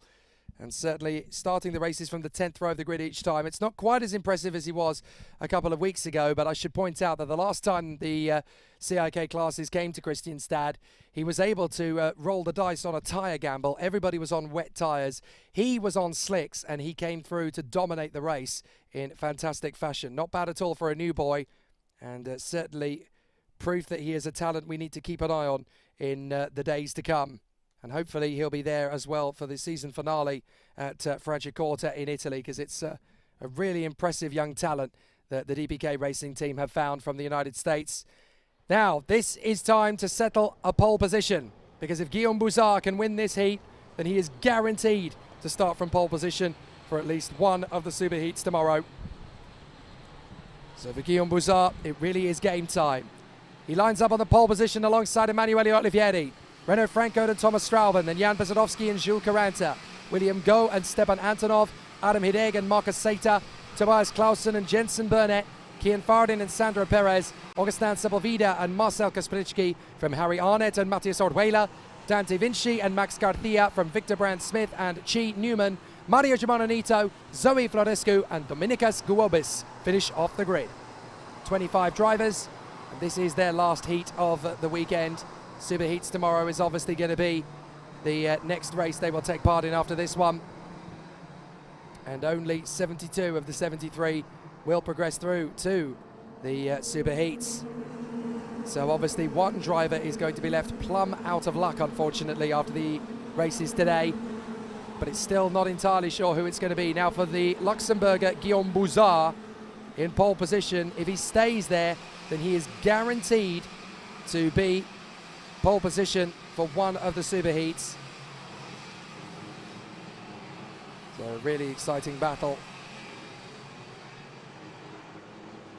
So we will see how the battle will continue.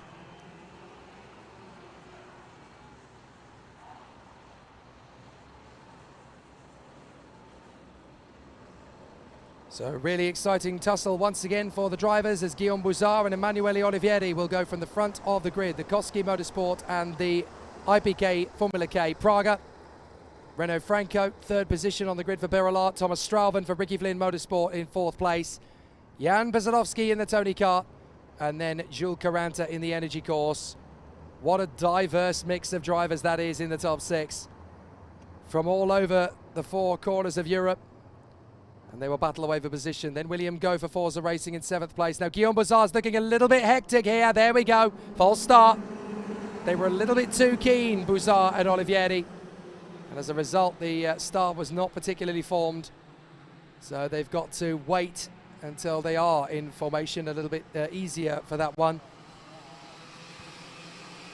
So obviously they didn't quite go to plan as far as the drivers there were concerned. I think they were hoping for a little bit of a cleaner and smoother race battle in that last one.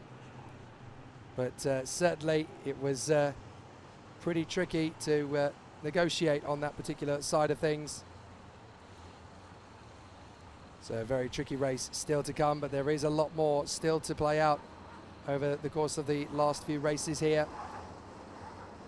We're going to have a really exciting run for the drivers as they finish off in fine formation. But now we're going to have a really exciting battle as the drivers come through in their two lines of formation once again. So it's going to be very tight, that's for sure, as we get ourselves back into formation once again. Guillaume Bouzard and Emanuele Olivieri, that's much better as they come up the lines. Here we go! Bouzard gets the run from Franco. Third position for Jan Bezadovski. Up to the first corner through the chicanes. And up towards turn 4. This is where things could get very interesting for Guillaume Bouzard, but he's still got the place from Renaud Franco and Jan Bezadovski. Once again, those three have broken through to the top 3 positions, but in 4th place now, that is William Go. So he has worked his way through to 4th place in the Forza. Not a great start for Olivieri, Strauven, Caranta, and that is a problem for Sandro Perez. Sandro Perez has gone off, and he's not the only one. There are 3 karts off there, and I think one of them might be Marcel Kaspricki. Mario Giamononito is involved in that one as well, the Portuguese driver. So 3 karts actually involved in that one. Yep, there is Marcel Kaspricki. He's desperately trying to get the kart going again. The marshals are so busy working with Sandro Perez's kart. Oh, Kaspricki Unfortunately, it's game over for him as well. And for Mario Germano Nito. So she's out of the race as well. So Guillaume Bouzard leads from Franco, Pisadowski, Go and Hideg. The marshals work incredibly quickly and move the karts from the scene so that there is no need to go full course yellows. Only a stationary yellow needed. Up the inside from Jan Pisadowski. He takes Renault Franco now that they've got into the green flag zone. So a beautiful overtake from the pole and also from Emanuele Olivieri. He gets the run there on the Sodi card of Adam Hideg. So the Hungarian working very solidly in this one now. If Guillaume Bouzard stays where he is, then the young man from Luxembourg is going to be in pole position. But there is Kaspricki, Perez and Nito all walking away. So that would be a fantastic run for all of the drivers. So this is definitely going to be a really exciting run for the competitors as they continue the drama. And the battle will rage through this OK Junior Heat. But the racing still very, very strong again around the course as Guillaume Bouzard holds on in front of Jan Pisadowski. So really exciting and competitive. So let's see how it all plays out here as William Go is right in behind Emanuele Olivieri. He has a think about the overtaking move, can't quite seal it. Adam Hideg is there in behind. So Olivieri having got into 4th position in front of Go in the Forza Racing, then Hideg, then Strauven, then Clausen, then Caranta, and then Stepan Antonov. So close racing all around. A very tough battle and very tight race battles in the offing. Across the line again comes Guillaume Bouzard from Pisadowski, Franco, Olivieri, Go, Hideg, Strauven, Clausen, Caranta, and Antonov. Sater ahead of Fardin, all the way down to the back of the field with the battles between Dante Vinci, Victor Brandt Smith and Dominicus Guobis. There are some great duels all the way through the field. Fastest of all in the first sector briefly there was Zoe Florescu, so she's got some raw pace. It's just being in a difficult position in the field that makes it quite tricky for her to make progress. Max Garcia has made up 7 places, by the way, and 6 places made up by Zoe Florescu. Oh, Jules Caranta getting quite close there to Thomas Strauven in the middle of this wash of karts as they fly through. So this long train of incredible machines just continuing their battle through. And there's Emanuele Olivieri. He gets through on the inside of Renault Franco, so now he becomes the locomotive, charging after Bouzard and Pisadowski, and the coaches behind are really starting to raise the rafters in behind. So Franco going after Emanuele Olivieri, but Olivieri having a really tough run of this now as he gets himself back into 3rd position. At least he's made up the ground once more. So tough battles continue along the course. Augustin Sepulveda sets the fastest lap of the race. He's in 14th place behind Max Garcia. So the field continues on its way. But still the hard charger in this race is Max Garcia. 7 places made up for the American star for the DPK Racing Team. In fact, there he was as he came through the picture there. The 294 in behind Kian Fardin. And the American driver really putting on a bit of a brave face of it in his first weekend in the championship. There's Bouzard, Pisadowski, Olivieri, Franco, Go, Hideg, Clausen, Strauven, Antonov, Sater, Caranta down to 11th now in front of Kian Fardin, Max Garcia and Augustin Sepulveda, with Harry Arnett, the Australian, still keeping it on the road for the moment. Alive and kicking. His race battle is not done yet by a long shot. So still more battles through the course of racing here. And it really has been a sensational battle for all of the competitors out there. We've seen some great tussle side by side. On the inside, Kian Fardin goes for Jules Caranta and gets the overtaking move. A very nice run there. Makes a good run as they continue out in the continuing battles around the course. It's a very satisfying overtaking move. A big lunge on the inside there as well from, now that is one of the Falcons. I think that was Tobias Clausen. Yes, it was, getting past Adam Hideg, who hasn't really been able to get the same sort of pace that he did in the cooler conditions yesterday.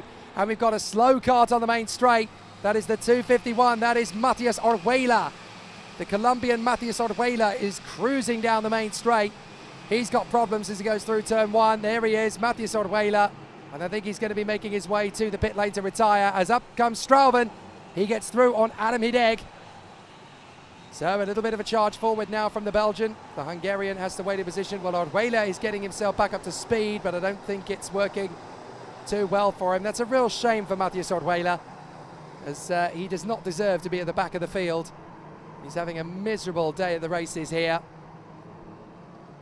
So Guillaume Bouzard, however, is having a wonderful day at the races. He's 0.8 of a second clear of Jan Pesadovski, and it's almost certain that he is going to book himself a pole position for the Superheat tomorrow. Whether it's Superheat 1 or Superheat 2, we don't know yet, but certainly going well as Guillaume Bouzard runs in front of Jan Pesadovski. Olivieri, Francote, Go, Clausen, Straven and Adam Hideg all in the mix.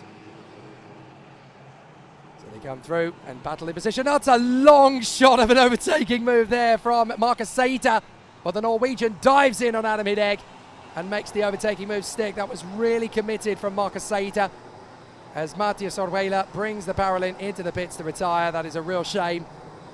But certainly for Guillaume Bouzard, he is about to book himself a pole position for the Superheat tomorrow morning, and deservedly so.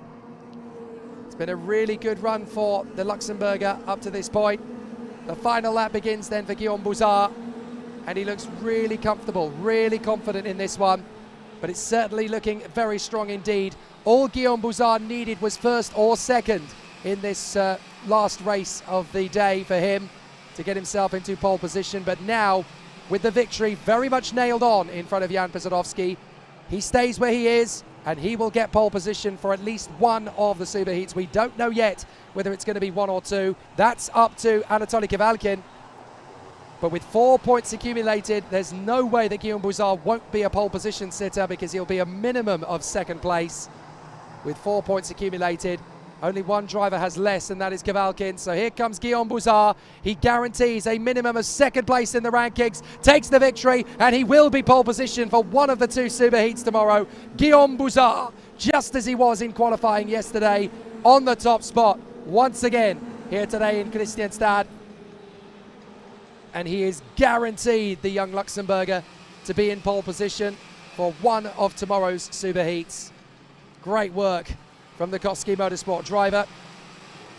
He has 4 points. All Anatoly Kevalkin needs now is to win his heat, and he will get the job down. Now, interestingly, if Kevalkin finishes second in his Superheat, Bouzard and Kevalkin would tie for points, but it would go the way of Bouzard, because obviously he qualified better. So we'll have to see how it all plays out, but certainly it's all gone beautifully well at the closing stages for Guillaume Bouzard, as he will seal the victory in this one, and that obviously seals him pole position for one of the two Superheats. We do not yet know which one it's going to be, but certainly it's job done as far as the Luxembourger is concerned. So Guillaume Bouzard takes the final win of the day from Jan Pesadovski and Emanuele Olivieri. Renaud Francote is fourth ahead of William Go and Tobias Clausen. Thomas Straven in seventh ahead of Marcus Seita and Stepan Antonov. The top 10 rounded out by Adam Hideg. The talented Max Garcia making up 9 places to go 11th from Kian Fardin and Harry Arnett, who made up 4. Jules Caranta slips to 14th ahead of his teammate Jensen Burnett. And Augustin Sepulveda comes home in front of the impressive Zoe Florescu, who made up 7 in the end, ahead of Dante Vinci. Then Dominicus Guobis in front of Victor Brandt Smith. And then we have the retirements, Matthias Orjuela, and then 4 retirements on the first lap. Sandro Perez, Marcel Kaspricki, Chi Newman, and Maria Germano Nito. So very unfortunate for several drivers around the course, as we had a real flotsam and jetsam situation in the opening tour for a lot of the competitors in this one. But certainly the problems continue around the course for several, but not for Guillaume Bouzard. He gets pole position after a fabulous battle in time qualifying, and he really deserves his place on the top spot. The Luxembourger doing a sensational job. So that's one pole position secured and determined, but there are still more to battle away for. Back to the OKs now, as we get ourselves ready for qualifying heat A versus F. And this is the race where we get to decide whether Kian Nakamura-Berta will seal the deal. All he needs is 9th place or better. It's almost a guarantee now for Kian Nakamura-Berta to get the job done. It's pretty safe and sound, but he cannot guarantee it until he crosses the line. For the moment, though, let's hear from one of the drivers in the OK category that's made a really good impression on the races this weekend and has really turned the corner in terms of her own personal development for the World Racing Team, Arda Tapinen of Finland. I think it's really funny. The jump over there is funny too, and it have technical places. It's a little bit difficult, but I like it. In Finland, the grip is like almost same, so it's not good. But I have practice to use the tire, so I think I do it well. Of course, it's a little bit tough to drive here. Like the level is really high here, and you need to be really fast here, and you need to do a lot of work here. You need to have a good setup, but you need to be a good driver at the same time. Of course, it's a little bit difficult if it's like dry and wet for mechanics, and of course to drivers too. And like if middle of the session it starts raining, it's a little bit difficult, or if it's like raining and then it starts to dry, it's difficult too, and the tires is going to destroy, and yeah. I hope that I can drive the World European Championship round like this year, and I hope that I'm going to get the final place in some race, because I'm like new here and this is my first year when I'm driving abroad, so I hope that I can go drive in final. She's certainly made the advantage count in her favour here at Kristianstad. It's really good to see the progress made by Arda Tapinen in the battles for position. It's been a really solid opportunity to go for the victory in these races. She hasn't quite been able to make it all the way up to the sharp end of the field yet, but certainly in the midfield battles, she has really been holding her own and making some good overtaking moves. I'm sure that everybody at the World Racing Team is as impressed as I am by the progress that she has made. And Arda Tapinen only has one race left in the day, I believe, and that is going to come at 17:40 later today.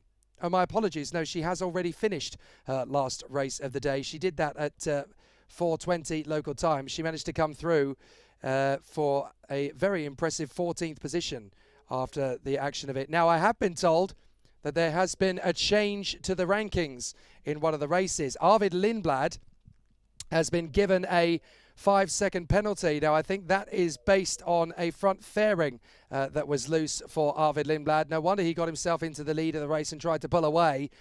So he had a loose front fairing. Interestingly, so too did Johan David, but fortunately he was 5.07 seconds ahead of Victor Gustafsson. So Johan David did not lose a place. Sadly, Arvid Lindblad lost 5. So Thomas Stochamanis actually inherits the win. Now, what that does to the rankings is actually quite significant, because that gives Thomas Stochamanis the win.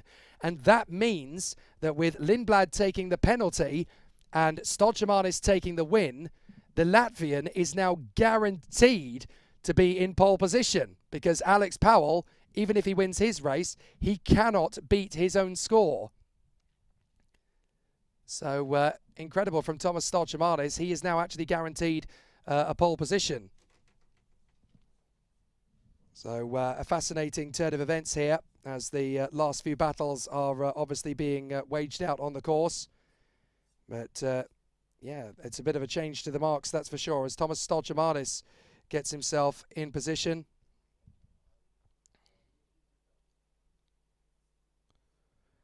So a really exciting battle to come then, but at least now we know the identities of 2 of the competitors ready for positions.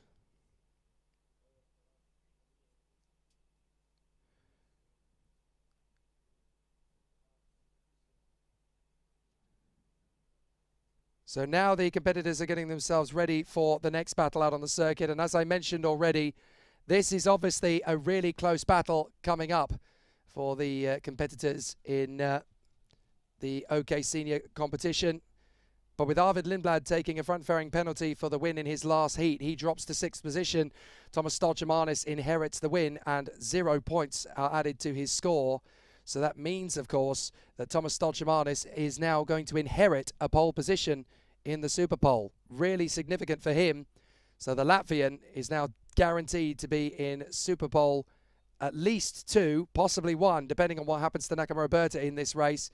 But it's pretty certain, really, other than an absolute disaster for Kiya Nakamura-Berta, that the Japanese driver should seal pole position for the Superheat tomorrow morning.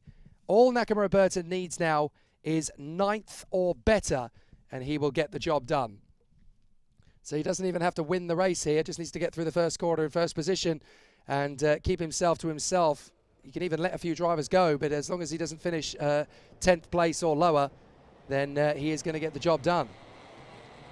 So qualifying E-Day versus F gets out onto the circuit, and this is the big one for Kiya Nakamura-Berta. Can he get the pole? He's certainly pole for the moment. James Igotzi second from Max Orlov and Tukka Tarpanen. Then Juha Valtonen and Ian Eichmans. Marlo Bollier and Zachary David from Enzo Deligny and Joe Turney. Then Kevin Lantinga and Marius Christiansen from Rafael Modanese and Joel Bergström. Max Obst, Bruno Mulders, Lorenzo Travasanuto. Then Alva Simasvara, Richard Olsen, Oscar Wirtz, Ricky Liu and Wilgard Leek. So the drivers are out there on the course. Happy birthday to Joel Bergström, by the way, on the 7th row of the starting grid. And he has already been having a very exciting battle out there on the course. So we know the pole positioners for 2 of the races tomorrow. It's definitely going to be Guillaume Bouzard in junior and Tomas Stoltemanis in senior. But we are still yet to determine the other pole positions. If Kiya Nakamura-Berta stays in 9th or higher, then he will get the other pole position in the OK Senior category. So a fascinating battle to conclude here at Kristianstad, but there are 3 races to go today. So obviously a really intense and exciting battle.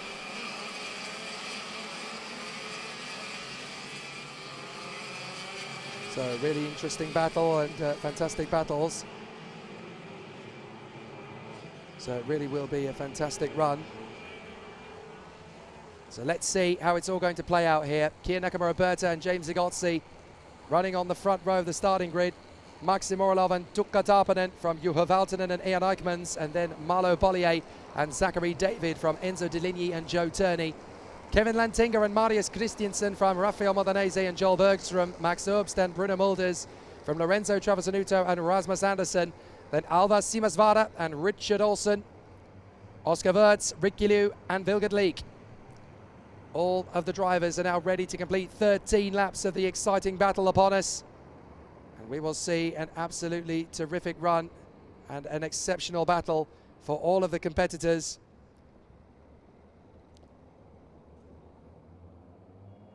So here they come off the final turn. Lights out, let's race. Kiya Nakamura-Berta first into the first corner. That'll do nicely. It's about as good as he can get for him there. Orlov and Valtonen second and third again as they charge through on the inside line. So no major changes or shocks. Igotzi is in 4th position. The drivers work their way through the turn 4 hairpin and up and over the top of the jump. No problems so far. Nakamura-Berta exactly where he needs to be to seal pole position as Joe Turney goes wheel to wheel with Tukka Tarpanen. They battle away for position. Tarpanen runs out wide and Joe Turney is able to get through. Now that's Ian Eichmans in the Eichmans Grand Prix team Tony Kart, exactly the same livery. So they continue on their way, and a really exceptional battle for the competitors as they continue to charge on. And now Kiya Nakamura-Berta trying to get away from Orlov and Valtonen. He could even let them through if he wanted to. I'll bet he doesn't want to though. He's certainly in a safe position at the moment as he continues in fast formation.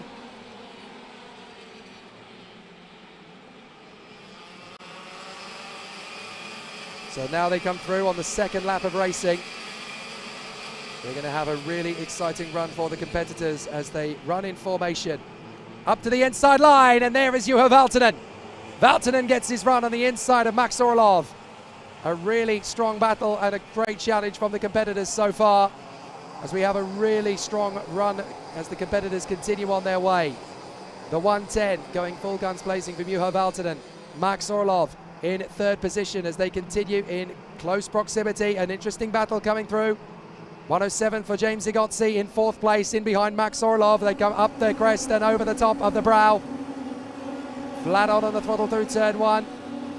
It's a really tense battle. A little bit of a twitch there from Valtonen as he holds on to second place. Orlov is going to dive in on the inside of turn 4, gets the move. Egozzi trying to follow in, but he can't quite get the inside line. And now they are proper jostling for second place. This is absolute heaven sent for Kia Nakamura-Berta, because he's just able to jog away from the rest of the field up front. Absolutely child's play. So it's almost guaranteed now for Kia Nakamura-Berta. He just needs to keep going, and he will get pole position for the second of the Super Heats tomorrow in the OK Senior category. And then we would only have to wait for one more to be confirmed, and that would be in the OK Junior for Anatoly Kavalkin, or potentially one of his rivals. Here we go. James Egozzi slices in on the inside of the 110 of Juha Valtonen. Perfect job. So Valtonen now drops down behind Egozzi. So Orlov is in second, Egozzi is in third, then Valtonen, Deligny, Lantinga, Turney, Tarpanen, Bollier and Eichmans. So Joe Turney is desperately trying to salvage some championship points in the qualifying heats with a strong run in this one to try and get him up towards the top 10. Deligny is having to move to cover Kevin Lantinga at the moment. As up the inside, Tarpanen takes his teammate back. So Tarpanen gets back into 7th past Joe Turney. I think at this stage, Joe Turney is just going through the motions and ticking off laps in races, waiting for Franciacorta to get started, because it looks like he may not even score any championship points here at Kristianstad, despite dominating in the first 2 rounds. And there goes the move from Valtonen on Egozzi. So Valtonen back into 3rd place again, past the young man from Miami, his teammate James Egozzi. Then Enzo Deligny, Kevin Lantinga, Tuukka Tarpanen ahead of Joe Turney, and then Marlo Bollier ahead of Ian Eichmans. There's the move on the inside from Enzo Deligny. So he takes on James Egozzi and gets through into position. That's the man second in the championship. Egozzi and Lantinga back on terms with Deligny. Deligny holds it round the outside. Does not lose ground to Lantinga. Absolutely terrific. So that's well defended by Deligny in very difficult circumstances. They continue to battle around the course, and a really strong run. So the duel continues on its way. The 173 of Marlo Bollier continuing in close proximity. Some good battles up to the first run, and on the inside that's Lantinga going wheel to wheel with Deligny, and through past both of them comes Tuukka Tarpanen. Joe Turney slides through as well. Deligny back on the inside line. Deligny tries to commit on Turney, has to bail out. Wow, that was an absolute steal from the Tony Kart teammates Tarpanen and Turney, and now Tarpanen is defending Turney on lap 6. Tarpanen is trying to hold Turney at bay. Turney commits, don't even think about it. He holds him up, gets through. Tarpanen runs wide. Deligny and Eichmans are going to get past. Eichmans drifts wide round the outside. Lantinga gets past Tarpanen. Eichmans squeezed onto the grass. Well, I don't quite know what's happened there. That's Travis Anuto and Bergström. So I'm afraid Travis Anuto and Bergström are now out of the race. Big, big problems for those two, as now Enzo Deligny is trying to square off to keep Lantinga and Tarpanen behind him. But Joe Turney has managed to get through into 5th position, and that's an absolute steal. Looks like Joel Bergström and Lorenzo Travasanuto are keeping it amiable at least. So a very disappointing end for their race. So still the battles rage out front. Kia Nakamura-Berta bangs in another fastest lap. A 51.0 for the Japanese driver with the British licence. And the Kart Republic Motorsport driver continues to lead. Max Orlov in second from Juha Valtonen. Diving through on the inside line of the hairpin. So let's see how this continues on, as now Ian Eichmans is trying to hold his position in front of Marius Kristiansen. This is a little deeper into the pack. This is for 10th position downwards. Eichmans, Kristiansen, then Max Obst and Marlo Bollier ahead of Bruno Mulders. So Bollier and Mulders, the 2 Kart Republic teammates, we're watching them at the moment. 173 and 168, they come off the turn and up to the main straight once again. So Bruno Mulders trying to get one over on his teammate. There is Kevin Lantinga, who has run a very solid race, but now Tuukka Tarpanen is in front of him, and Enzo Deligny is in front of him. And Joe Turney has managed to get Scott Clear in 5th position. Now Juha Valtonen running in 3rd position is really going to hamper his score. That's going to drop him to 15 points, which is going to be the same amount as Max Orlov. And because Orlov out-qualified him, he'll be ahead in the rankings. There's the move from Zach David. He gets through on the Dutchman Kevin Lantinga. So really exciting battle. The competition continues in fine style, and they really do nip one around the course in fantastic fashion. So the battles continue and are well and truly joined in the positions around the course. But Tarpanen now trying to stretch away. Having got past Enzo Deligny, now he wants to stay there. So he's definitely going to have to work hard to continue this close proximity battle. But Tarpanen trying to get away from Turney. What an absolutely terrific run. So still they continue in fine fettle around this course. So we're going to see a very tough challenge. Bruno Mulders now is ahead of his teammate, the 173 of Marlo Bollier. Bollier trying to take it back from him. This is the thing in karting, you may be teammates, but there are no team orders. There are no manufacturers' championship stakes or anything. So as far as the teams are concerned, it's every man for himself, or every racer for himself, I should say, in the modern era. Terrific to see all the battles coming together and the drivers pushing for supremacy in a very complex and complicated field. So we're seeing some terrific battles around the course. Tuukka Tarpanen sets the fastest lap of the race at 50.973 now for the drivers in the mix. But obviously there is still quite a long way to go. We're going to see some real charges forward from the drivers in position. But Kia Nakamura is just keeping it nice and easy out front. No dramas for the Japanese driver in the lead of the race. This is exactly what he wanted, really. So the battles continue in close proximity. The racing is still very tight, but everybody is keeping it together. There is the 117 of Max Orlov, and he is 2.1 seconds back. A very tough race battle for him to now try and make up gains, but he's almost 2 seconds clear of Juho Valtonen. So he's very much in no man's land there in second place. And it's definitely been a very simplistic and a very easygoing challenge for all of the competitors now. So still the drivers race on, having had a really good battle of it as they continue. But now the competition will continue in fine style as the drivers continue to make good progress. Tuukka Tarpanen running in 6th position behind his teammate and the championship leader Joe Turney. But Tuukka Tarpanen, the Finnish driver, on a circuit he knows very well. 2 laps to go for the young Finn.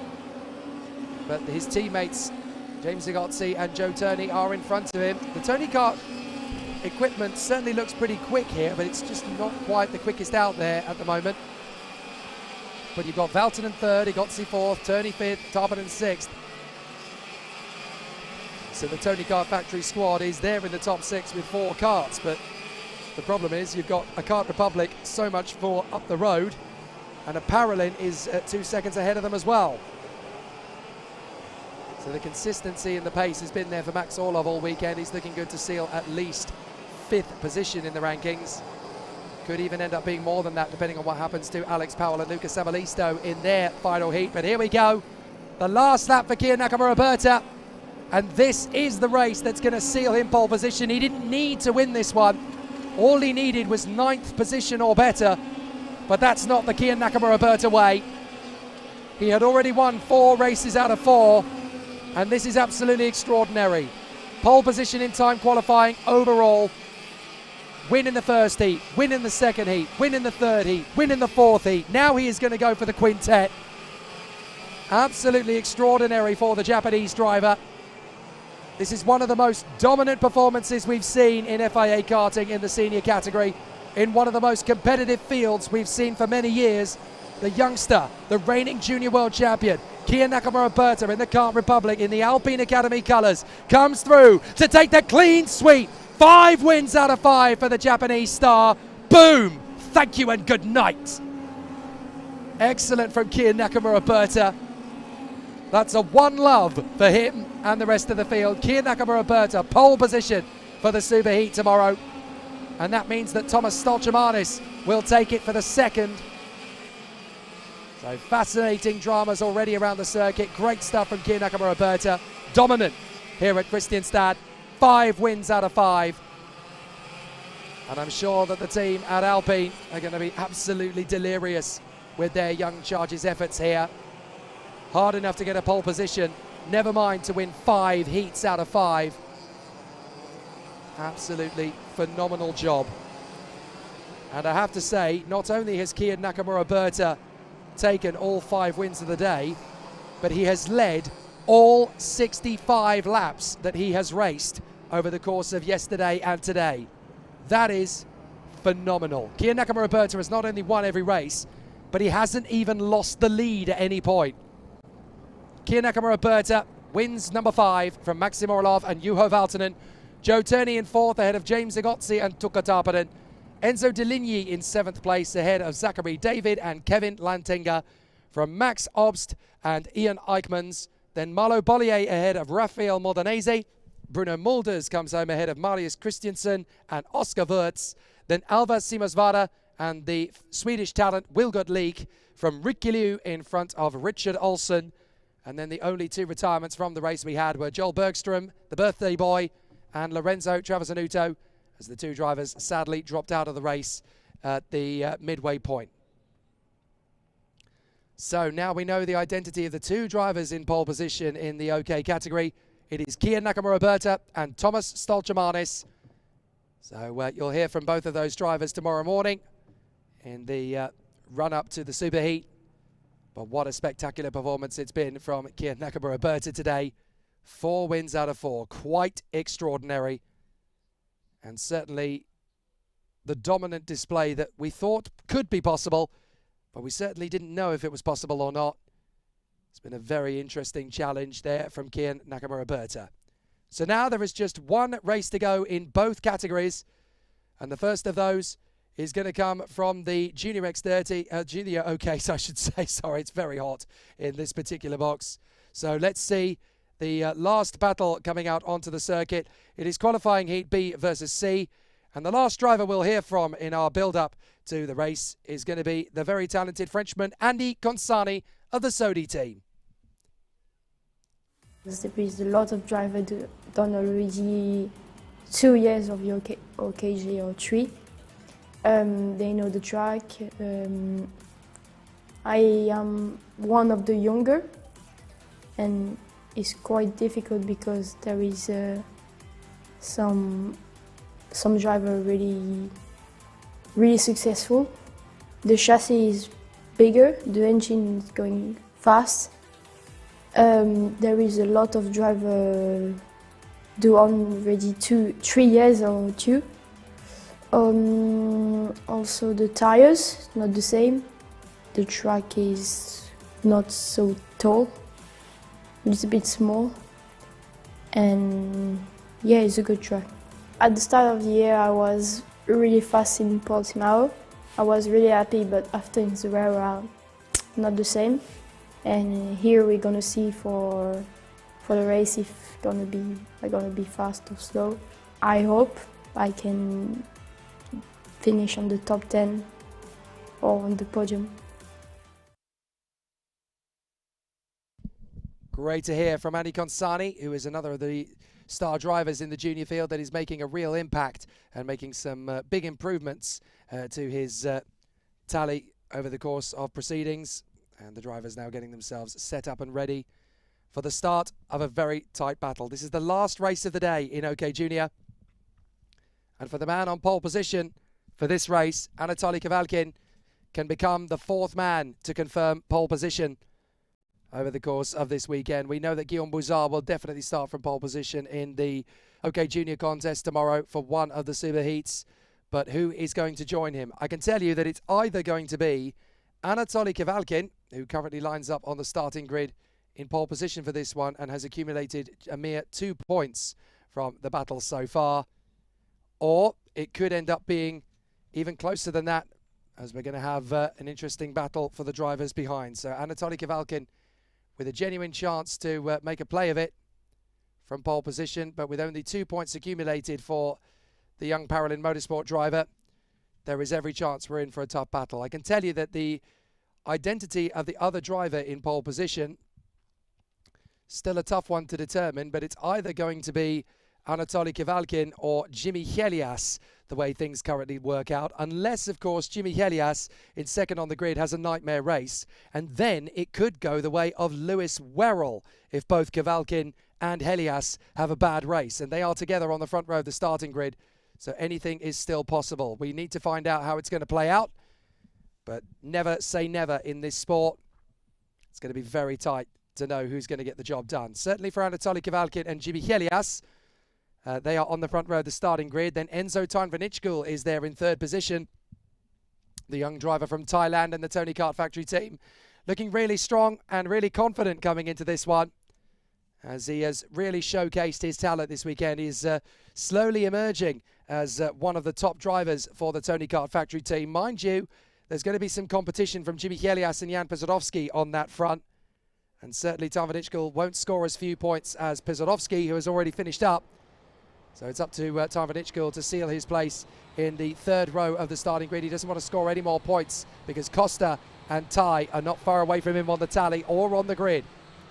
Anatoly Kavalkin and Jimmy Helias on the front row, and then Enzo Tainvanitschkul and Miguel Costa on the second from Nathan Tai and Dmitry Matveev, the title contenders.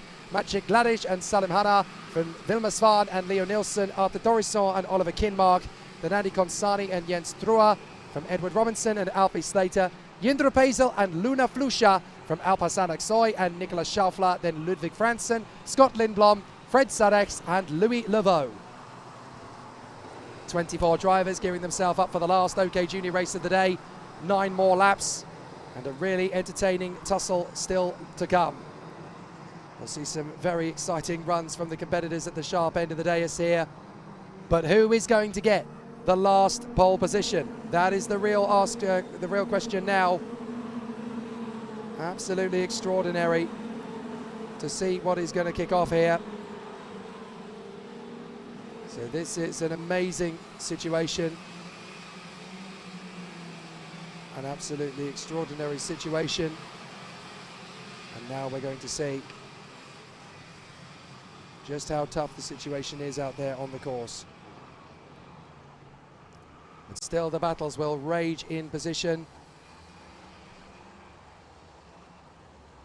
So let's see how it all continues up for this last race of the day in OK Junior, and this is all going to depend on how Kavalkin and Helias finish their day. Now Helias can take the pole, but only if Kavalkin finishes 5th or lower and Helias gets the win. Now it's going to be very tight if that is going to be the way it goes down, but Helias and Kavalkin are both competing for the pole.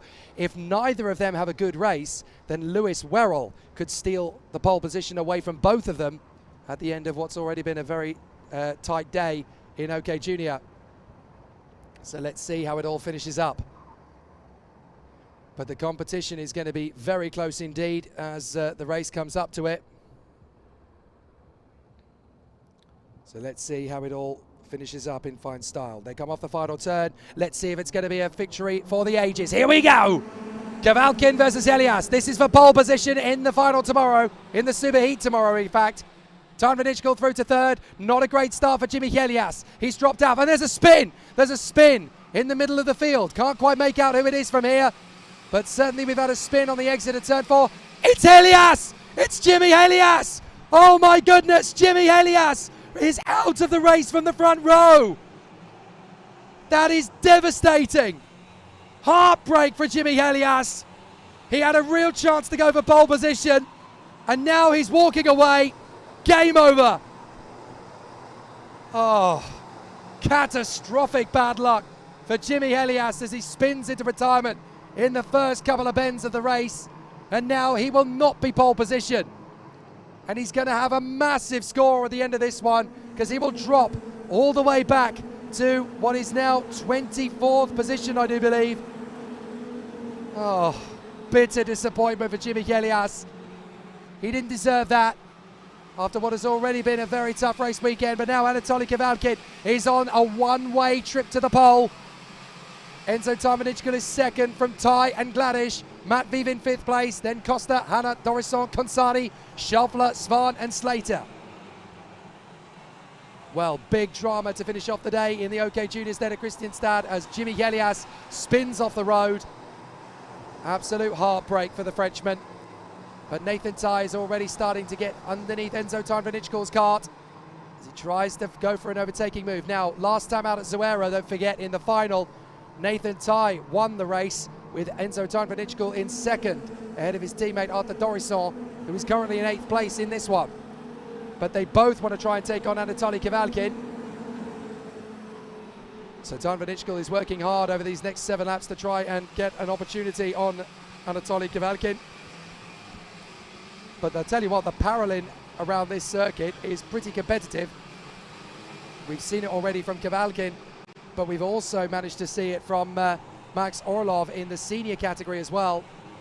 But Enzo Tarnvanitschkel will not relent. He will not give way. He will not ease up.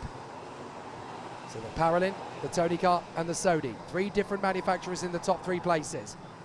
The manufacturer's effort from all 3. Then the satellite kart, the Ricky Flynn Motorsport machine for the Lando Norris chassis of Maciej Gladish is in 4th place. The Polish driver who won the Academy Trophy at this very circuit last year by finishing on the podium. Nathan Tai runs through behind Tarnvanitschkel. Tarnvanitschkel, the young man from Thailand, is still trying to get his way further forward. His ambition in life is to race in Formula 1 for Ferrari. But he's certainly going about it the right way with the Tony Kart factory team. Still putting on a great show. Enzo Tarnvanitschkel right in behind the Paralin of the very friendly and very charming Anatoly Kavalkin in the lead of the race for the Paralin squad. In through the left, in through the right.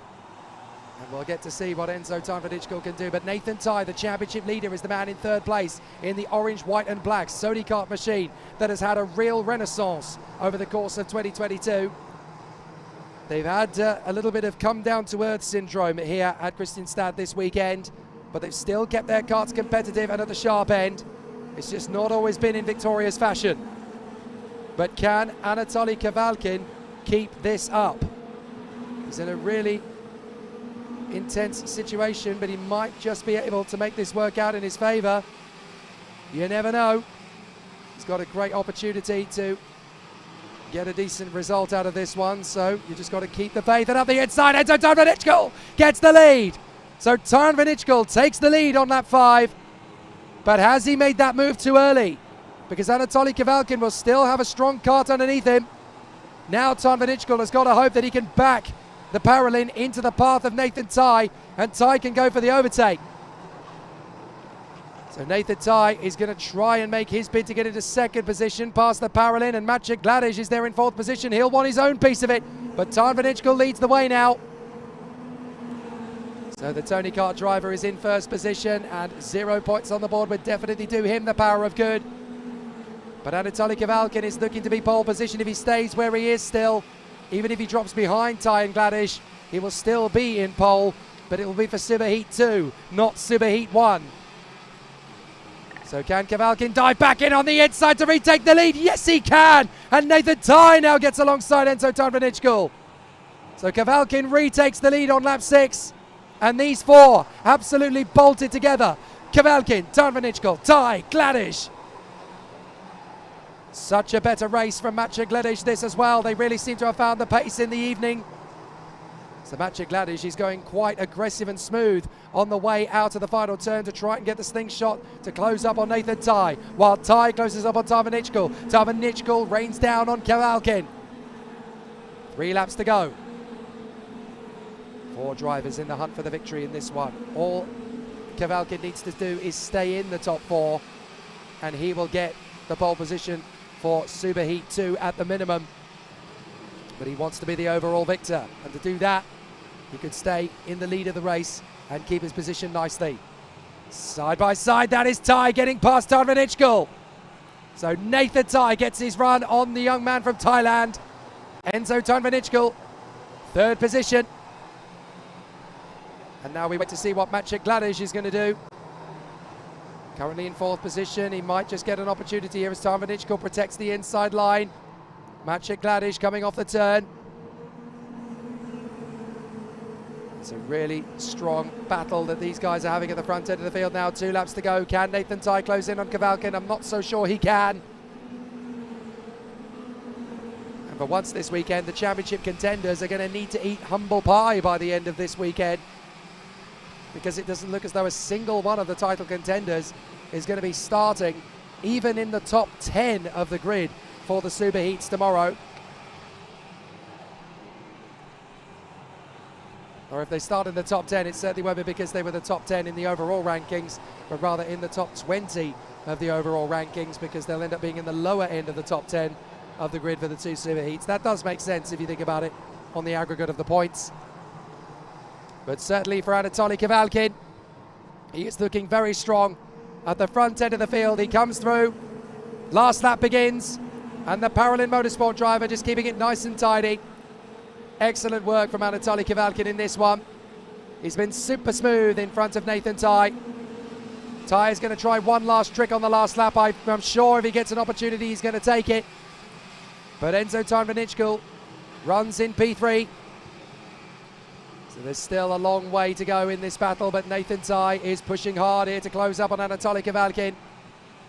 Werrell is going to inherit 3rd position in the rankings from all this. Pisodowski will be 4th, Tarnvanichkul will be 5th, and Kutskov will be 6th. A big day at the races tomorrow to come. But Anatoly Kavalkin has done what he needed to do. He's stayed in the top 4. He didn't even need to run at the front, but that's what he's decided to do. He comes off the final turn, and Anatoly Kavalkin will be pole position in the superheat tomorrow. He will be the top of the rankings, and Anatoly Kavalkin will be delighted with that. An excellent job, an excellent display from Anatoly Kavalkin. And so the 201 will be pole position for the OK Juniors here at Kristianstad. The first seeded driver and the favourite to do so has come through to be pole position in the rankings. Excellent work from Anatoly Kavalkin. In front of Nathan Ty and Enzo Tarnvanichkul. Very impressive indeed, Enzo Tarnvanichkul this weekend. He will now finish up the day 5th in the interim rankings, and that will put him 3rd on the grid for the first superheat. He could be very happy indeed with that. And he'll be ahead of the title contenders Nathan Ty and Dmitry Matveev in the overall rankings. So he will also be the 2nd highest Tony Kart after Jan Pisodowski, which, considering the pole has a year's experience, Enzo Tarnvanichkul very happy indeed with his lot. So Anatoly Kavalkin takes the win then in front of Nathan Ty and Enzo Tarnvanichkul. Maciej Gladic, a very solid 4th place ahead of Miguel Costa and Dmitry Matveev. Salim Hanna and Anikon Sani, who fights back to 8th in front of Otto Dorisson and Vilma Svan. Alfie Slater is 11th place in the end in front of Nicolas Schaufler. Jens Truer of the Falcon Racing team finishes home in 13th place in front of Eru Robinson. Luna Flusha came home in 15th position ahead of Ludwig Fransen. Leo Nilsson in 17th ahead of Jendro Pezel, and then 19th for Alpa Sanaksoy ahead of Oliver Kinmark, Fred Sarex and Louis Laveau. Just 2 retirements in the end. Scott Lindblom, who retired on the 2nd lap of the race in the CRG, and I'm afraid big drama for Jimmy Helias as he retired from the race on the 1st lap, and that dropped him from 3rd in the overall rankings outside the top 10. What a shame. Going so well for the Frenchman leading up to that point. But it is now a guaranteed victory for Anatoly Kavalkin. He will be pole position over the course of the heats tomorrow, of the super heat. 2 points accumulated total from the 5 races. That is 4 wins and a 2nd for the Paralin Motorsport driver. Excellent display, terrific work. And now there is just 1 race to go. And this one's for pride, because the pole positions have already been decided in the OK category for tomorrow's super heats. Thomas Stolchemanis and the dominant Kian Nakamura Berta will take the plaudits for that one. So they have already secured that position. But it's definitely going to be an interesting one in qualifying Heat B versus C, because it will put the German talent Maxim Rem on the front row of the starting grid alongside the Jamaican Alex Powell. And then 2nd position on the starting grid will be the Chinese talent Chu Yanpu, who will be there, the Mercedes Junior, alongside the very impressive Luca Samalisto of Finland. And on the 3rd row of the grid, it will be the youngster Dion Gauda. We caught up with him on Thursday. Yeah, it's really fun. It's a lot shorter than the previous circuits. You were a lot more corners, hairpins, a lot more stop-start, but it's really good, really technical circuit. Yeah, really fun to drive. There's not a lot of grip here at Kristianstad, and the weather and how cold it is doesn't help, but like adapting your driving, like holding the brake a little bit more, slowing down, and things we can do with the setup just to maintain the tires and get the best possible lap. Yeah, it's been really tough. I mean, there's a lot of great drivers that's been in it for many years at the top, and for me it's my first year, so yeah, it's been really tough, but it's a really good learning point, a really good curve, so yeah, really enjoying it, and yeah, we'll see what we can do this weekend. I think it's a combination. You need the speed to be, you need the speed to be good, but it's not always only about the speed. You need to be able to race well and overtake well, so I think it's a combination between both. Yeah, I think it's going to be a big challenge. At this track, it dries so quickly, so even if you think it's going to be wet, it'll dry throughout the session, or it might rain throughout the session, so it's definitely challenging, but I think we've got good pace, and I think we learned a lot with the setup and how I can improve it in them challenging conditions. Yeah, I'm feeling confident for it. It's been a bit of a tough season for me. Some things haven't gone my way, but really enjoyed it and lots learned, and I think I want to end it on a high. Obviously, I want to be racing at the fun, and hopefully I will show at the podium. So yeah, I think just hooking together everything I've learned and just putting it all into play.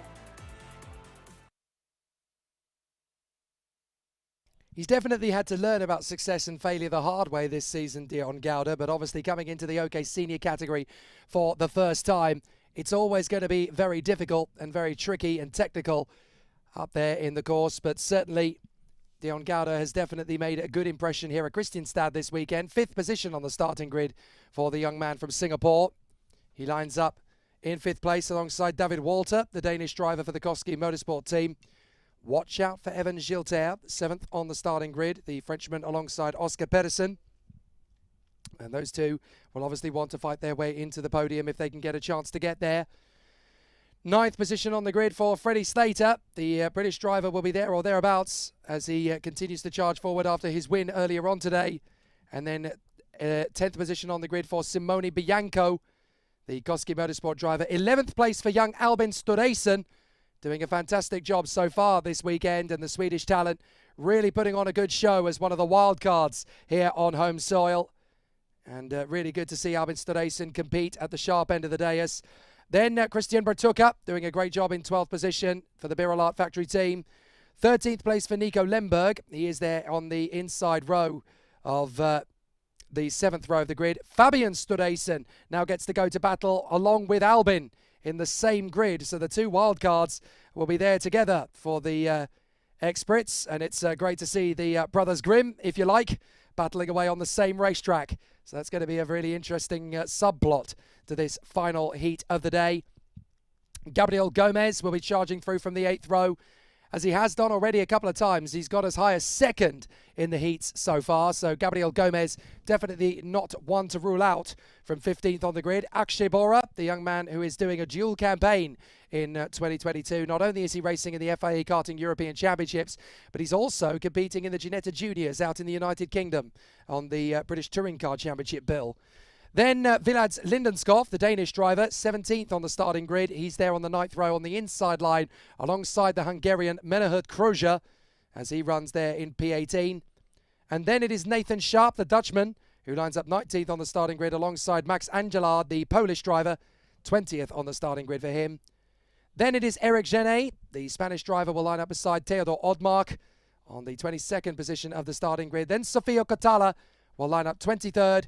And the Finnish driver will line up alongside Ruben Eranen in the Lando Norris chassis, the Swedish talent, in 24th. And this, of course, will be the last race of the day.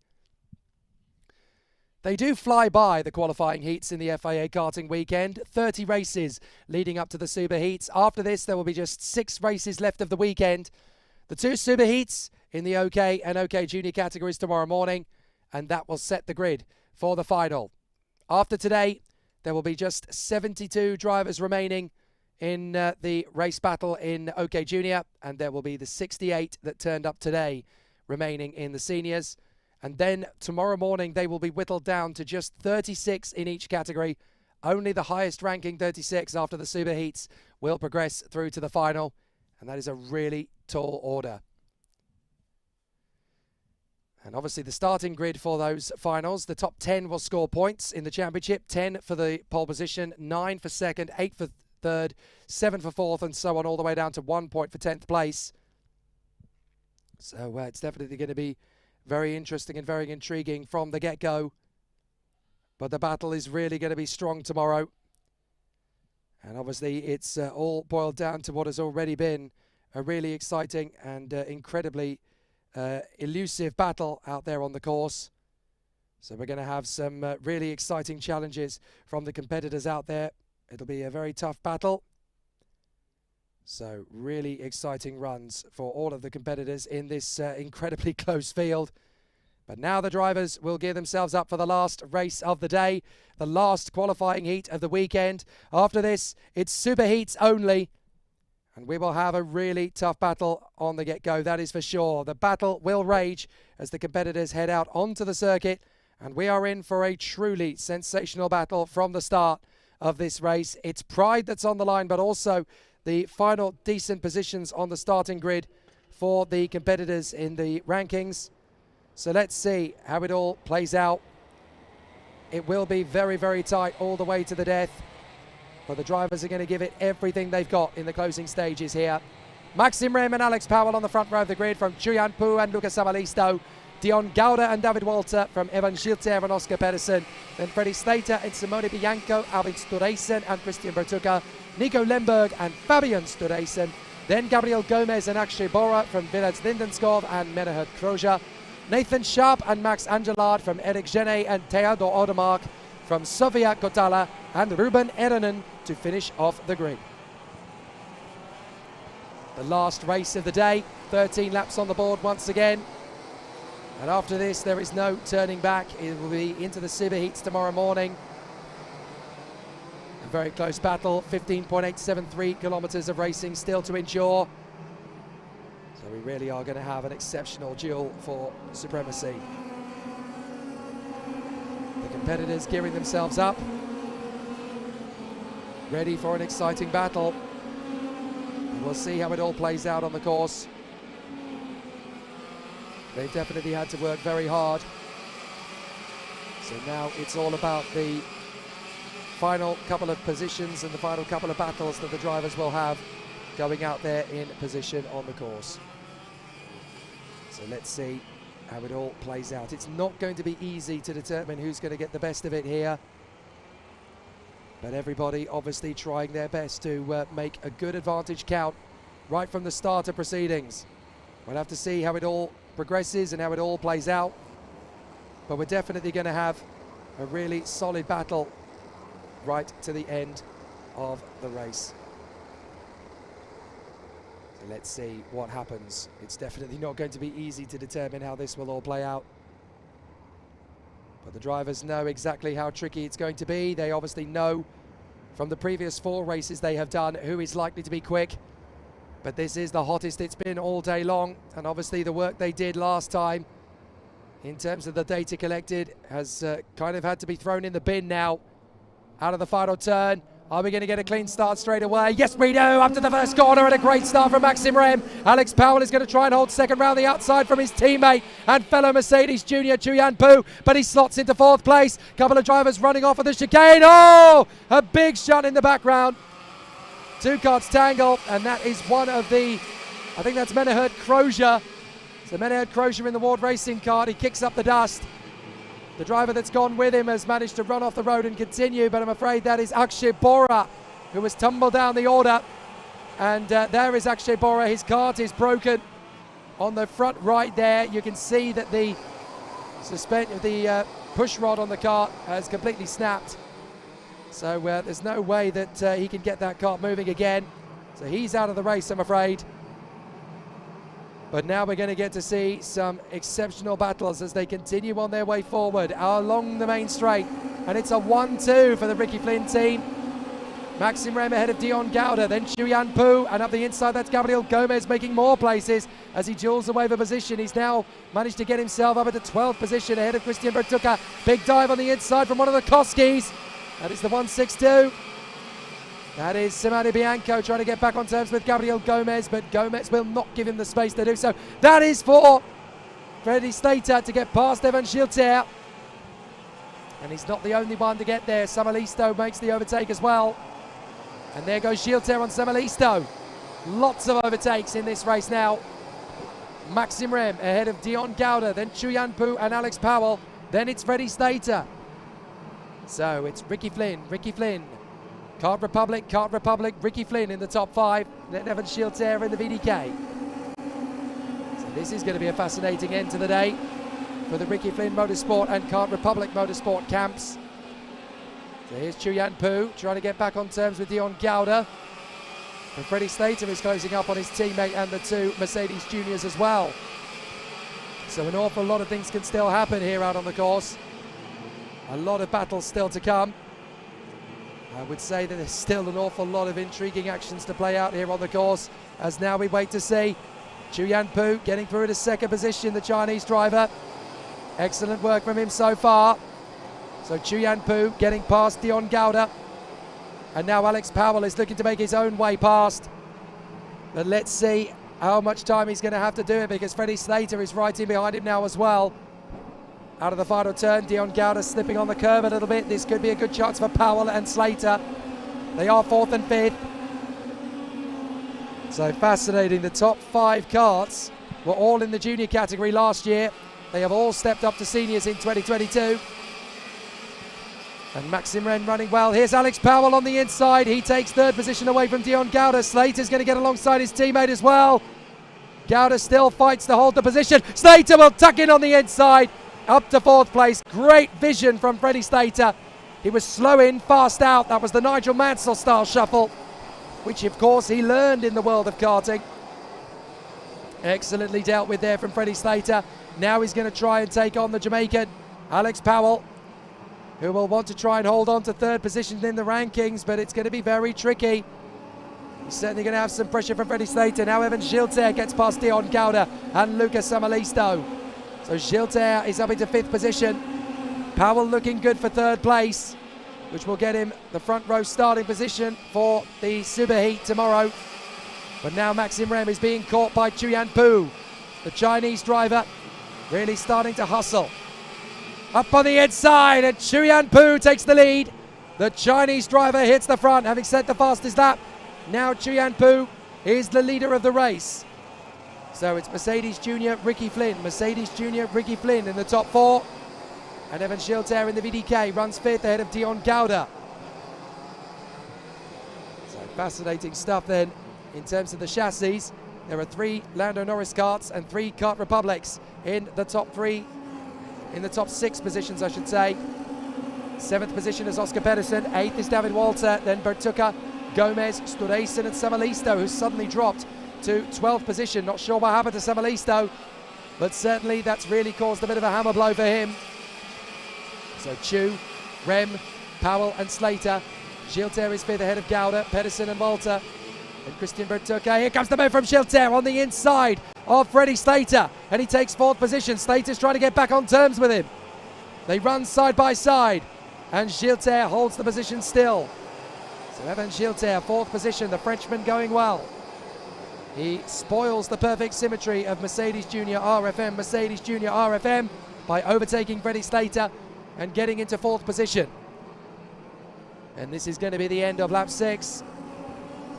So out in front, Chuyan Pu. Here comes Pedersen on the inside of Gauda. Oh, big launch forward, and through too as well comes David Walter. Dion Gauda has to concede and let them both go by.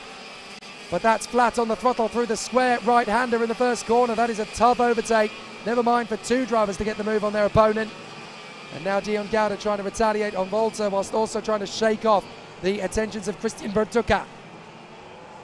There is Gabriel Gomez running in 10th position. Samalisto is 11th from Stureysen, Lemberg, Bianco, Oddmark doing a great job on the Lando Norris chassis. Then Sharp. Then it is Vilads Lindenskov in front of Max Angelard and Eric Genet. From Fabian Stureysen, Ruben Eronen and Sofia Kotala, with only Menehert, Crozier and Akshay Bora out of the race after their tangle on lap 1, as Christian Bertucca makes the overtake on Dion Gauda. 6 laps to go. And you can see just how hard Maxim Rem is pushing to try and stay in front of Alex Powell and Evan Schilter. But I do wonder, are the tyres really starting to scream for Maxim Rem? Because he is going sideways all over the shop now. He's really struggling to keep that kart on the straight and narrow. There goes Alex Powell through. Schilter is going to get through as well. I think Maxim Rem's got a tyre issue here. He's really struggling for grip. The back end of the card is really stepping out in the fast apexes. He seems to have good rhythm through the slows, but in the fast corners, the back end wants to overtake the front. I think the tyres have overcooked themselves. So that is not good news for Maxim Rem. Here comes his teammate, Freddie Slater, sorry. Slater makes light work of him. And now Slater gestures to his teammate. Come on, we can go get them up front. Alex Powell second, Evan Schielter third, Slater now fourth, and Maxim Rem fifth. And Maxim Rem really struggling for tyre life. Look at it, he's just suddenly dropping back off the pace of Slater. He can't stay with him. So Freddie Slater able to pull clear of his teammate. And Maxim Rem is there or thereabouts, but in terms of raw one-lap pace, I think you can look no further than Freddie Slater of the two of them who has it at the moment. 2.3 seconds is the gap between Chu and Powell. That's how much time Maxim Rem was losing, sat behind Chu Yanpu in the lead of the race, because Alex Powell is now 2.3 seconds back. Evan Schielter now going for second place on Alex Powell as they complete lap 9. There will be 4 laps to go as they come through. So there we go, 4 laps remaining. Alex Powell. There is Evan Schielter, sat in third position, waiting for an opportunity. He could find it into turn 4. Thinks better of it. I have a feeling it could be turn 6, the hairpin after the next left-hander. So through the left, guiding the kart to the apex. Can Schielter slice it up the inside? No, he can't, because Alex Powell protects the line. This is good defensive tactics, but Evan Schielter slices it at turn 7. Schielter splits it and gets through. Another great overtake. Absolutely superb. That was really nicely handled, and that will obviously move him up another position. Really good racing. Fantastic performance from the Frenchman, Evan Schielter, who now finds himself neatly in position. So the competitors continue on. Chu, Schielter, Powell, Slater, Rem, Walter, Pedersen and Bertucca. So still they continue. A really exciting run. Wow, this has definitely been a strong one, but a very exciting and very competitive race battle so far with the drivers out there on course. They've really given us a lot of excitement today. And we're going to have a really terrific run for all of the drivers up at the sharp end of the day as they will continue in fine style. But with the closing stages fast approaching, it is Evan Schielter that is going to have a terrific run for all of the drivers out there. They've given us a lot of excitement in the build up to this, but certainly in the last race of the day, Evan Schielter has made it count when he needed to. And Chu Yanpu, who started third position, has been given a license to thrill up front, 2.7 seconds away from Evan Schielter. He's just charging away out front. Chu Yanpu really has looked after the tyres well here at Kristianstad and has held a very comfortable position out in the lead. So the final few corners of the race, because they've got 1 lap to go after this one, but obviously that's just over 1.5 kilometers of duration remaining in this race.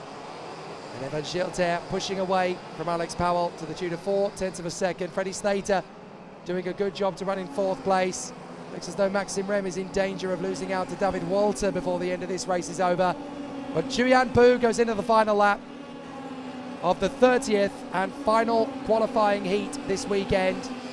It's been a big, big battle. My goodness, there was very nearly a big accident into turn 1 as we had Simone Bianco and Gabriel Gomez tangle in turn 1. Somehow they just about managed to avert disaster. Theodor Odmark almost collected them, so again we got very lucky there. But some great battles all the way through, and it has been a perfect drive from Chu Yanpu. He was going to finish a very rare 3 seconds ahead of the rest of the field in the OK Senior Group. It's been a really exciting race for him, and he comes through victorious. Chu Yanpu takes the win here at Kristianstad. Excellent work from the Chinese ace, and an absolutely terrific performance from him so far. Evan Schielter running in 2nd place in front of Alex Powell and Freddie Slater from Maxim Rem. Well, it really has been a perfect end to the day for Chu Yanpu. 3 seconds clear of the rest. and putting on a terrific display. So the Mercedes Junior keeping himself very calm and very focused and composed throughout. A really terrific performance from him as he has finished us off in stupendous fashion here at Kristianstad. Wonderful to see just how much work he has put in to bring the Kart Republic home for the Mercedes Junior team. The Mercedes Junior team driver coming home for the victory after 13 laps. Evan Schilter second from Alex Powell, Freddie Slater and Maxim Rem. Well, it's been a terrific one once again to finish us off, and there's a little bit of pride there because Alex Powell will start second on the grid for the Superheat, I should say, as will Max Orlov in his. Chuyan Pu takes the win from Evan Schilter and Alex Powell in the final qualifying heat of the weekend. Freddie Slater and Maxim Rem from David Walter and Oscar Pedersen. Then Christian Bertucca ahead of Lucas Samalisto and Dion Gauda. Nico Lemberg ahead of Gabriel Gomez, with Albin Storeysen finishing up in 13th ahead of Simone Bianco, Theodor Odmark and Max Angelard from Nathan Sharp and Vilads Lindenskov. 19th place goes the way of Fabian Storeysen ahead of the Spanish driver Eric Genet. Then Ruben Eronen and Sofia Kotala. We only had 2 retirements, Akshay Bora and Menahert Crozier. Well, it really has been a sensational end to the day. 30 qualifying heats are completed, and now we know the identity of the drivers in pole position for the super heats tomorrow. In junior, it will be Anatoly Kavalkin and Guillaume Bouzard. And in the senior, it will be Kian Nakamura Berta after 5 wins out of 5. And Thomas Stolchamanis of Latvia. Anything could happen tomorrow here in Kristianstad. We're in for a spectacular show, and we'll do it all again on motorsport.tv, on the YouTube and Facebook pages for FIA Karting Championship, and your company would be very much appreciated. I'm Jake Sanson. It's been amazing at Kristianstad Karting Club. For more, tune in again tomorrow.